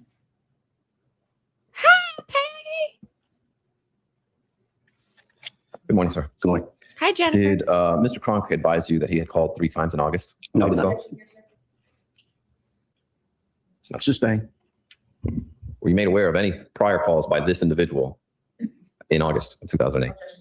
I think Peggy might be Did you have any conversations with Mr. Kronk Not caught about where you advised him that he should not say anything about calling 3 times in August of 2008? I move to another line of questioning, call for hearsay answers. If I can- Sure. Yes, you do.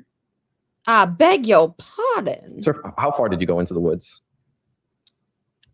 Ballpark, 20 feet or so. And that's when you passed where the skull was, correct? No, I'd say it Wait. was about 20 feet. I mean, I'm just going off the top of my head. I didn't measure it out or anything like that. I made it seem like Peggy's crazy, and I forgot that I have that as a question over on my vertical chat. I'm sorry. Peggy's not crazy. It's me. I'm the crazy one. 20 feet from the street? More or less. Okay. And there's also a weed line, is there not? What do you mean a weed line? I knew that was going to be a tough question to answer. What I mean is there's grass that is mowed before you get into the area that's wooded, correct? I don't think there was. All I remember is a wooded area. Okay. I don't remember seeing a mowed section Narnia? previously. You just don't recall, or you're certain that there was? I don't remember if there was a cleared path prior to the woods. Okay. And when you came back, how far did you pass into the woods before you came back? When we passed the site, yes, I'd say we passed it by probably about 5 feet or so. When he turned around, he was looking a little bit confused, like, where to go? And then he turned and looked at me and pretty much over my shoulder said, oh, there it is. And next to the skull, there was a fallen tree, correct? There was a lot of vegetation. I can't tell you exactly if there was a fallen tree right next to the skull. And there was also a white bag. A white bag? Do you recall seeing a white Hi, canvas Peggy. bag? No. Do you recall seeing a bright red bag Tuesday. next to it? I focused on the skull and the garbage Write bag it that was down next so to you it. don't forget. I can have just one moment. Because we worry when we don't hear from you. You may proceed. Thank you, Your Honor. Deputy Terso, you directed Mr. Kronk to his car. Correct. And then you directed him to write a statement. Yes. Did you give him any other directions other than those 2 things? I don't believe so. I'm not sure what you're asking me. Did I ask him? I told him, here's a statement form. Tell me, write down what you told me, write it down. But did you give him any other instructions as a police officer as what to do or what not to do? Nothing's coming to mind right now. Thank you, sir. Okay. May the deputy be excused for today, but not excused from his subpoena. Okay. All right, deputy. Thank you, sir. Okay, who's the state's next witness? Jennifer Welch. Okay, members of the jury, we're going to take a 10-minute recess to 10:30 at this time. I'm going to ask you. Okay, the pool camera is hereby instructed to blur or pixelate the portion of any photograph that contains skull. Oh. And that is also the same instruction for the pool photographer. So if you can blur it out, pixelate it, then that's fine. No one else, including any journalists, will use a cell phone or any other electronic device to try to capture a photograph. You want to bet? The other rules about no one else pulling from the general audience, pulling out cell phones, cameras, or anything, those will be immediately confiscated by the court deputies. Wow. All right, let's return to jury. Last name W-E-L-C-H. Oh, she's You may really proceed. boring. Never Thank you. mind. How No. are you employed, ma'am? I'm employed with the Orange County Sheriff's Office in the forensics unit. Okay. How long have you been with the Orange County Sheriff? I've been with the Orange County Sheriff's Office for just over 5 years. What is your assignment within the forensics unit? Within the forensics unit, I'm a crime scene investigator. Did you hold that position back on December 11th of 2008? Notification. What says the defense? No objections, Your Honor. Be received in evidence the state's numbered. Permission to publish, Your Honor. You may publish. Investigator Welch, what is it that you are preserving through the use of photography with this exhibit? This photograph shows another section of the wooded area, and in this photograph is also the beginning of a path that led into the wooded area. Right. The screen that you have available to you is also a telestrator. You can touch it and indicate if you're talking about a particular item within the photograph. You said that there's the beginning of a path. Yes, there is. All right. Can you show the members of the jury where that is on the photograph? Okay.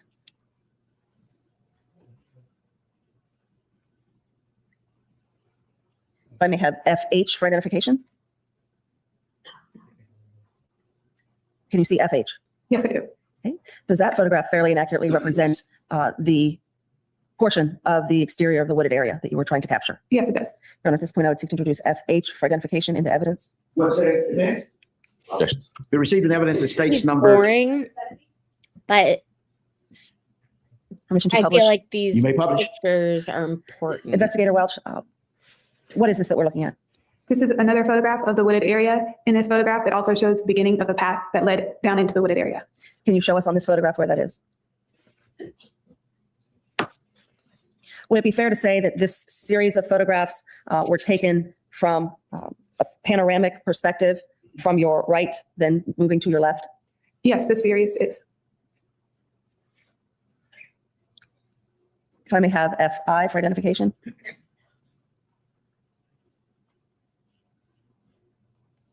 Is that photograph a fair and accurate representation of the next section of woods as you found them that morning? Yes, it is. Your Honor, at this point, I would seek to introduce FI for identification into evidence. What says the defense? No objections, Your Honor. Be received in evidence the state's numbered.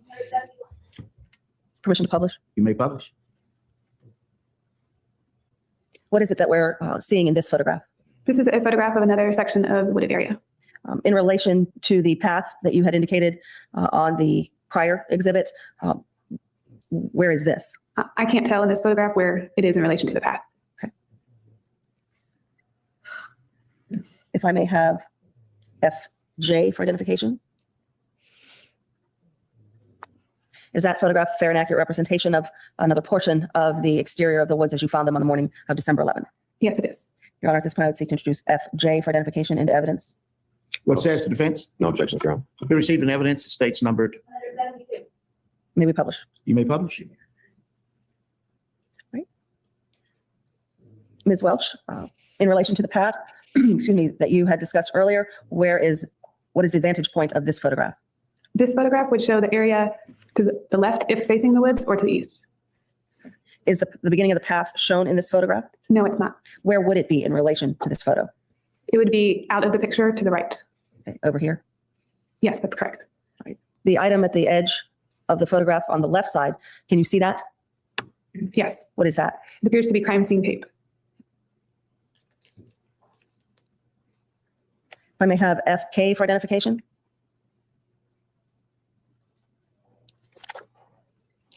Do you recognize that item? Yes, I do. And what do you recognize it to be? This is a photograph showing the wooded area and the actual street.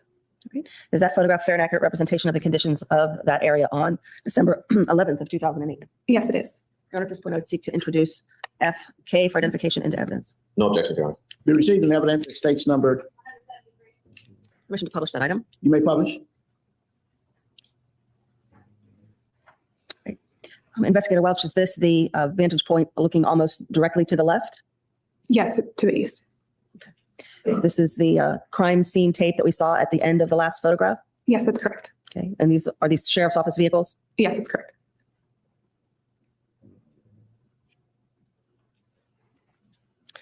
If I may have FL for identification? Can you see that item?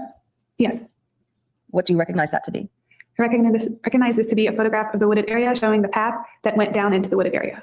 Is this photograph fair and accurate representation of the conditions of the woods as you found them upon arrival? Yes, it is. Your Honor, at this point, I would seek to introduce FL for identification into evidence. No objections. Be received in evidence. It states numbered. Permission to publish? You may publish. Can you use the telestrator to show the members of the jury the pathway that you've designated? What is this item that appears in the pathway? Do you recall? That item is a sign that is advertising for kindercare daycare. Can you tell from this photograph, or can you demonstrate on this photograph, the path on the ground? Yes.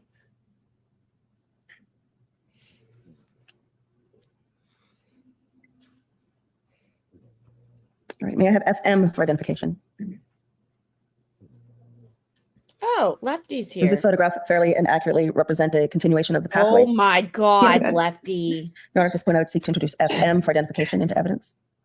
Okay. It will be received in evidence. It states numbered.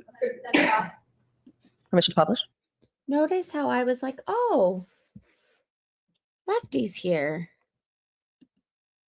Like, oh, that's so nice. And then I saw what he said.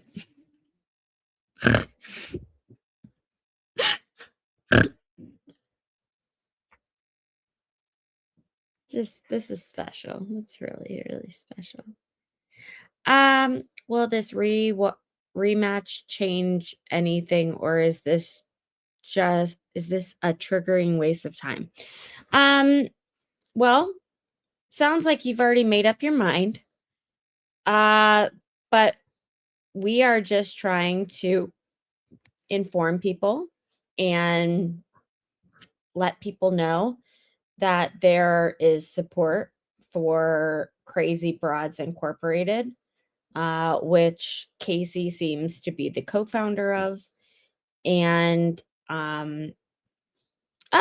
review. Well, let me read that question. Will this review change anything? Well, no. I think that my opinion still stands. I believe that we're doing something right because our numbers have been through the roof. We have been, okay, I need to stop looking at the chat. We have been growing exponentially, and we've been getting thousands upon thousands upon thousands of views per stream. So we're going to keep going with it. So let's continue. You may publish. There are a few artifacts on this photograph. What are those? I believe those to be raindrops. Oh. I may have FN for identification. Investigator Welch, do you see what's displayed in FN? Yes. Is it a fair and accurate representation of the condition of the woods as you move further into the path? Yes, it is. Your Honor, at this point, I would seek to introduce FN for identification into evidence. No objections. We received an evidence that states numbered. Permission to publish? You may publish. Can you indicate on the photograph how the path goes through this wooded area? Yes.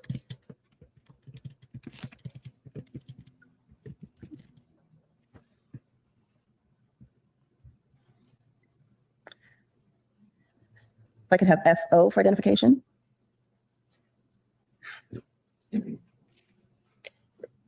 Is this a fair and accurate representation of the section of the woods as, again, you move further along the path? Yes, it is. Your Honor, at this point, I would seek to introduce FO for identification into evidence. No objections. We received an evidence that states numbered. Thank you. Permission to publish? You may publish. Can you indicate on this photograph how the path makes its way through the woods? Yes. 367,000 views. What are these items I'm so along sorry to bore you, the Pearl. red illustration that I've added to the photo? Those are vine vegetation. Is this all hanging off of trees? Yes, it is. I have FP for identification. Do you see FP for identification? Yes, I do. Is that photograph a fair and accurate representation of the portion of the floor of the woods? Yes, it is. Your Honor, at this point in time, I would seek to introduce FP for identification into evidence. No objections. We received an evidence that states numbered. Permission to publish. You may publish. Ms. Welch, did the Office of the Medical Examiner, with you present, ultimately recover a skull from this area? Yes, it did. Is the skull shown in this photograph? Yes, it is. Can you show the members of the jury, if you can circle it, where the skull is?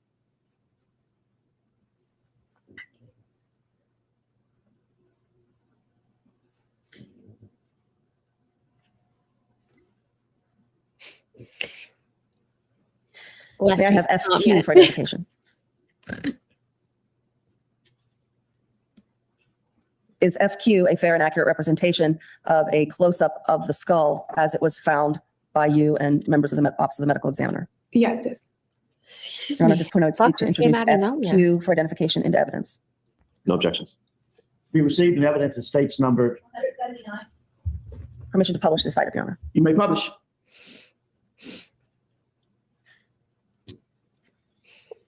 Ms. Welch, what portion of the skull is this?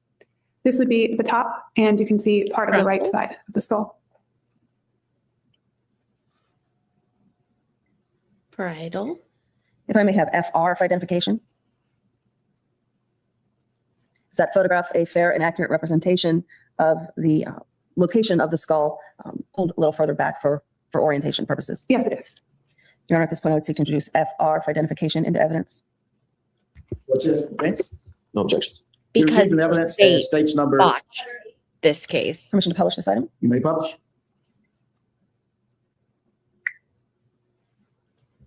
Ms. Welch, where is the skull found within this photograph? Oh, let me get rid of that line. Sorry. It's how we have to have our criminal justice system work. It's located to the west of the log. Sorry, that was my French bulldog. May I have FS for identification? Yeah, it is a shit show. Is that photograph a fair and accurate depiction of the view looking back out towards the road? Yes, it is. Your Honor, at this point, I would seek to introduce FS for identification into evidence. Minimize. What's as to defense? No objections. We received an evidence that states numbered. And permission to publish. You may publish. Ms. Welch, Investigator Welch, what is your position when this photograph is taken relative to the skull? I would be standing near the skull looking west. I don't recall exactly where in this photo. Okay. And what is this item, just for clarification, in the photograph? That's a light pole. Is that light pole on Suburban Drive? Yes, it is. Are you talking about May Full I have Sail? FT for identification. Do you see FT? Yes, I do. Is this another angle that shows additional evidence items that were ultimately collected by the Orange County Sheriff's Office? Yes, it is. Does it fairly and accurately depict the skull with other items associated with it? Yes. Your Honor, at this point, I would seek to introduce FT for identification into evidence. What's that, defense? No objections. Be receiving evidence that states numbered. Permission to publish. You may publish. Investigator Welch, can you identify in the photograph the other items of evidence and then orient us to the skull as well? Yes, I can. The skull is located to the west of the northwest area of the log. Directly northwest of the skull is a black plastic bag. On top of the black plastic bag, at the northwest corner area, is a off-white canvas bag. To the This west is important. of the skull is a plastic Disney bag. And that's all that I'm able to observe in this photo. Yes, ma'am. Important. If I may have FU for identification? And I didn't know why. Does this until photograph fairly today. and accurately represent the scene as you found it with other items of evidence that were ultimately collected? Yes, it does. Your Honor, at this point, I would seek to introduce FU for identification into evidence. What says the defense? No objections, sir. Be receiving evidence that states numbered. Permission to publish? You may publish. Investigator Welch, can you orient us to the various items in the photograph in relation to where the skull is? Yes. This would be the log. This is the off-white canvas bag, the black plastic bag, and the black plastic bag and off-white canvas bag would be to the northwest of the skull, which I can't really see in this photo, but it would be in this direction.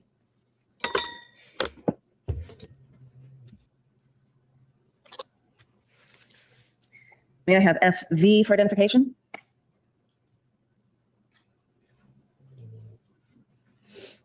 Can you see FV? Yes, I can.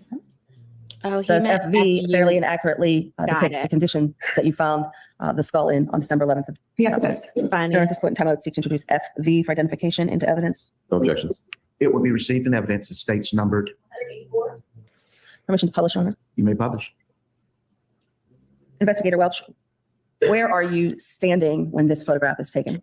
I'm standing to the northwest of the skull amongst the vegetation that's located along the west side. Did this vegetation on the west side obscure your view of the skull to a certain degree? Yes.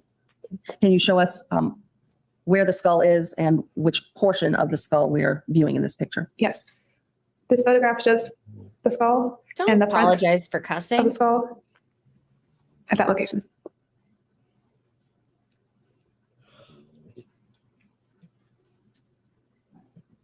May I have FW for identification? Does this photograph fairly and accurately depict another section near where the skull was located? Yes, it does. Your Honor, at this point in time, I'd seek to introduce FW for identification into evidence. No objections.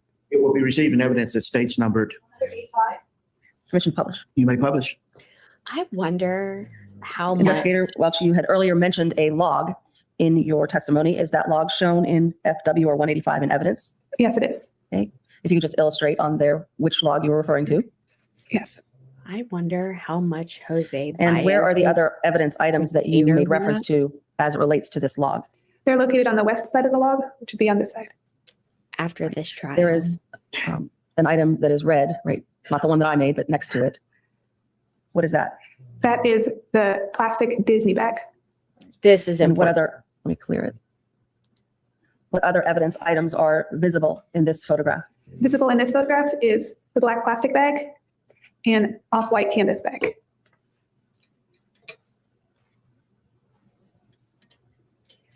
May I have FX for identification?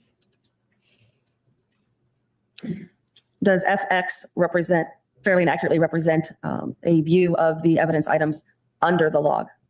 Yes. Your Honor, at this point in time, I'd seek to introduce FX for identification into evidence. What says the defense? No objections. Be receiving evidence as.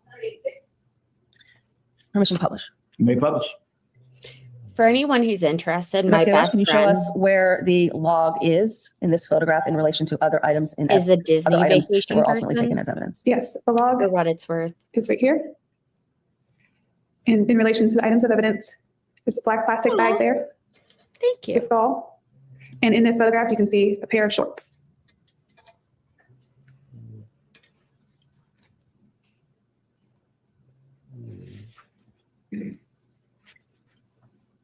May I have FY for identification? Can you see FY? Yes, I can. Does it fairly and accurately depict a different vantage point of those evidence items that you just described? Yes, it does. Your Honor, at this point, I would seek to introduce FY for identification into evidence. No objections. It will be received in evidence. The state's numbered. Permission to publish? You may publish. I will never get on a jury's back for how. Again, if you could they orient come us a to the decision, various ever. evidence items in this Ever. photograph. Yes. That's the skull. In this photograph, you can see the pair of shorts and the black plastic bag. And barely visible is the red plastic Disney bag.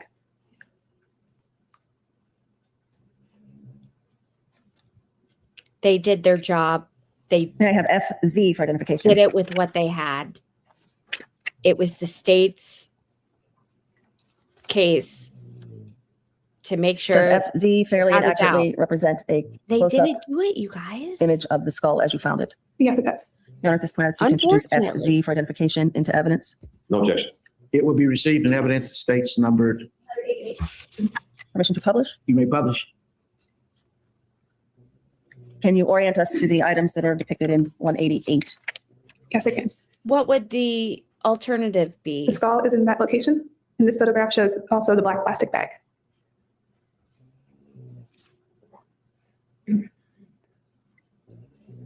Because she certainly did it. May I have GA? But we have a criminal justice system that is supposed to work a certain Do you see way. GA? Yes, I do. Does GA fairly and accurately represent another angle of evidence items ultimately collected in this case? Yes, it does. Your Honor, at this point in time, I'd seek to introduce GA for identification into evidence. No objections. It will be received in evidence. The state's numbered. Permission to publish? You may publish. Investigator Welch, can you orient us to evidence items in the photograph? Yes, I can. Black plastic bag. And in this photograph, you can see a pair of shorts. It's not our problem. May I have GB for identification? Investigator Welch, can you determine if there are evidence items in GB? Yes, there is. Does this fairly and accurately depict those items? Yes, it does. Your Honor, at this point, I would seek to introduce GB for identification into evidence. No objections. Be received in evidence. The state's numbered. Permission to publish? You may publish. Investigator, what evidence item appears in this photograph?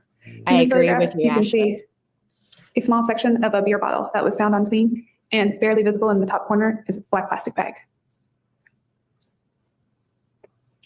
This is the part that turned it for me when I knew that she did it. May I have GC for identification? Do you see GC? Yes, I do. Right. What is represented in this photograph? In this photograph is a view of the skull as well as items of evidence. And does this photograph fairly and accurately depict what you are attempting to capture through photography? Yes, it does.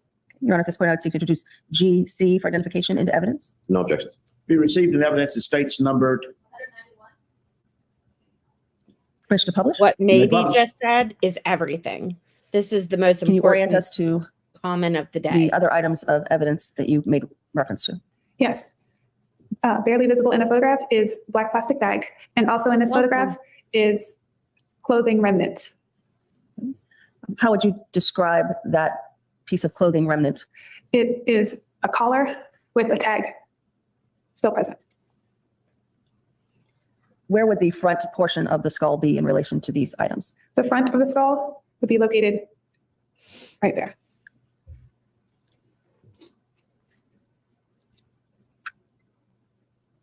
May I have GD for identification?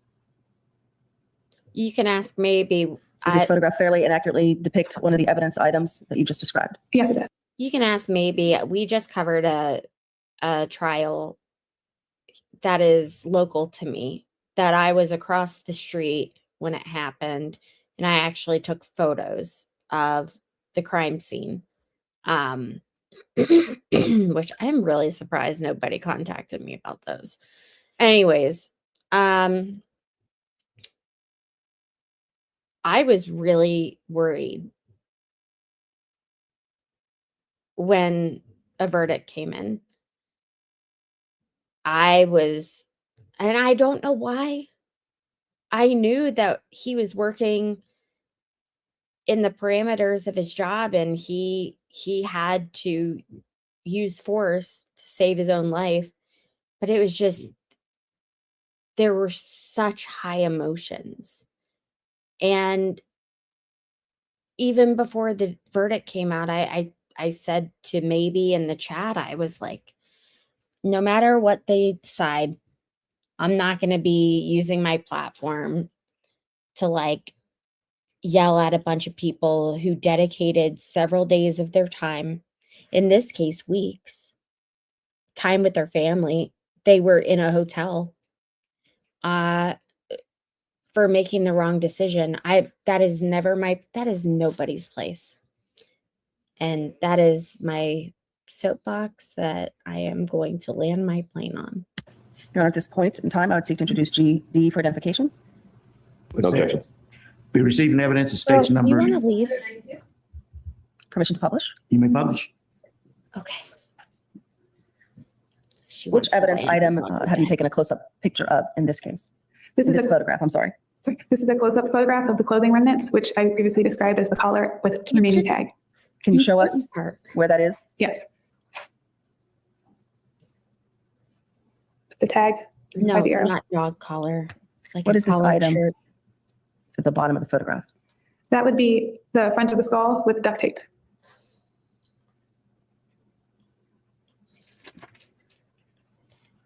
May I have GE for identification? This is the duct tape part everyone was talking about.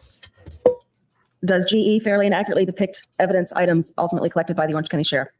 Yes, it does. Your Honor, at this point, I'd seek to introduce GE for identification into evidence. What says the defense? No objections. It will be receiving evidence as state's numbered. Permission to publish? You may publish.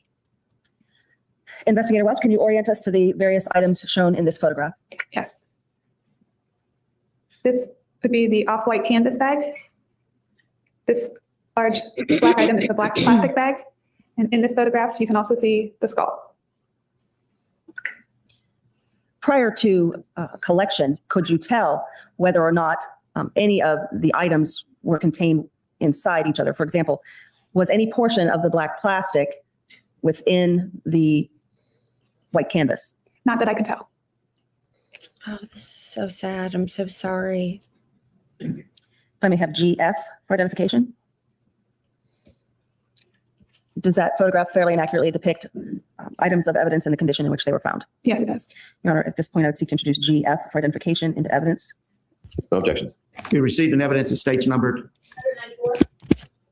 Permission to publish? You may publish. What is your vantage point when you took this photograph?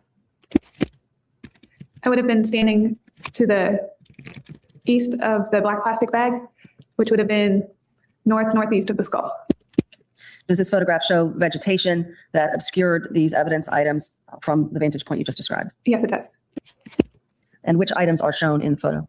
In this photo is the off-white canvas bag and the black plastic bag.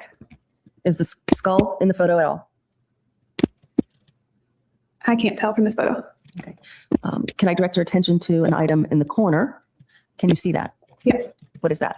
That appears to be duct tape.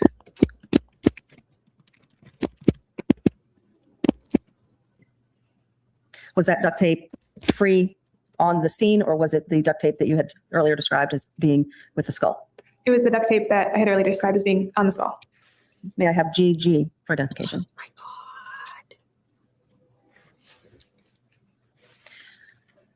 Does this photograph fairly and accurately represent the evidence items that were ultimately collected from a different vantage point? Yes, it does. Your Honor, at this point, I would seek to introduce GG for identification into evidence. What says the defense? No objections. Be receiving evidence as state's numbered. Permission to publish this item? You may publish. Investigator Welch, can you tell us?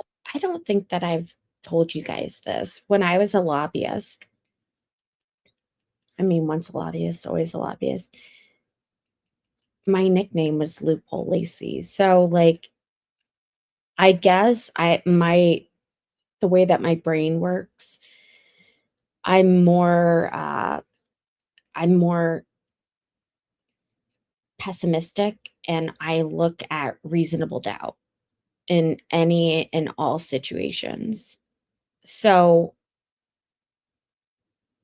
I won't sugarcoat things. And I'll also call out when I think someone is guilty as sin, because regardless, they deserve a fair trial. And that's where a lot of people get really like overly emotionally involved, I think is the appropriate way to put it. Well, they should just be taken out back and shot. Okay, Steve. Or we do what's right and not commit more murders in the process. Oh shit. Sorry, maybe. But yeah, I am a big proponent. You should be able to say what you want to say. We live in America, and you should have access to a fair defense if you are found in a horrible situation. And in this case, I've said it about 4 times today, after my own experience trying to review this to get it ready for y'all, the state did way too much. I know that sounds crazy. The state could have provided so much less and gotten a guilty verdict. The state did wrong by Kaylee. And all Hosey had to do was get up there and say George's name and poke around in the the areas of, reasonable doubt. And bingo, bango, wham. The local trial that I just covered here, the verdict, the jury rather, they were out longer than the jurors here, which I thought was very surprising. What your vantage point is when taking this photograph? Yes, I would have been standing partially over the log to the southeast of the skull. Okay. Is the log shown in the photograph anywhere? Barely, along the bottom. Okay. Did you have to lean over the log to take this photo? Yes. Can you show us what items of evidence are within the photograph? Yes. The black plastic bag. Someone Barely wants visible to is pay the for me to go to off-white law canvas bag. school. Just let me know. The red plastic Disney bag. And that would be the skull.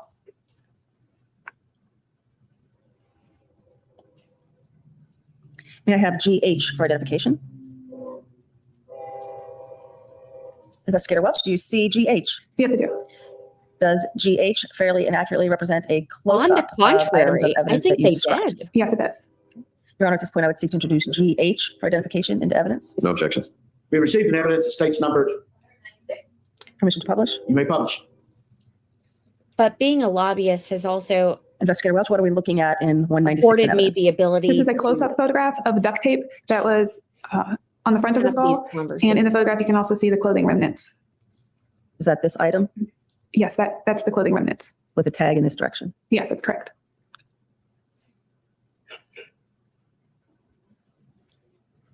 Which I love. Can I have GI for identification?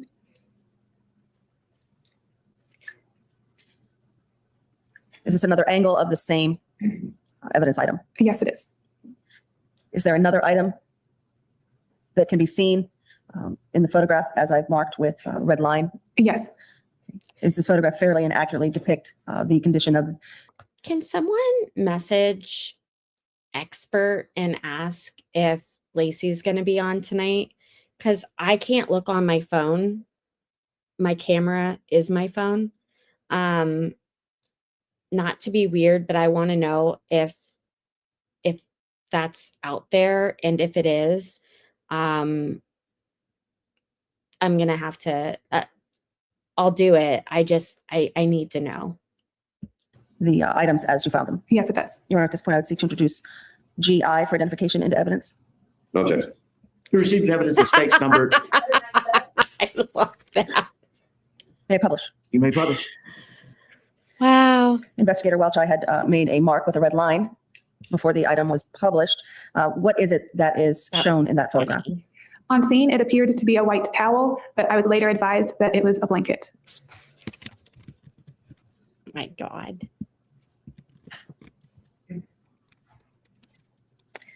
May I have GJ for identification? Do you see GJ? Yes, I do. Does that fairly and accurately depict another vantage point? Yes, it does. Okay, Your Honor, at this point, I'd seek to introduce GJ for identification into evidence. What says the defense? No objections. We received an evidence as states numbered. Permission to publish? May publish. Investigator Welch, what are we looking at in this photograph?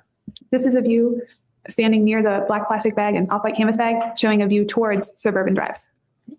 Does this fairly and accurately represent the scene as you found it that morning? Yes, it does. Your Honor, at this point, I would seek to introduce GJ thank for identification God. into evidence. Oh, I already did that. Sorry. All right. What is the evidence item that you made reference to? We're going straight in. Please report. Investigator Welch, Ooh, good morning. sharp. Good morning. I wanted to talk to you about your position. Okay. As a crime scene investigator, one of the first and most important things that you do is try to document the scene. Yes, that's correct. And your job is incredibly important because you want to try and show as best you possibly can the jurors what that scene looked like when you first arrived.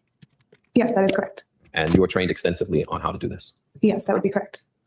And part of that reason, well, the main reason for that is that you never get a second chance at an actual crime scene. Yes, it is rare.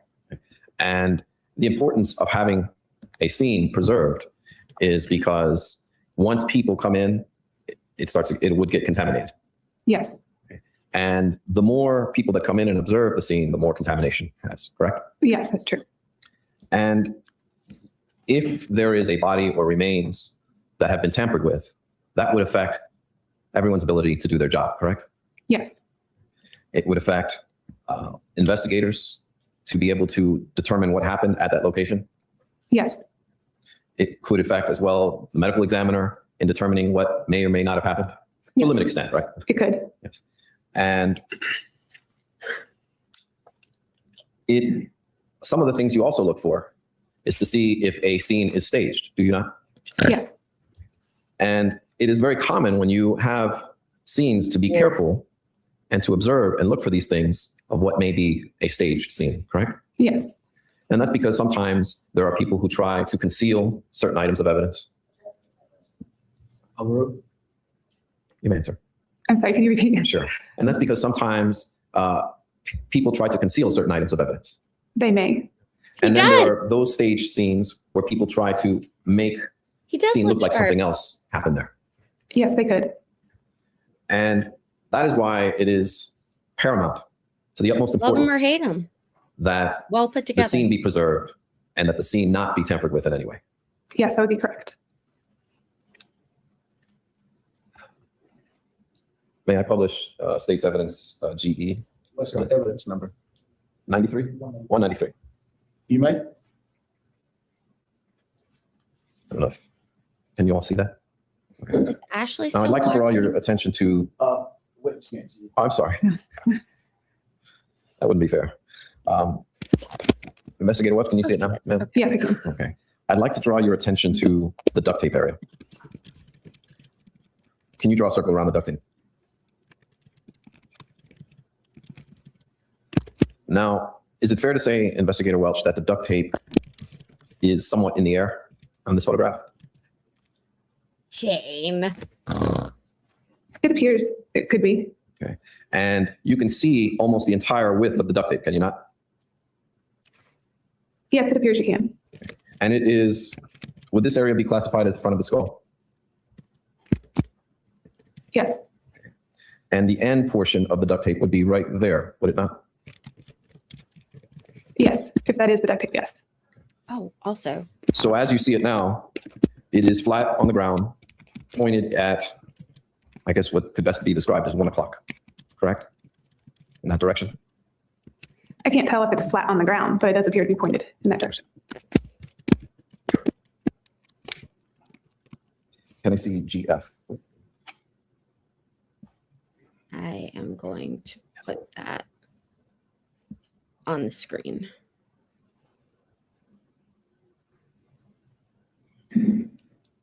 Okay. May I publish state's evidence 194? You may. I've had a Twitter since this trial, July. Can you see that photograph, Investigator 2008. Welsh? Yes, I can. Can the jury see it as well? I'm so Now, old. Here you do not see, I'm going to draw a circle around the duct tape if that's okay. Can you see that there? Yes, Okay. Here you see the duct tape, but not the skull, correct? it appears to be the duct tape, yes. And it is also lying, or appears to be lying, flat on the surface. I can't tell if it's laying flat. You can almost see the entire width of it, correct? Yes, And there appears to be an end piece right about there. I don't. if that is the duct tape, yes. And then the other end piece would be down here. I may have drawn over. Let me clear that. Down there. Yes, it appears to be.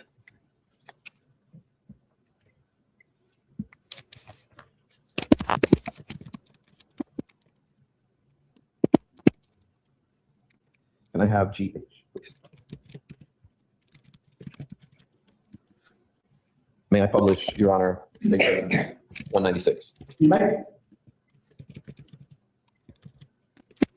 Can you see that, Investigator Welsh? Yes, I can. Can the ladies and gentlemen of the jury see it? Now, this is a close-up of the duct tape, correct? Yes, that's correct. Now, here you can see pretty much the entire width of the tape. Can you not? Right there, through there? Yes, And here, you actually see the end of the duct tape, do you not? yes, it appears to be the end. Where it would be the cutted edge or something to that effect? I can't tell if it's cut, but it appears to be an end. You can see that it's an uneven edge, can you not? Yes, I can. And that would appear to be the end of that piece of duct tape, correct? It does appear to be.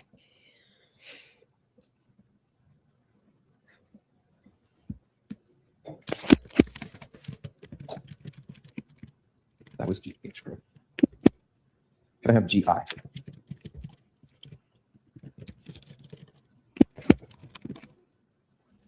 Your Honor, may I publish state's evidence 197? You may.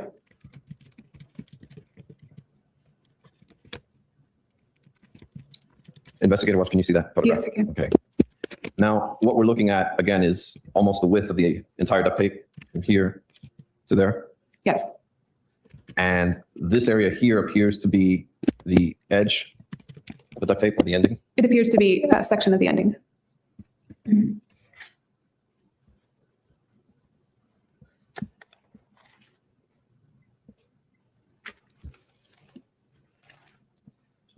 Can I have the last one? May I show, Your Honor, the jury state's evidence 199? You may. Investigator Welch, can you see that? Yes, I can. Now, this is Investigator Hansen, correct? Yes, And he is currently collecting the skull at this time. yes, And he is also at the same time collecting the duct tape, is he not? yes. And in order to collect all of them, do you notice that he has to apply some force to lift all of those items together? He would have to apply force to lift it, just like you would have to lift anything. And he's also including extra, I guess, foliage where I've just drawn. Can you see that? It does appear that he is also grabbing vegetation. That's a better word. And also, he is also applying pressure in this area, is he not, as he's collecting it? I can't tell. He would have to in order to lift it. In order to lift the skull, And he's not wearing any protective footwear, is he? not other than boots. And the person next to him is also not wearing any protective footing, are they?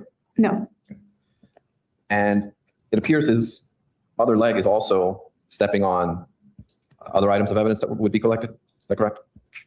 they could be.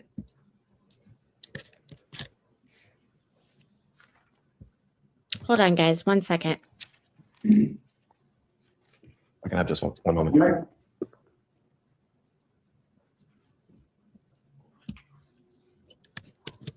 Okay. One last thing. Thank you, Investigator Welch. I have no further questions at this time. Perfect. Redirect. Okay, Investigator Welch, you may be excused. Thank you.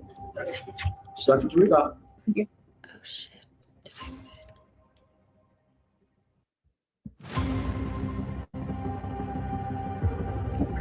My name is Stephen Hansen, Hanson. I'm the Chief Investigator for the District 9 Medical Examiner's Office. Mr. Hanson, how long have you worked for the medical examiner's office? Here, almost 7 years. And who is the medical examiner for the District 9? The Chief Medical Examiner is Dr. Jan Garavaglia. Prior to working with the medical examiner in District 9, where have you worked before that? For about 18 months prior to coming here, I was a crime scene manager for the Palm Beach County Sheriff's Office. For 11 years prior to that, I was the Chief Investigator for the Bexar County Medical Examiner's Office in San Antonio, Texas. I'm refocused. Now, what are the responsibilities that you have in your present position? As the Chief Investigator, I supervise and do the scheduling for all of the investigators assigned, but I also go ahead and work cases myself. We're going to skip ahead, like I said. Remains for later examination by the forensic pathologists that work for the District 9 Medical Examiner's Office. Yes, it is. On or about, or on the 11th day of December of 2008, did you receive notification of the location of what believed to be human remains in the area of Orange County? Cross-examination. Oh, I'm so good. Good afternoon. Mr. Mason? It's the only time I ever want to see you. Yes, sir. I saw in the photographs that you identified, and I'll tell court counsel in just a second which one it was. I believe it's exhibit number 201. Did I see 201?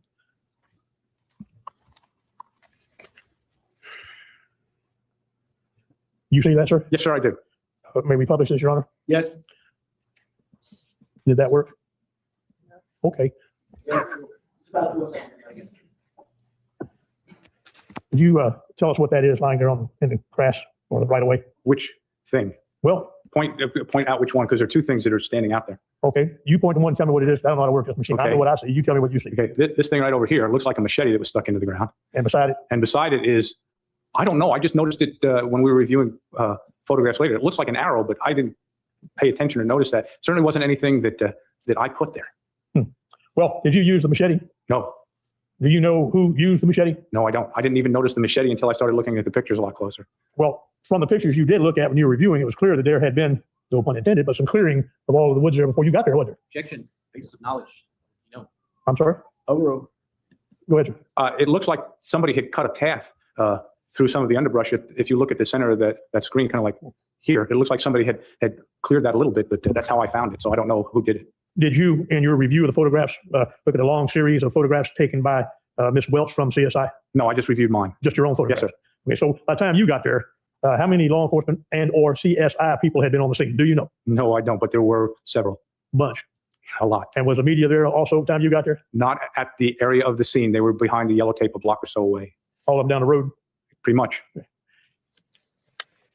So you don't know how many people had preceded you in that area to clear debris and move things around? No, I don't. You've told us in a couple of, at least 3 times, I guess, you mentioned a log, a rotted log. Excuse me? A rotted log? Yes, sir. A rotted log. Yes, sir. And was that there laying in the area of or over the remains when you got there? It was not over the remains. It was beside the remains. And yes, it was. And do you know who moved that log? Yes, sir. It was me. Okay. And after you moved it, what did you find? After I photographed it. And then what did you find, sir? I found a better visualization of the remains in the bags. Okay. Now, I want to direct your attention specifically also now to exhibit number 209 in evidence. Oh, we have to do this stuff here.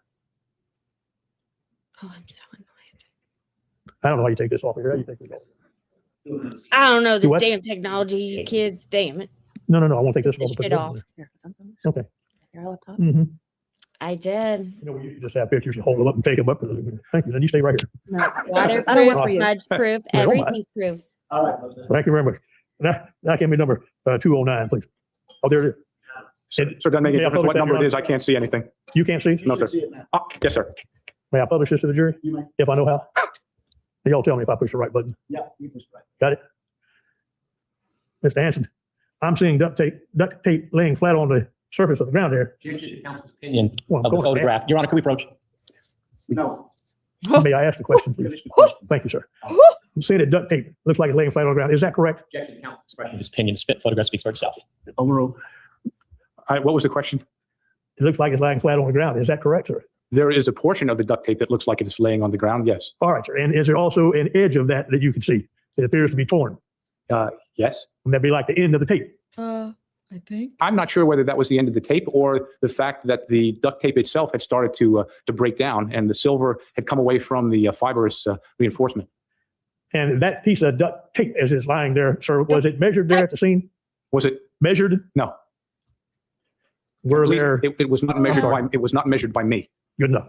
And when you took these photographs, were there any scales used to go with the photographs, like a ruler put down beside it or anything? Have I gotten any more jewels? I believe you told Mr. Ashton that this skull appeared to be somewhat embedded. Is that your word? Yes. And how deep was whatever it was embedded in, you know? No, I don't.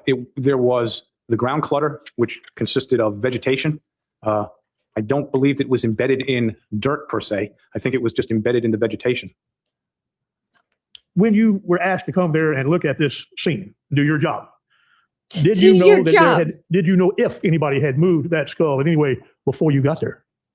The initial information that I received was that the person that found it may have kicked it, but that was false hearsay. Move to strike. Damn. So I motion to strike, Judge. Thank you. And ask the jury to disregard the comment. You done?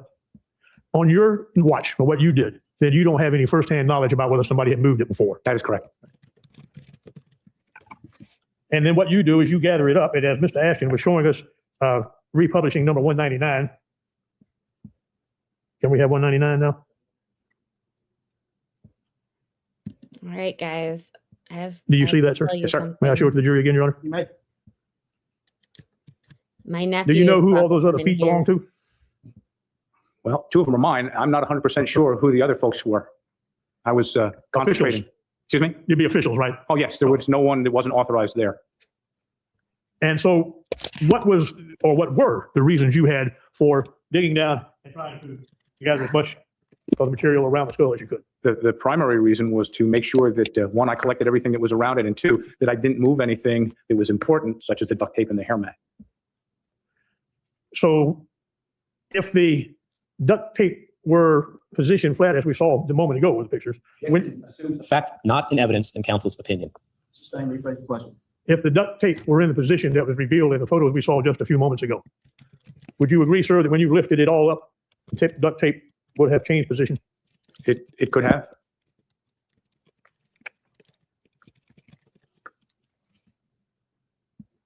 And by the way, you mentioned some names.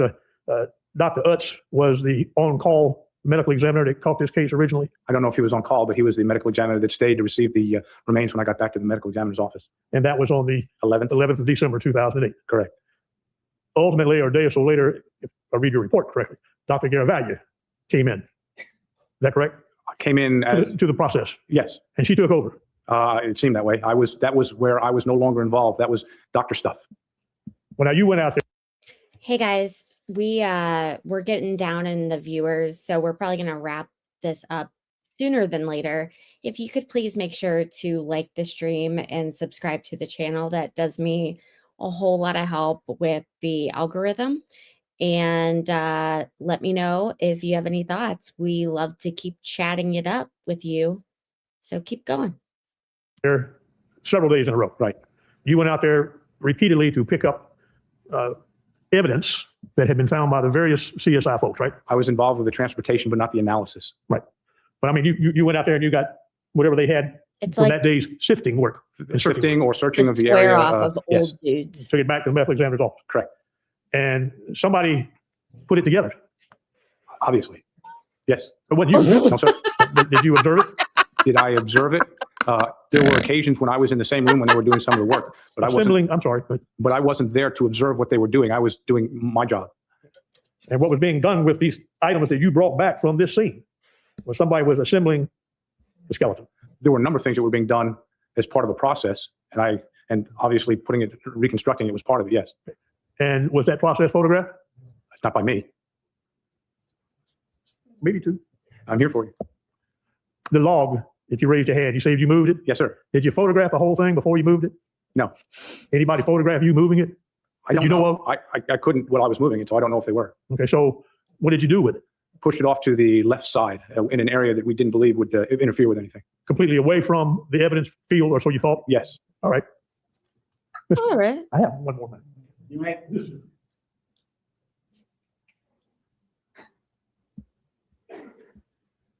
Have you looked at all these photographs you took? The ones that I took? Yes. Yes. Have you seen, you already told me you didn't see all the ones that other people took. That's correct. Do you have any knowledge about a whiteboard, like a possible 2x4 or 1x6 laying across that log? No, I don't. Never saw anything like that in your, No. when you got there, while you were there? If it had been there when I got there, I would have photographed it because it shouldn't have been moved once I got there. All right, I have no photograph. Okay. Can you redirect? Okay, All right, guys. So, you know what? You know what we're going to do? I am going to start the next cross-examination because it's going to be short, and then we're done for the day after that. And I'm going to send you elsewhere. So once I wrap up, don't leave. Go on a mystery tour. I think you'll like it. Okay. Let's get started. Gary Lee Utz, UTZ. You may proceed. Thank you. Good afternoon, sir. Good afternoon. Can you tell us, please, how you're presently employed? I'm the Chief Deputy Medical Examiner for Orange County. Do you see what I'm saying? Like, everyone has the same job. It's very confusing. This is what I'm saying. Like, they nailed their own coffin, putting up too many witnesses. How long have you had that job? Since April of 2008. Can you tell us what type of educational background you have that has qualified you for that position? I have a Bachelor of Science degree in biology and an MD, both from the University of Cincinnati, and training in anatomic and clinical pathology, and also a year of training in surgical pathology, fellowship year of training in forensic pathology, and I'm board certified in anatomic, clinical, and forensic pathology, and licensed to practice medicine in Florida and Ohio. What is the primary focus of your present practice? Forensic pathology. And for how long a period of time has that been the primary focus of your practice? Since 1997. Now, are you, pardon me, were you involved in some aspect of the medical examiner's investigation of the death of Kaylee Anthony? I was. How did you first, prior to the remains being found, were you aware of Kaylee Anthony? Had you heard of her? Yes, we were all aware of the missing child. Now, how did you first become aware that something had been found that might relate to her and might involve your office? I was in a deposition at the office involving a criminal case in which I had performed an autopsy when I was employed in Cincinnati. And Dr. Garavaglia interrupted the deposition and told me that skeletal remains had been found. There was a suspicion, of course, that this might be Kaylee Anthony. And she was leaving town and asked me to take charge of the case until she returned. Do you remember approximately what time of the day this was on December the 11th? I think it was before noon. It was late morning. Now, did you dispatch Investigator Hansen to the scene, or was that something that Dr. Garavaglia did before she came to you? I believe Dr. Garavaglia did that before. So when is the next time that you had to do something involving this case?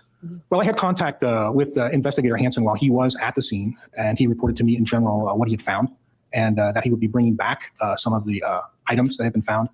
And I was prepared to receive them in the morgue and examine them preliminarily and provide some of the items to the FBI agent who was to transport them back to the FBI lab. Is that one of the reasons that Dr. Garavaglia asked you to temporarily get involved to coordinate that evidence transfer issue? Yes.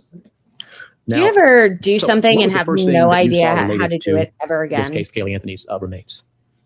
Well, there came in several bags, but one of them was a large a bag that contained another bag in which there were the garbage bags and the fabric laundry bag, along with the leaf litter and some other remains, small bones and fabric. And there also was another bag which contained the skull along with the scalp hair and tape. Did you, during your examination of these various items, did you direct that photographs be taken or take them yourselves of the appearance of various items? Yes. This time, Your Honor, I'd like to show the witness states CM for identification. Do you recognize this photograph? Yes, I believe this is the first photograph in the series of photographs after Investigator Hansen returned with the items. And is this photograph that either you took or was taken at your direction? It was taken at my direction. And does it fairly and accurately depict the appearance of the particular item that it shows? It does. This time, Your Honor, move to evidence states exhibit CM. Just a second. Your Honor. We received an evidence that states numbered. Guys, I've Yeah, You spent may like publish. way too Wait, much Dr. time trying to Jesus, figure out how to do a redirect.